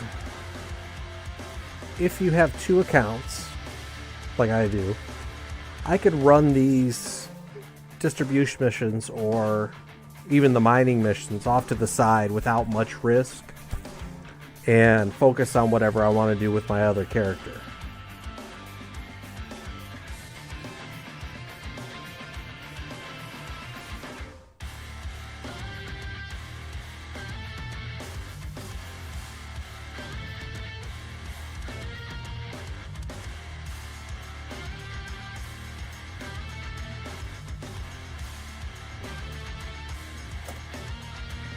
But in under 45 minutes, even with that delay, actually it's under 40 minutes because when we went to pick up our adventure, that was at least a 5-minute delay. We've done 6 and we're on our 7th mission. So you could easily get 10 missions an hour done. I think we will get 10 missions done in an hour. I think when we finish this series, we will consider that an hour and see how we're doing all in all.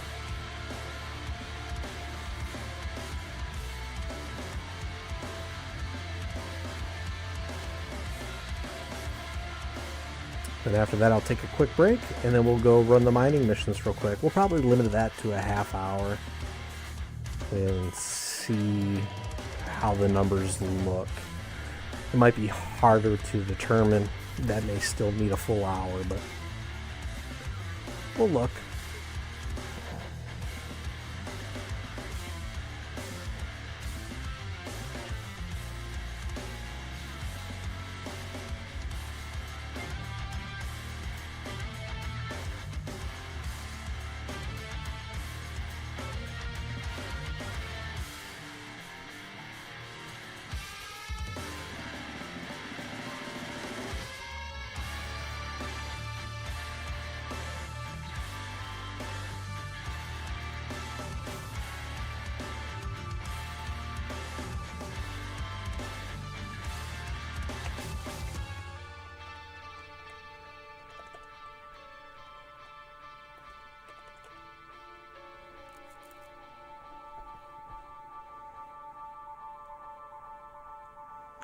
Got a group of homeless people.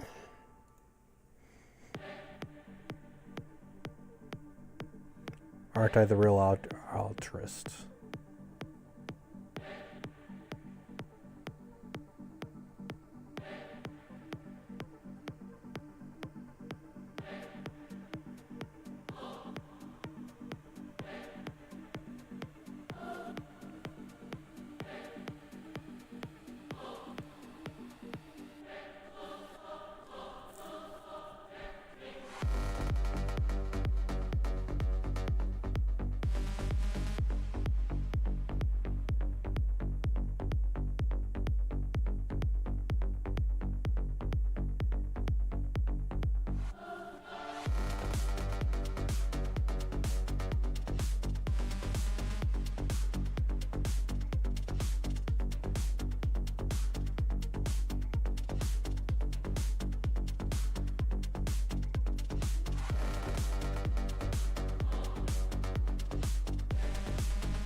Oh, I'm still alone in chat.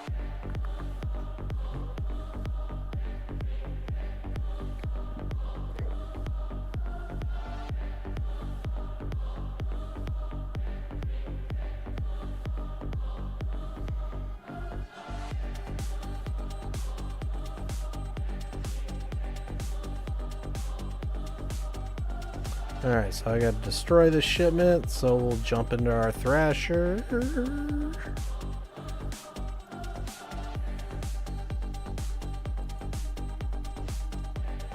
Wait a second. Attacking, current, or high side, blah, blah, blah, blah, blah.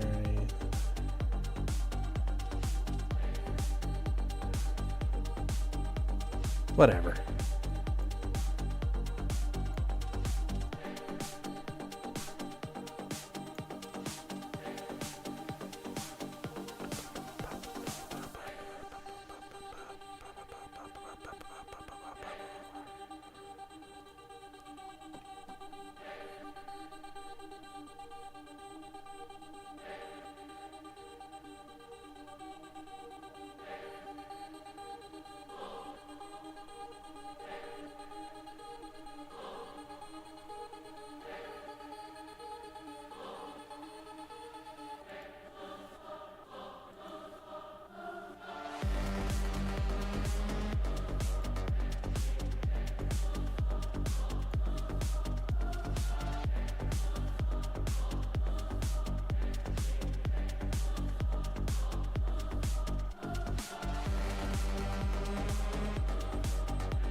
There we go.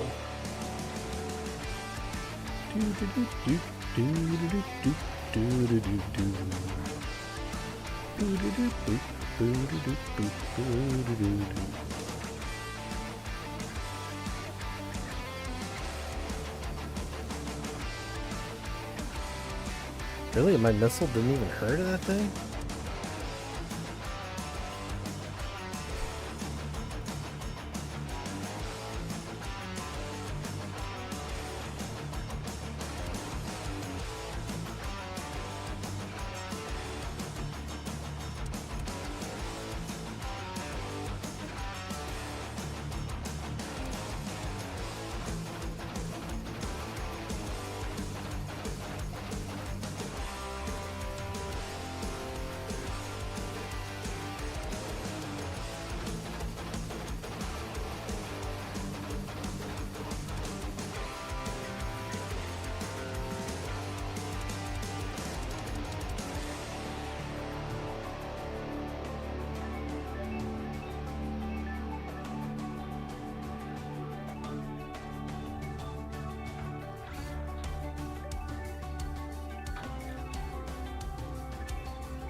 Ooh, that was close. What did I almost shot that thing. That would have been bad. I did shoot that thing. That would have been bad. Blowing up the parts. I didn't realize I was targeting anything.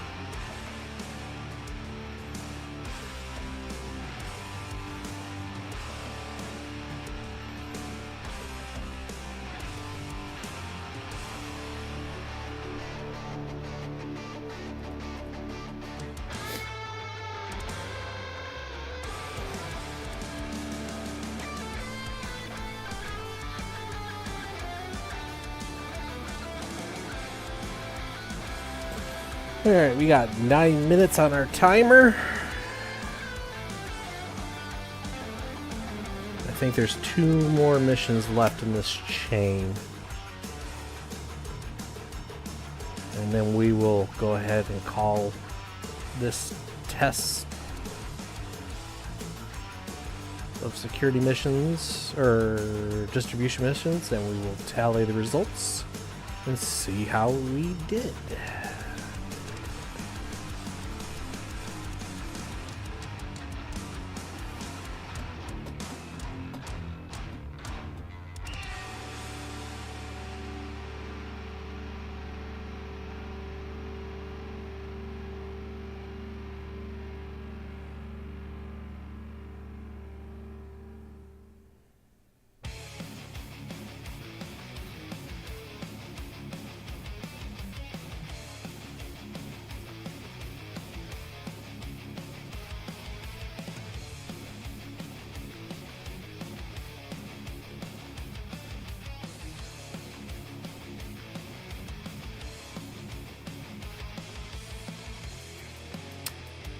Alrighty.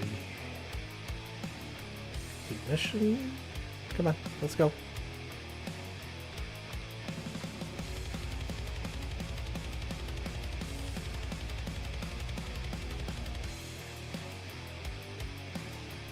Yeah, another combat mission in distribution. Hilarious. Oh, too funny. Oh.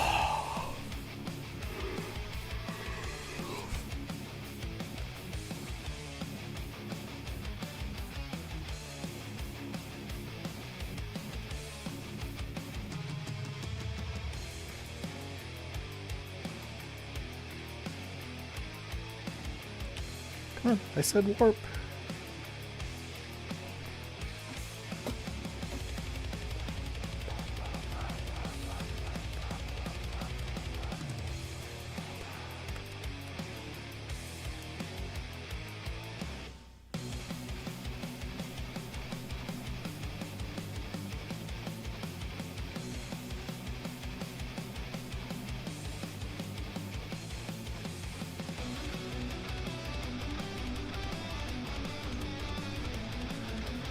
Oh my, look at all these guys I gotta fight.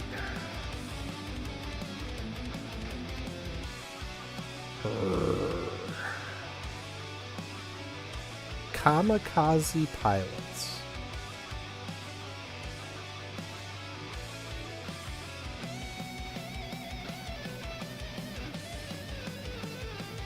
Alright, we're gonna go take these guys out first.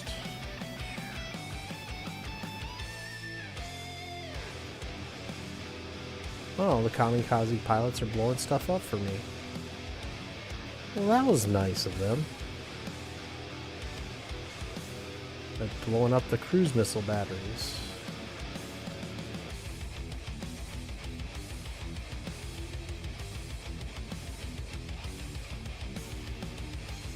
Well, those are some pretty explosions.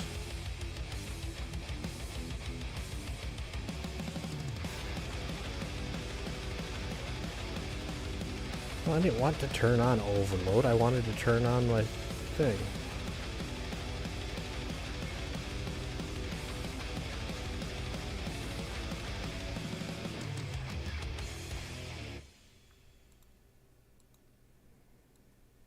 Well, they did all the hard work for me. Let's go ahead and drop this MTU real quick.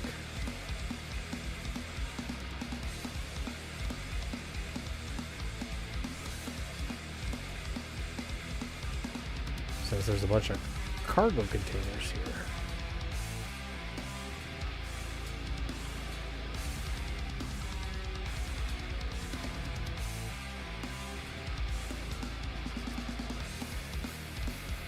Alright, we're going to let the MTU do its thing real quick. And then... it's probably just a bunch of metal scrap, though.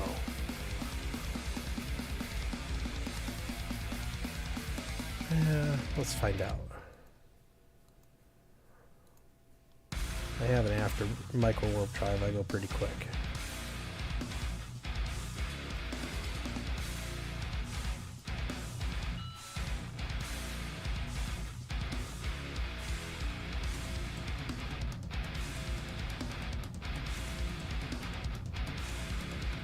Antimatter, let's see what this thing's got.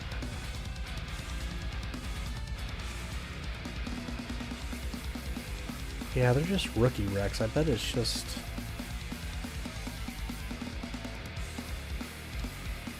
it's just going to be a bunch of scrap. I'm not going to waste time with that.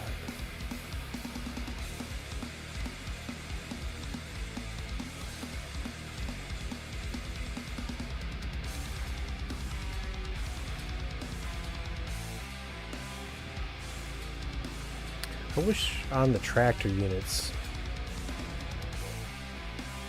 there was a priority setting. Loots, cargo containers, wrecks with loots, and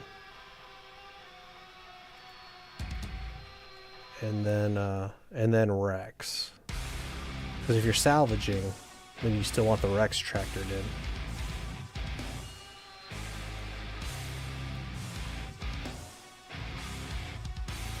Oh, and a little bit of stuff here. Alright, we'll give it a minute. I'm just going to let it do its thing. I will be right back.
Alright.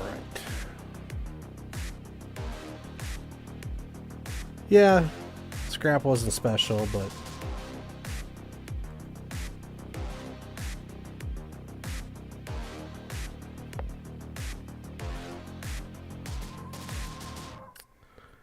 well, there's two more. I might as well wait. So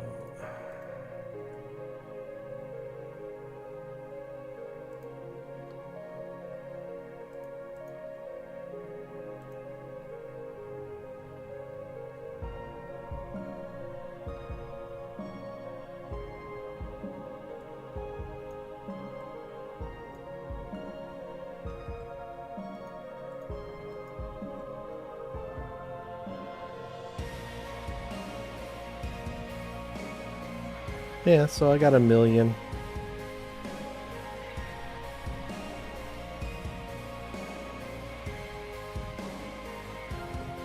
So we'll call that 1 million.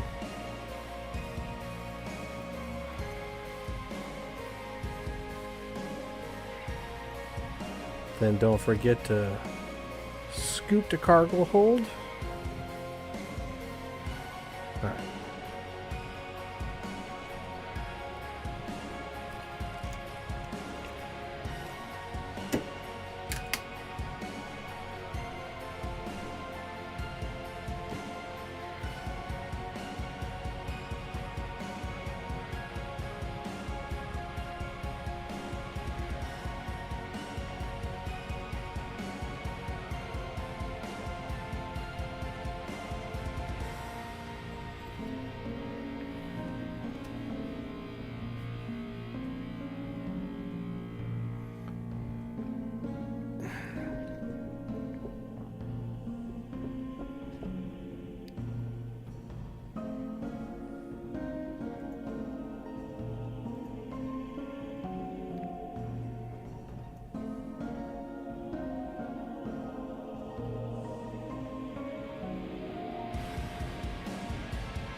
And another PvE mission.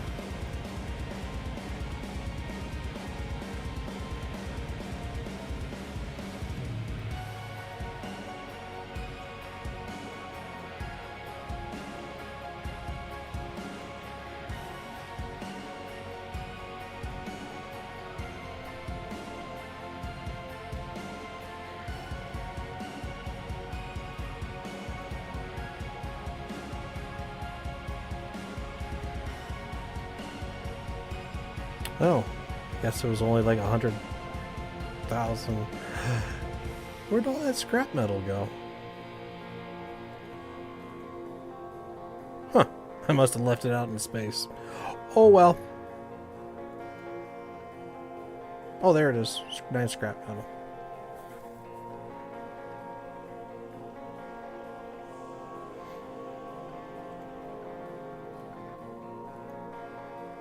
Alright.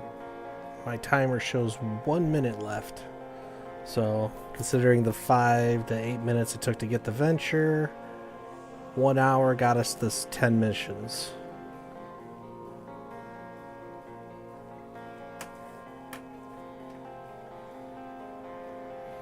And we'll take a look at how our standings and everything changed.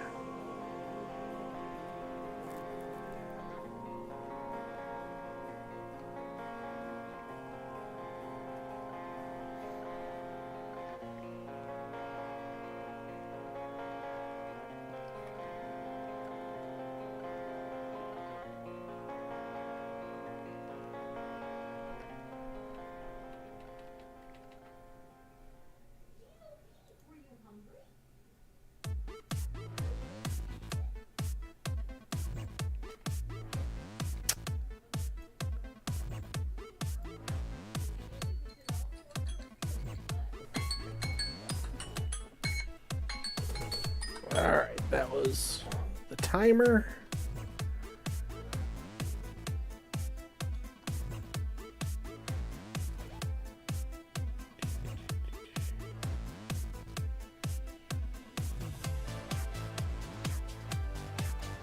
Let's go kill this pleasure cruiser.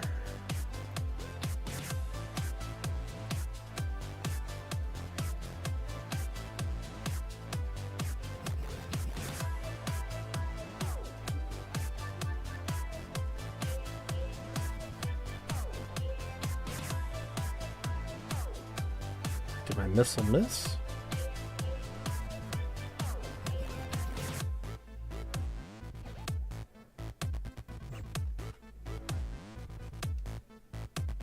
Yeah, in a pinch, this one could have been done with a the Corvette.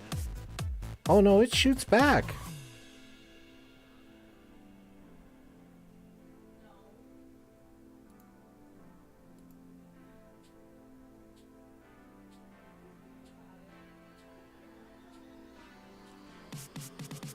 We'll take the long rim roses. Sorry, tourist, you're toast. Oh, they're actually worth a little money? No way. Who's buying tourists? Oh, sorry, tourists, you're left stranded.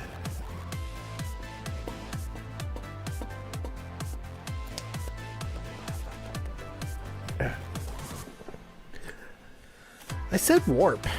I swear.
All right, folks, let's see how we did.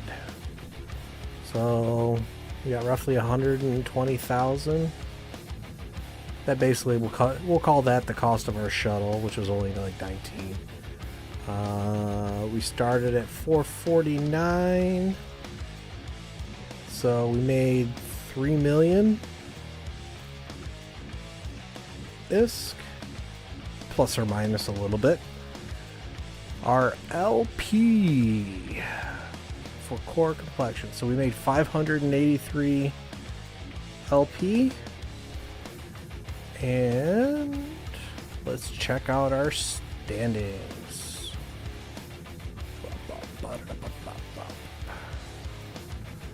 So we're at 136. So that's basically plus 16.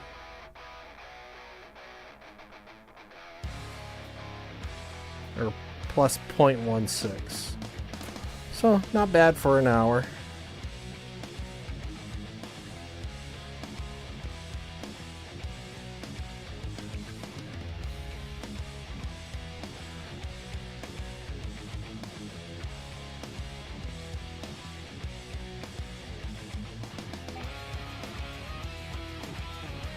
So our base standing was 0.08, but we get the connections bonus gives us a 1.18. So we went from 0.08 to 0.19. So yeah, so 0.1. So the connections gave us a little bit bonus, but basically 0.16 increase in our standings. Not too shabby. Alright, let's see what level ones. Agency tab, distribution, we'll change that to mining. Oh, come on, the nearest one is 6 away.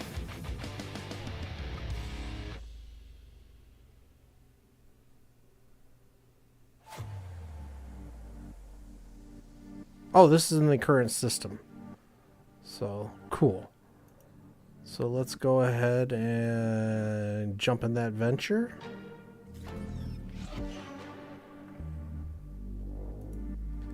And set destination. Alright, be right back. I do want to get something to snack on real quick.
Cheez-Its, because they're the cheesiest.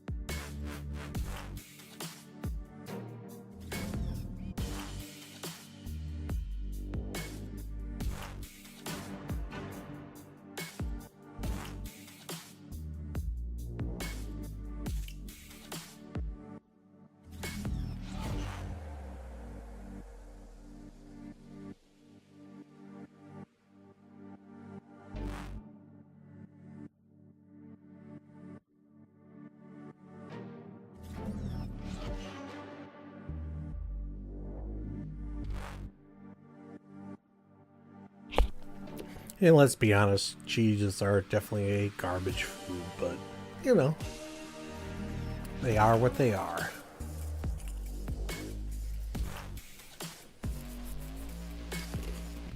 We need to give our Venture a little better skin. I like the Aurora.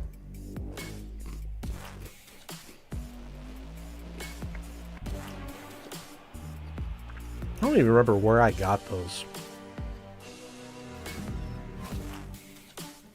Alright, let's talk to Oddhill Offner and Vindisor. Man, where do they come up with these names?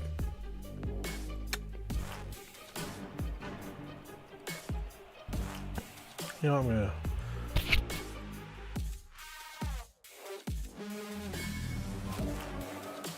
throw that in the mining hold because I don't think we'll ever get anywhere close to our 5,000, but it's a good start.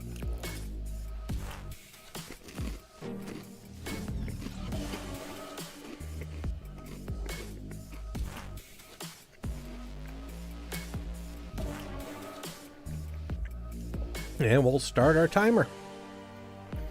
Let's go.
All right. I always hotkey my scanner and my mining survey.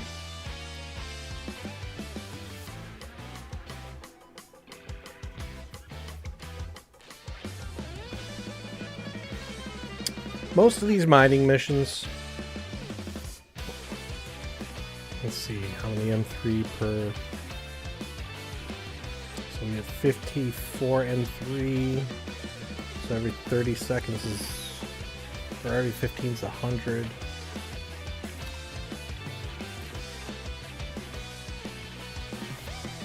So every minute is 400. So this will take just under 3 minutes. Or just over 3 minutes.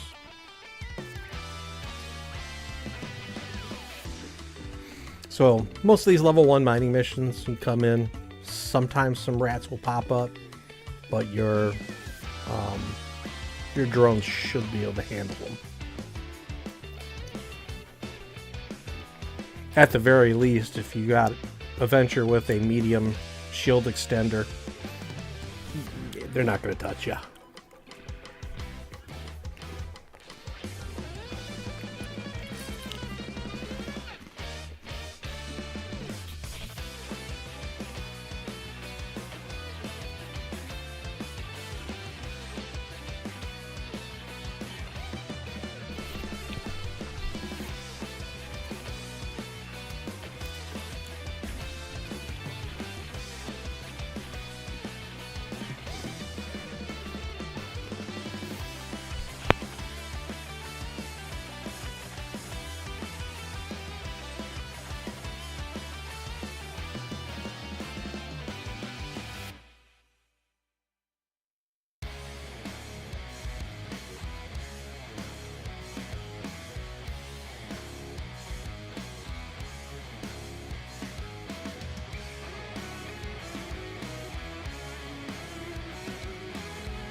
All right, we're on our way.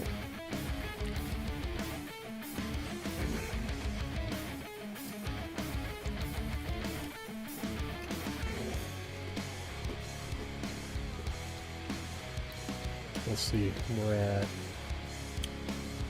352 million. Or 452. Dyslexic moment.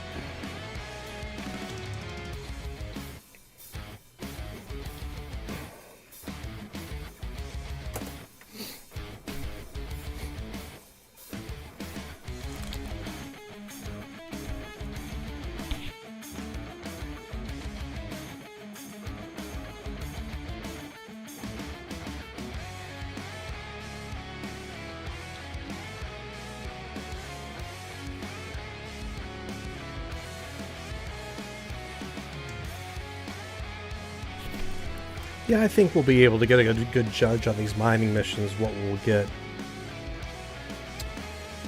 in 15 to 30 minutes. We'll kind of see. Because at least with mining missions, they stay strictly mining. I think occasionally you might get a transport mission, but I don't recall any combat mission. Excuse me. In the mining.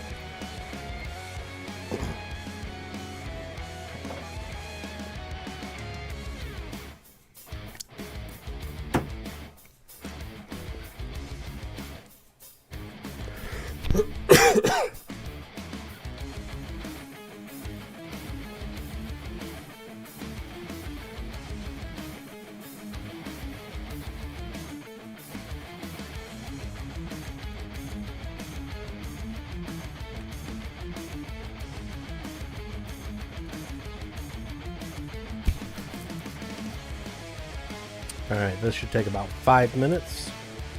See, I think I really should include Project Discovery in the mining for making money.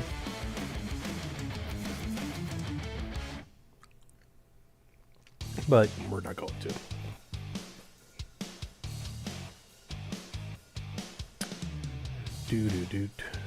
Do.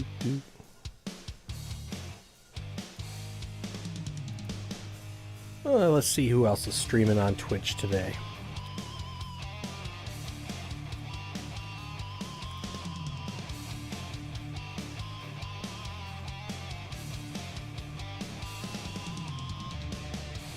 Oh, they're still streaming the Anger games.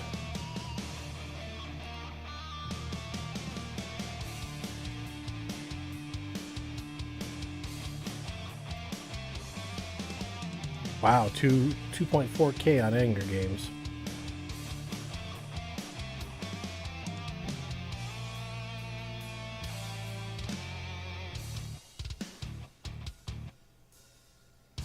At least on the CCP main site.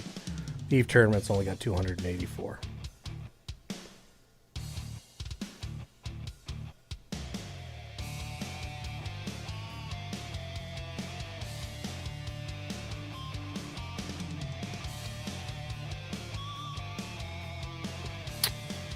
As you can see on my screen, I've got my PvP overview in one window, and I've got all my other overviews in another window. And I got my locations over here, but not really needed.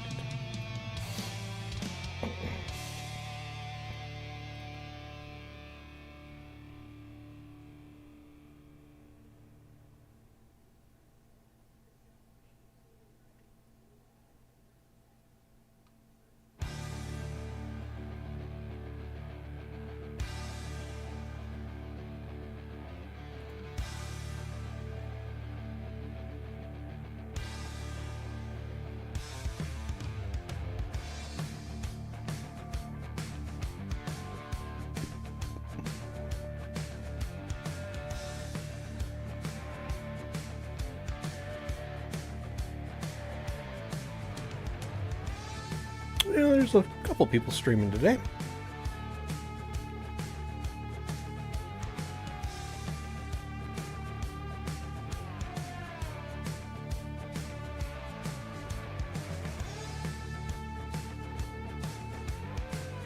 let's see, if I did this in my Pioneer, and if you have done the or Epic mission, you get a free Pioneer. I think I have this set in my corporate fittings.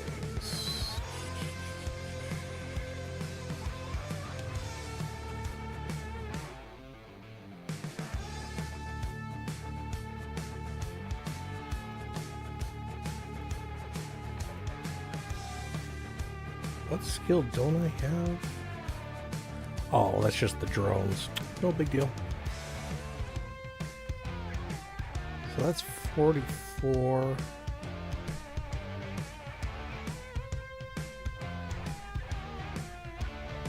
Every 15 seconds. So that's 20 less for the 2 lasers, which means I'm getting 24 more. So yeah, this definitely goes much faster in the Pioneer. I think I'll get that when I do level 2s later.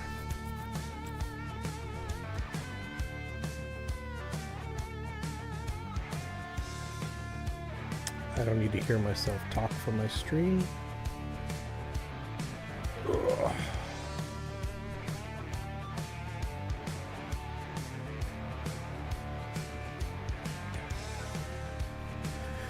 Yes, because mining is not as entertaining. I think we'll take a 15-minute chunk or a 20-minute chunk.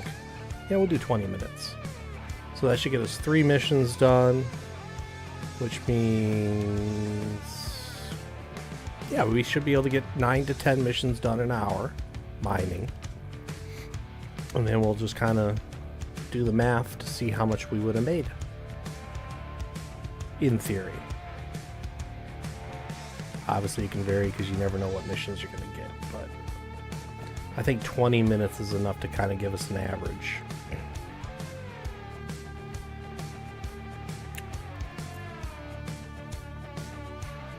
And then we can get on to the fun stuff like security missions where we can make things go boom. Boom, boom, boom, boom, boom, boom, boom, boom, boom, boom, boom.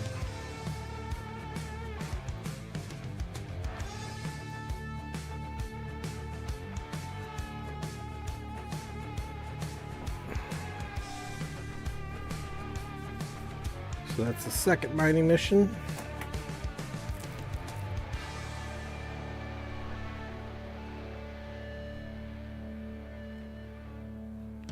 And it's basically the same thing we just did in the first mission.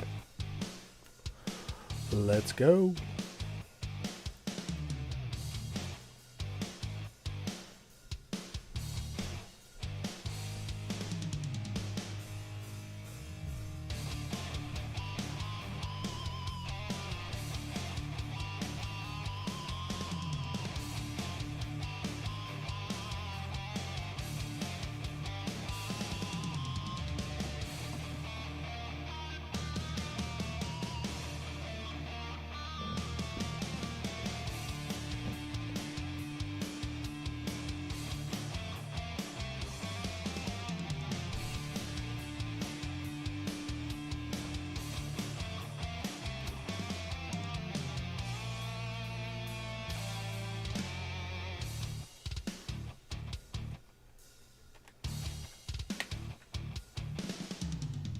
And we're gonna bounce off that rock.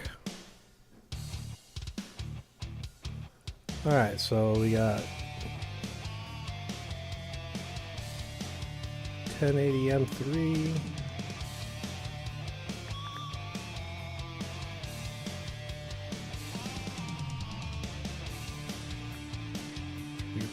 That's 7.2. 10.080 divided by 7.2 equals 150 seconds. So that's 60, 120. That leaves us with 30. So this should take 2.5 minutes. Unless we happen to get a bonus.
We'll go ahead and start our line.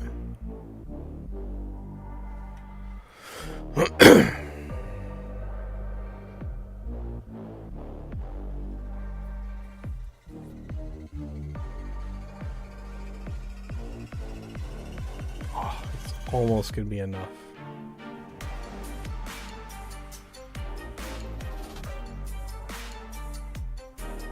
Cool.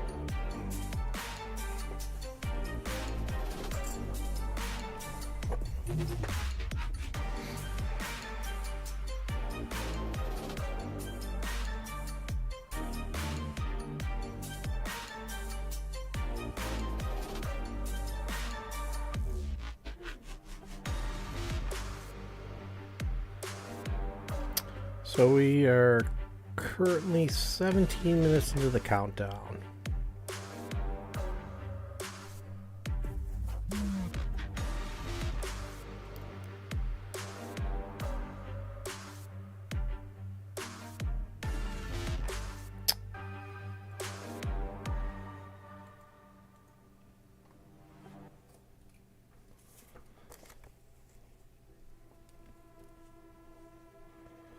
So we made about $500,000 in 15 minutes.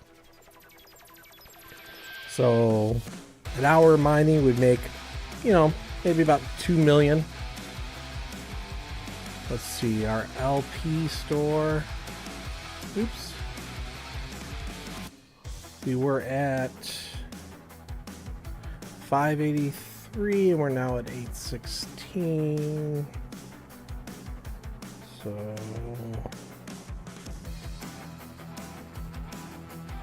that's 337. So that's 233 times 4 is 2, 8. So in theory, that can't be right. Let me get the calculator out. In theory, it says we would have made 900.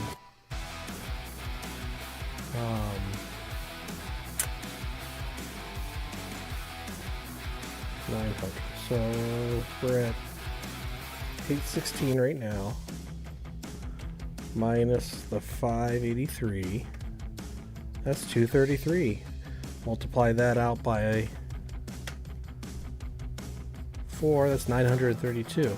So in theory, our LP earnings would be much greater in the mining offers. Interesting. Let's take a look at our standing.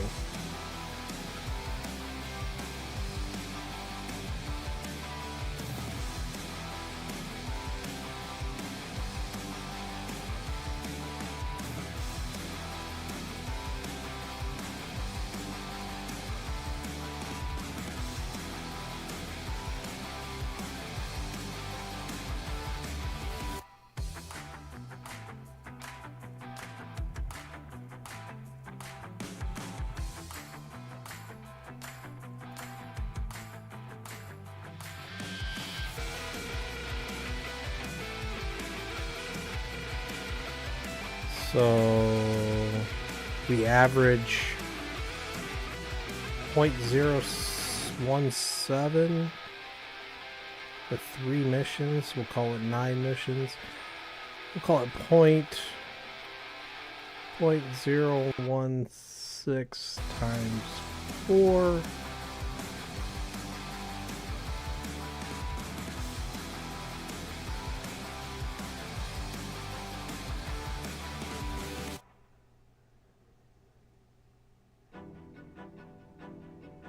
No, that's not right.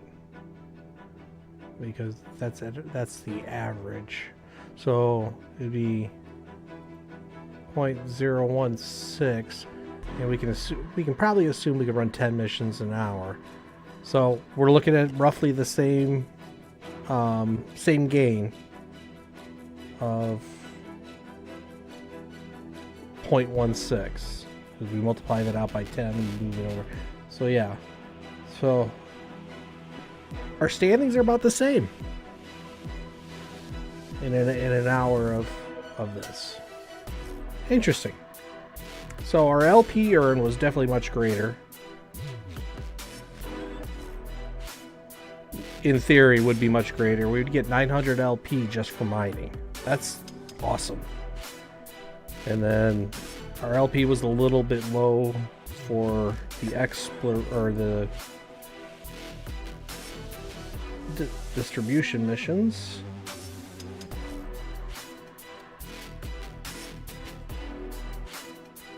So we are sitting at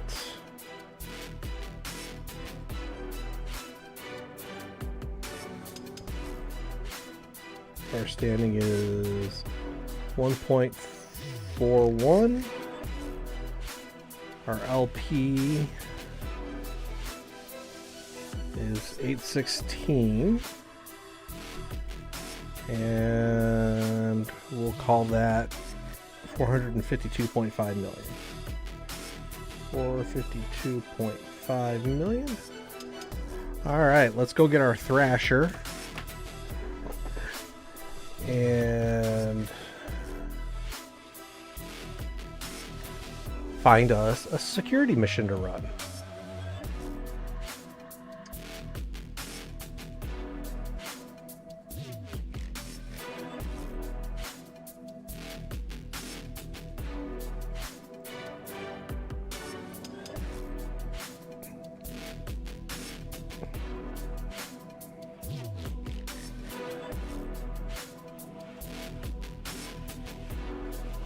Oh shoot.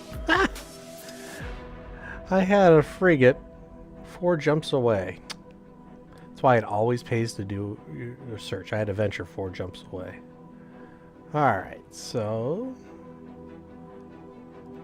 let's go ahead and go back to that other station.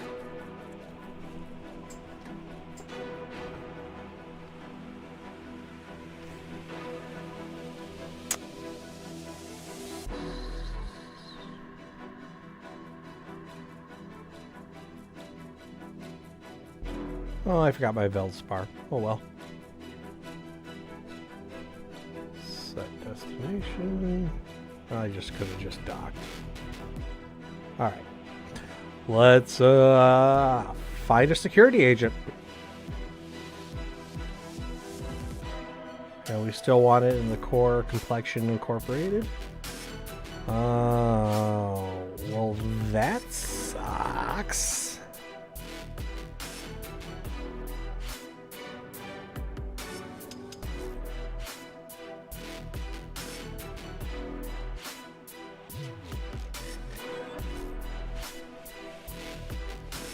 Obviously, core complexion doesn't have a lot of security agents.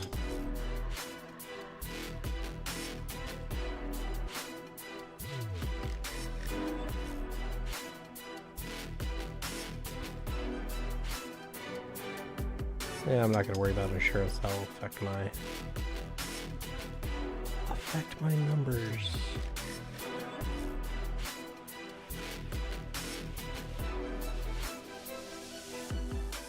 Well, that sucks. We got to jump 11 away.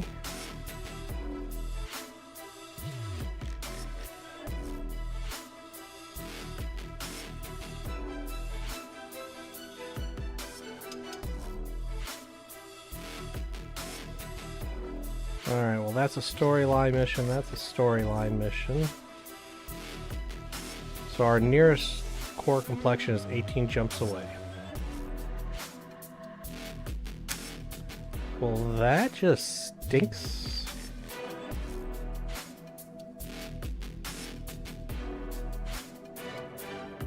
Let's take a look at our star map.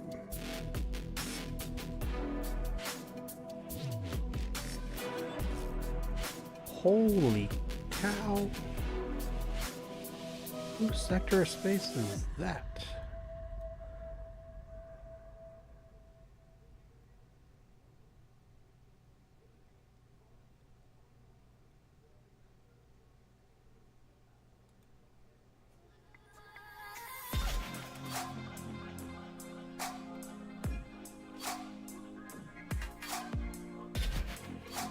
Oh, it's Bimitar space. No worries.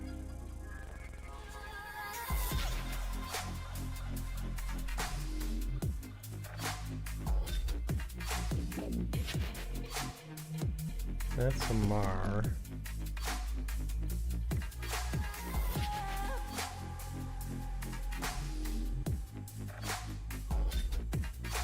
Ooh, look at this.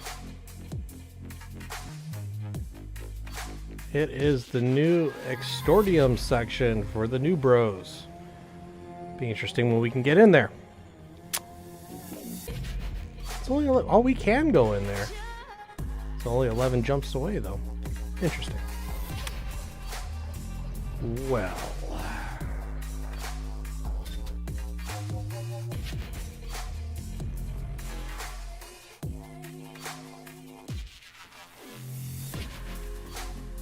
That's really strange.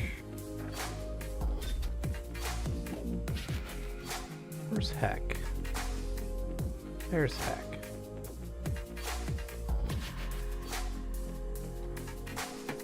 Alright, well, we're a ways from my other... No, let me check real quick.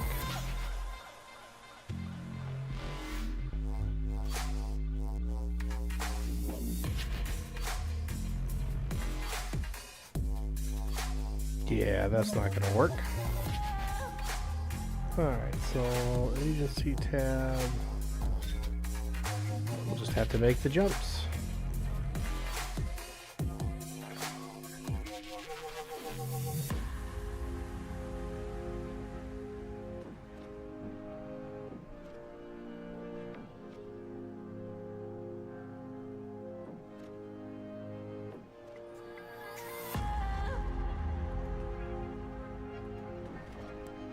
Oops, nope.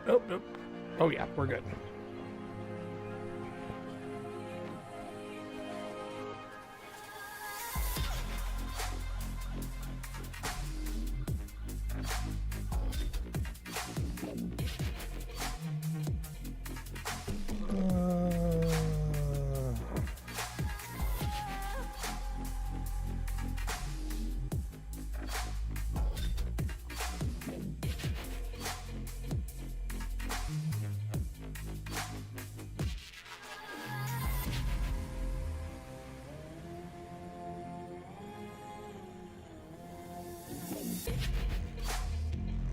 Yeah, that could be camp sections. We don't want to go through there. That's unfortunate. Thought maybe going through low sec, but looks like there's a little camping going on. Granted, this ship isn't worth much, but I don't want to waste time resupplying.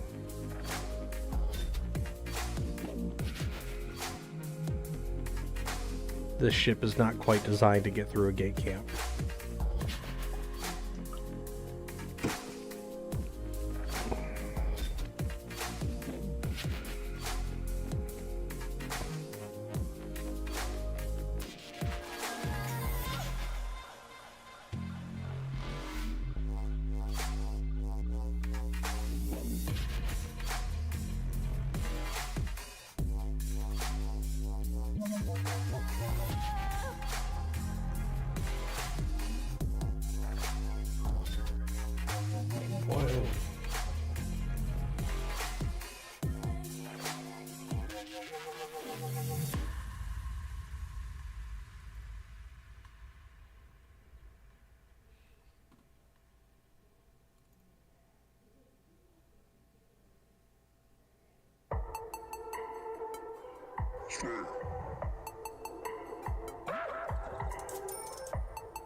Alright, while we're jumping, we'll go ahead and talk about this again.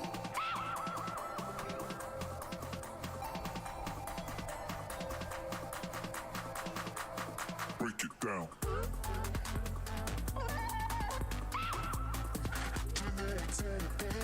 Yeah, break it down.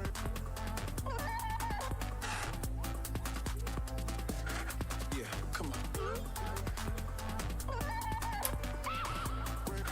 Alright, our road to 1,000, the Founders Rewards program. Alright guys, as a streamer, the biggest hurdle for us is getting to 1,000 and getting our channel monetized. So, to try to get me there a little bit quicker, I'm doing the giveaways. So both Twitch and YouTube. When we hit 100 either subs on YouTube or followers on Twitch, I'm going to give 100 million ISK away. When we hit 200 at each of those, I'll give 200 away, then 300, 400, and when we hit 1,000, we will give 1 billion away. In addition to the billion, I'll give out 1,000 plex. That's 2 billion and 2,000 plex when we hit 1,000 on both socials. Now here's how you enter, guys, and this is the early adopters get the most opportunity to win the most money. You need to follow, you need to subscribe, because we need to get those numbers up. Then you message Captain Boomer Gold in-game, so I get your in-game name. Then also tell me in that in-game email, do it through in-game email, not a message, because I'm not always on. In the in-game email, tell me your user handle for YouTube and your user handle for Twitch. That way I can line the two up. I'll keep track of them on a spreadsheet. Yes, spaceships in space as always. But I'll keep track of that. And when we hit each level and benchmark, I'll randomly pick a name. I don't know if I'll print them up and cut them in a piece of paper or whatever. Well, I'll figure out something. But I'll randomly pick a name and we'll give the rewards out. And then when we hit 1,000, you guys will be considered the founders of the channel. And I will continue to reward your generosity with time and just subscribing and helping me hit the monetization benchmarks by doing monthly giveaways. As the channel gets bigger and bigger, I'll make those monthly big giveaways bigger and bigger. It's you know, need your help, guys. I appreciate you guys watching. I appreciate the subs. I appreciate the likes, the subscribes, the shares. Let's see if we can get this channel growing. The more it grows, the more I can do, the more flexibility I have. I got some other big things coming up too that will help and catch people's attention. So that's the giveaway. So don't forget to hit that subscribe and follow button. Caveat: you don't need to be a subscriber on Twitch. It's really appreciated, but I know those are paid subscriptions, and my following's just not big enough to, you know, it's appreciated, but it's not big enough to follow putting money into it, especially when you're just giving money to Twitch and it doesn't come to me until I get monetized. So save those Twitch subs for other content creators. When this channel reaches a point where they're actually monetizing me and it's worthwhile, then I'll express my gratitude then. But thanks for the support, thanks for the likes, subscribes, follows, and let's keep warping on to our destination.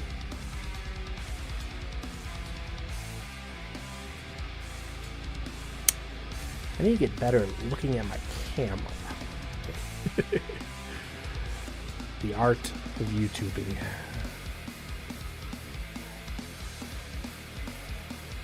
What's Puppy doing?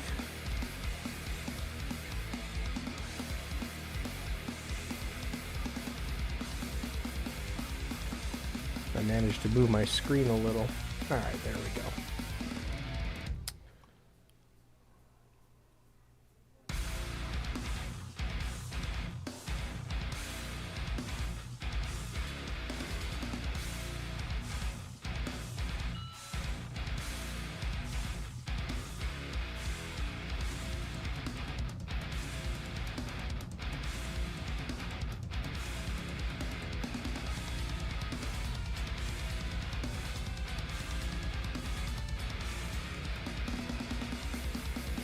There, that works. I like that.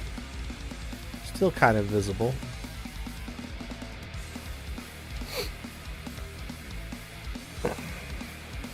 Almost there. 10 more jumps.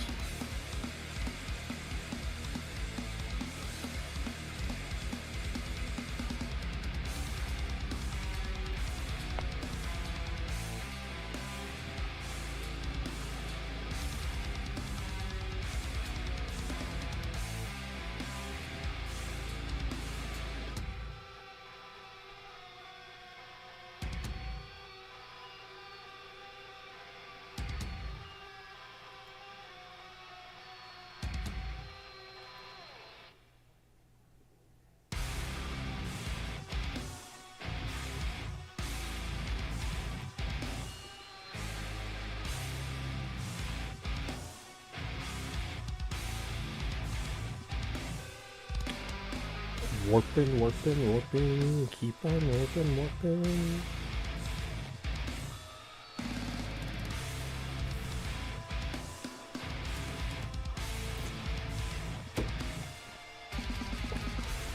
Yeah, the interesting thing about the security missions is the payouts are so sporadic based on the missions. Mining's pretty consistent. The distribution payouts are pretty consistent, but you know, because sometimes with the security, you're just blowing up one guy and then coming back. Especially on the level ones. Let's turn down the music just a tad.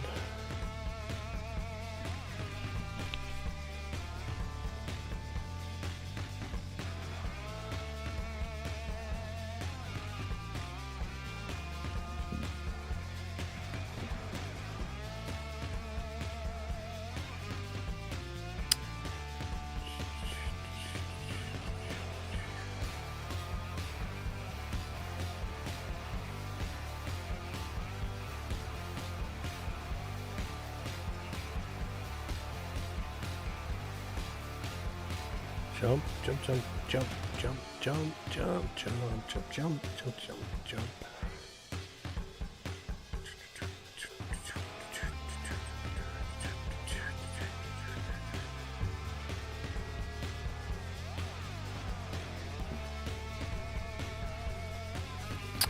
Let's check in on our PI.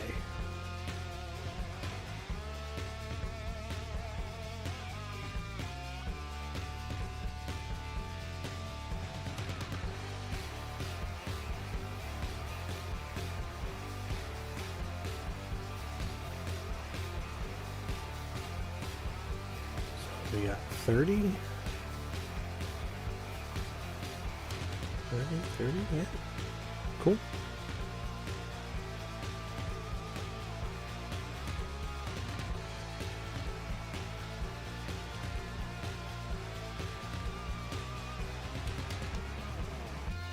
And we got, should have only 15, oh yeah, 15 nanites.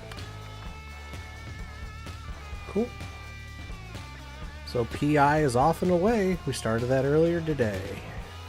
And I did not mean to make that rhyme, but why not?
3 more jumps to go.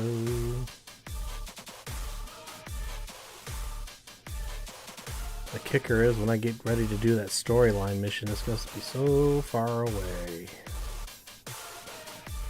That's right, I think there were some level 2s over there.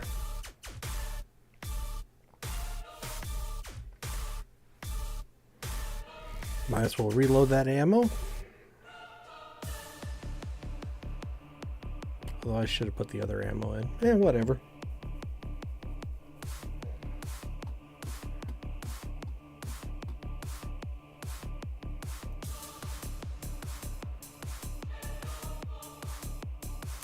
Oh, shoot. It is only 3 jumps away. That's a bummer. Oh well. Pretty sure I had a Thrasher in there. Yep, I definitely do. Yeah. These things happen.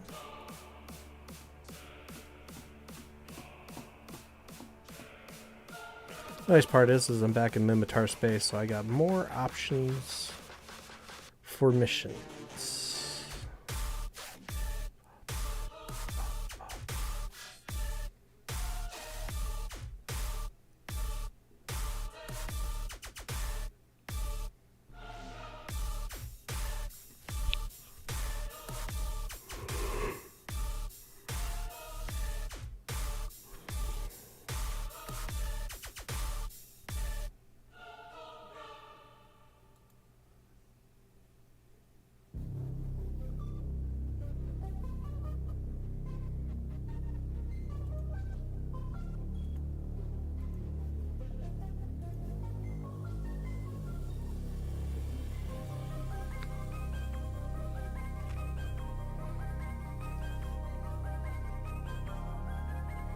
All right, let's get docked up.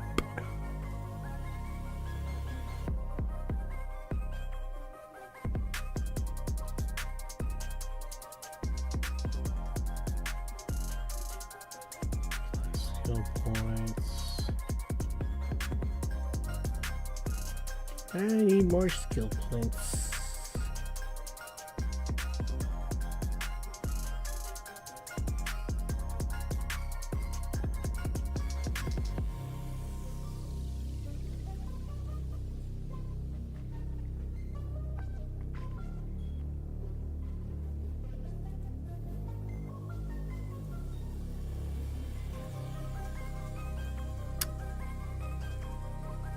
Yep, that's all the way back at Hot Tommel. Alright, let's clear this.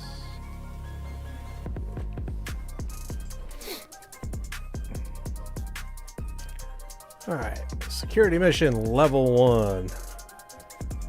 Get 10 militants at Iram. Let's go.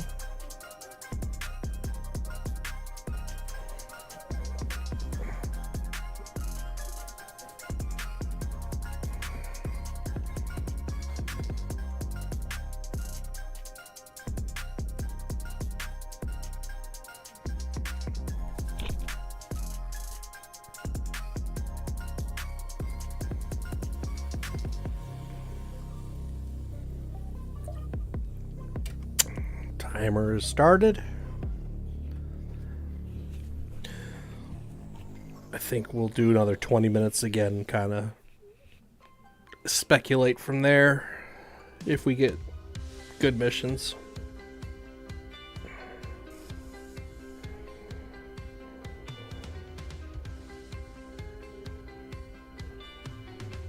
Most level 1s only take a couple minutes. This one should take us 5 minutes tops.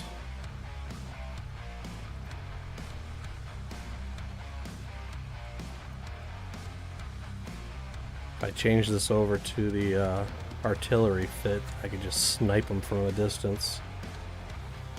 Those artillery ranged ammo, the Quake or the Tremor, whichever one's farther, I can snipe at 40 kilometers.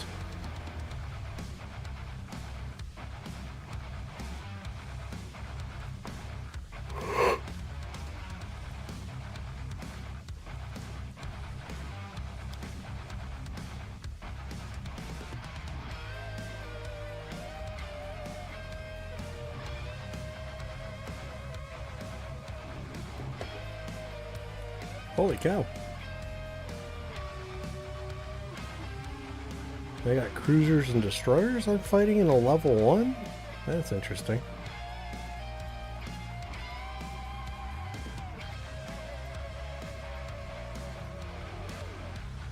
Oh, transporters. That's interesting. Calls those cruisers.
Forget I put a missile launcher on here.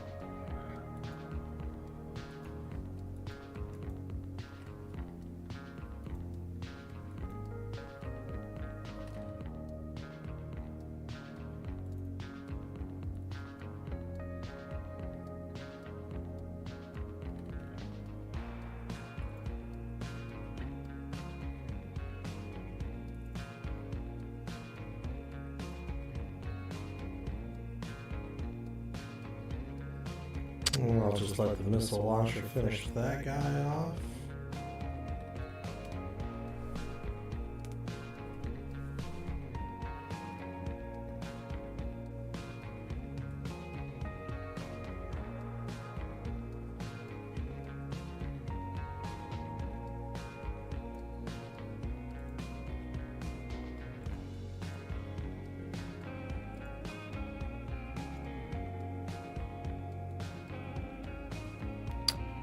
And we got our 10 militants. We are good to go.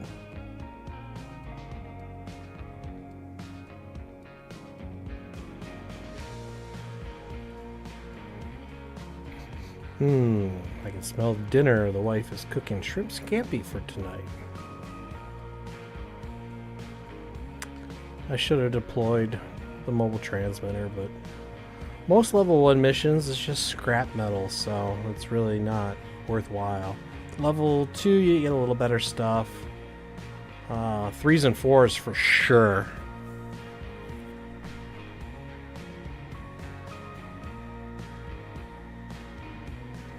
Alright, so that mission took about 8 minutes. I probably could have rushed it if I just killed the transporter and got the militants. Can't remember if it says destroy everyone in the area or not. But I also want the bounties.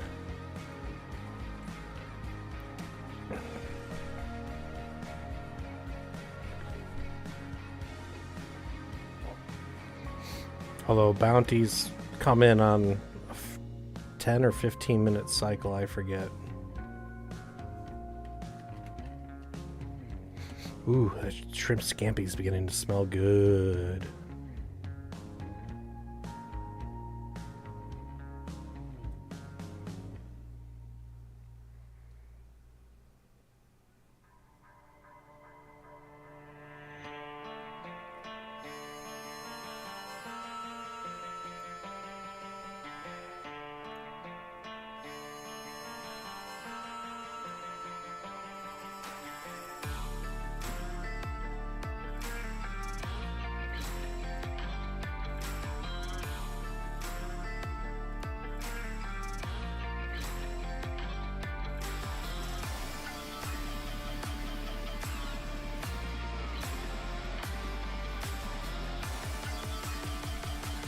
Yeah, it really doesn't matter what faction or corporation you're mission running for. They're all the same 10 to 15 missions, just recycled. So once you read through them once and run them all, like soft drink wars, you're constantly recovering the quaff drinks. Quaff, quaff, whatever.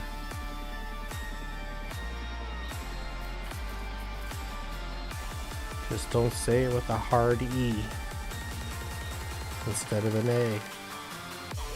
Dirty. Ba, ba, ba, ba, ba, ba, ba.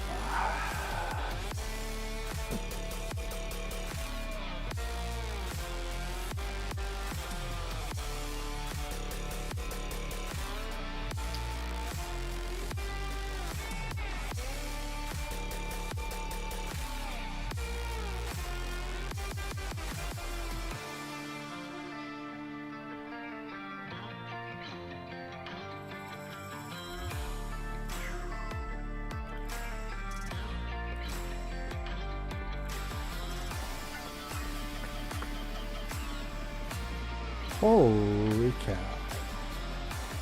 That was a long warp.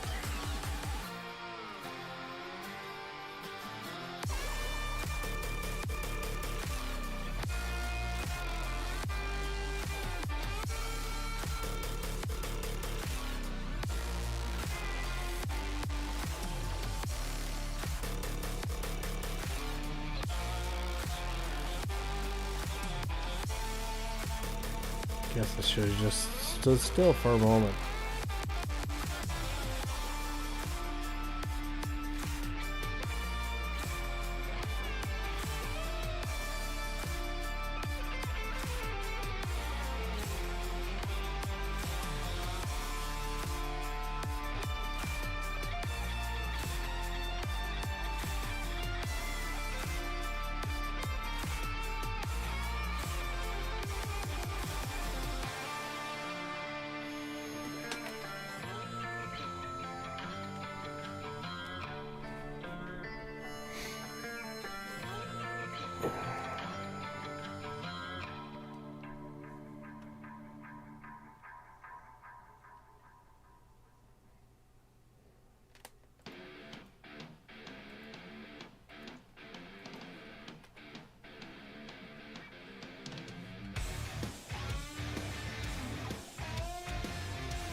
And that melted everyone.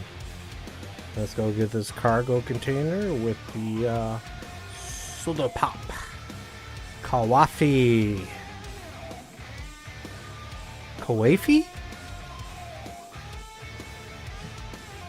Kawafi Unleashed formula.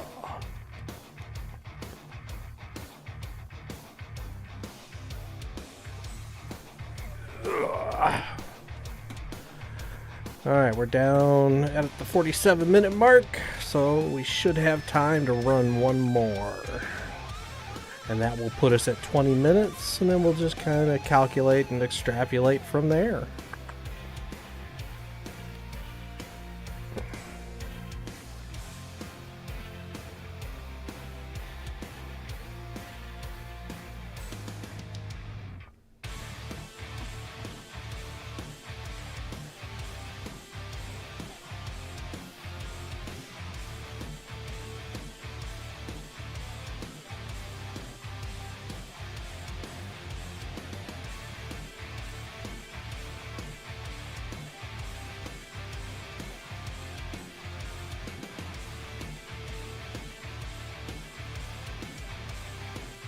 Why does my bit rate fluctuate so much?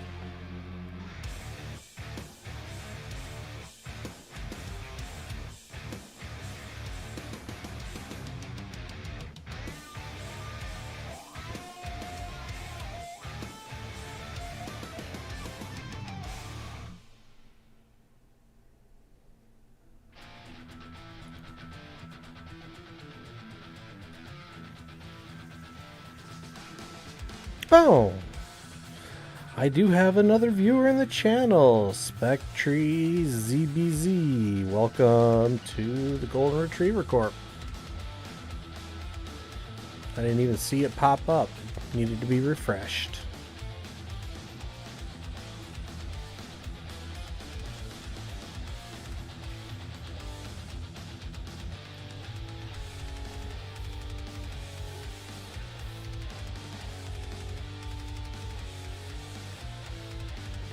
Yeah, we can take on the Angel Cartel, no big deal.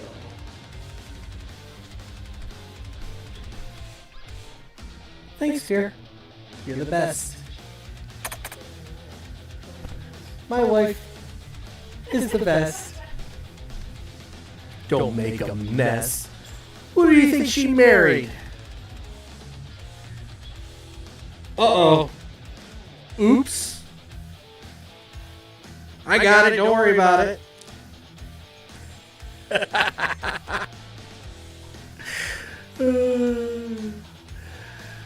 Wives are the best. I've got shrimp scampi with garlic bread.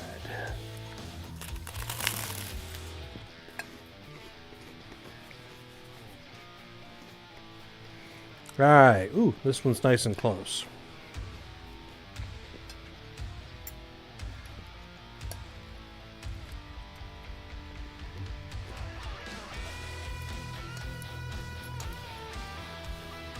I hope my chewing's not too loud for you guys.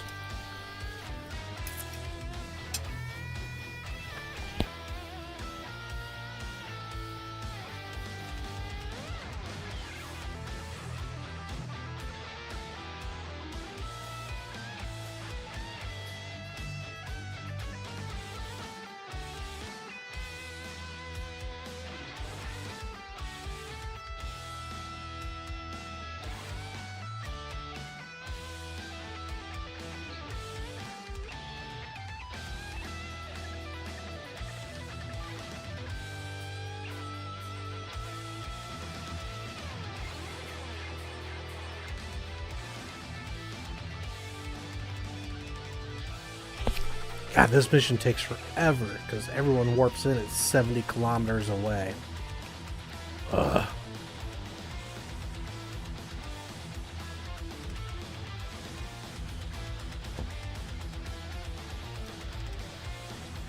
Alright, we'll see if we can crank this out as fast as possible.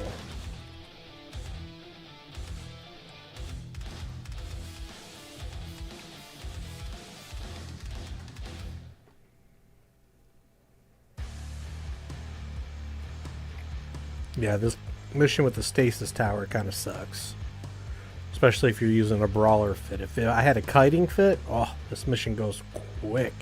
Because I just have to move like 10k each way and I'm targeting a new batch.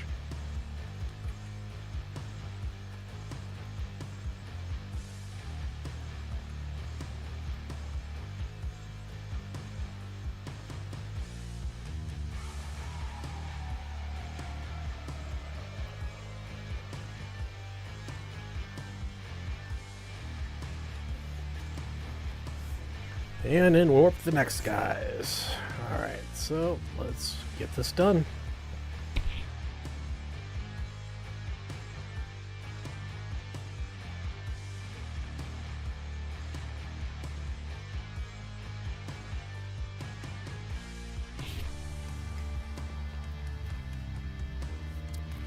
Big trick is managing my capacitor.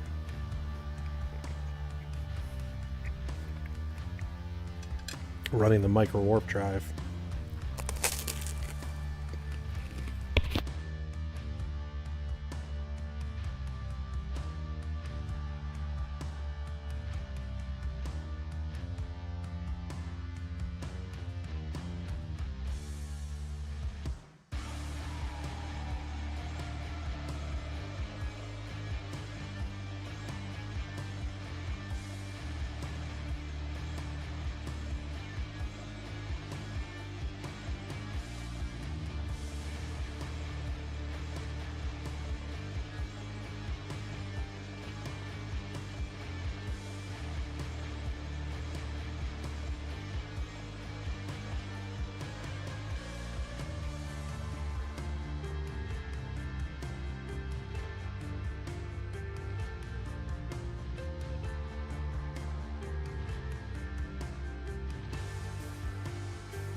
Really gonna have to Google this mission to see if there's a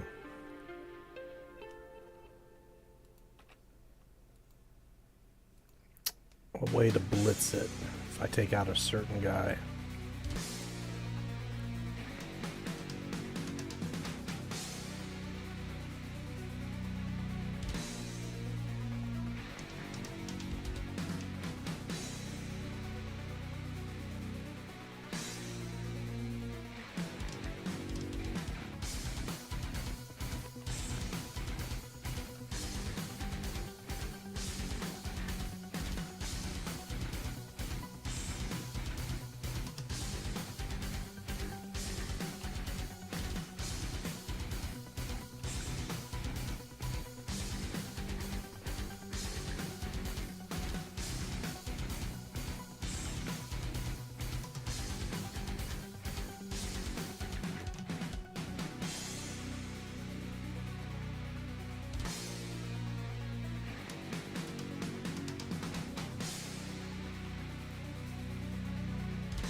Yeah, we're at the 38-minute mark, so we're past 20 minutes.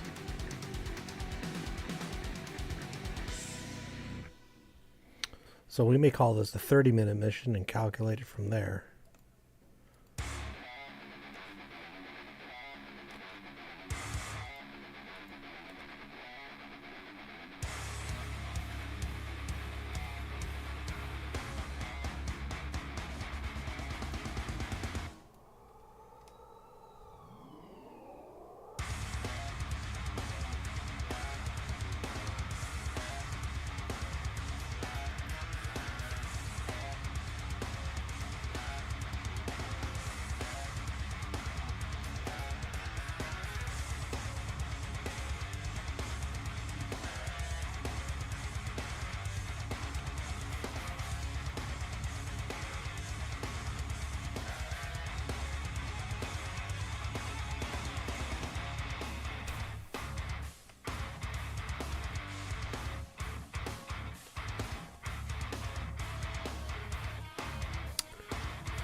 Surprisingly, having that missile doing a little extra DPS all these level 1s isn't too bad.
Uh-oh, I'm going out of range here.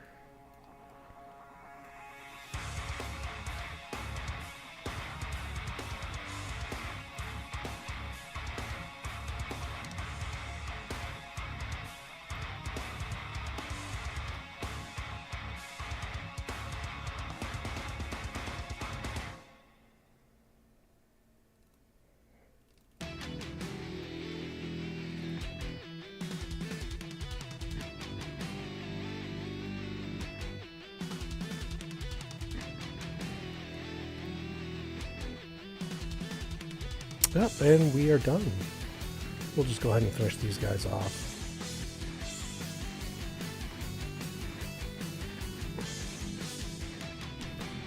So that was 3 missions.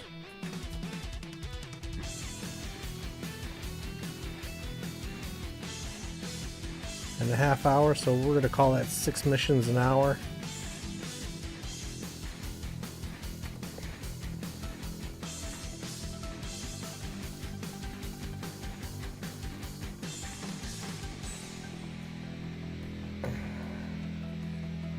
Alright, let's go dock up.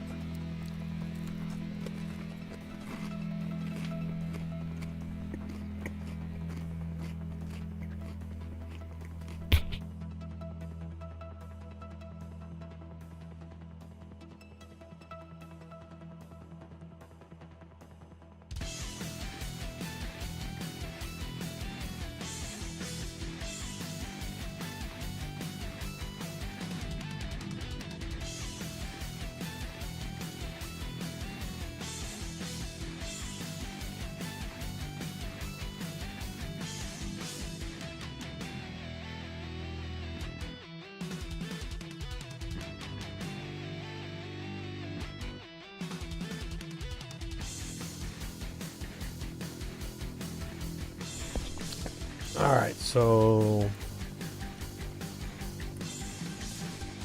almost 1 million. We still got some, so we're looking at roughly 2 million. Yeah, we'll call it 2.5 million per hour. Not great, but that's alright. Let's take a look here. Let's bring out the handy dandy calculator again. We are currently at 1,140 minus the 816 we started at. That's 320 times dos. Oops, I screwed up. 140 minus 816. So that's 684 LP. So far mining will consistently net you LP faster. And then let's take a look at our standings.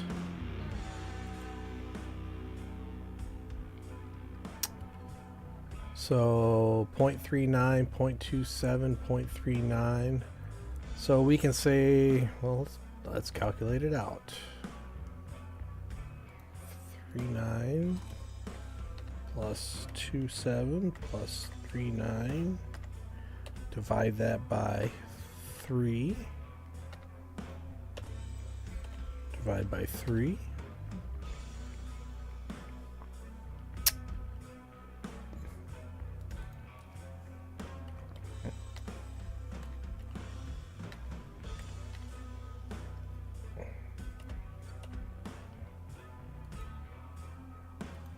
Work calculator. What the devil? 39 plus 7 plus 39. Divide that by 3 equals. So we're getting roughly 0.035. So yeah, 0.035.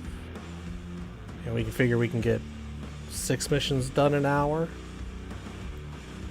That's 2.1 or 0.21. So distribution, we got about 0.16. Mining, we got about 0.16. We can probably get 0.21. So your standings definitely go up quicker with the, especially if you can blitz these security missions. If you're looking for LP mining, I didn't realize how lucrative mining LP was. And yeah, so I think I'm gonna set up and get a get my Pioneer to a level 2 mining location and get this on a level 2 mining location. And we'll have to see how level 2s go.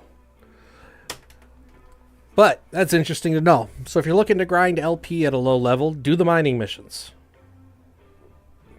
I mean, test it yourself. Let me know what you get.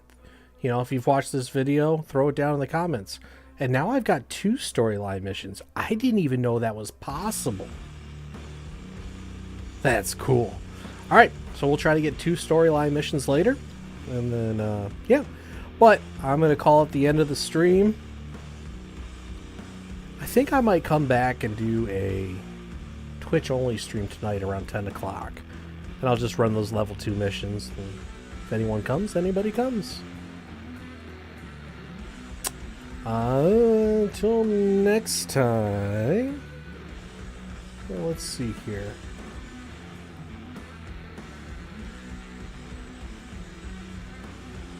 How do I... Oh, let's...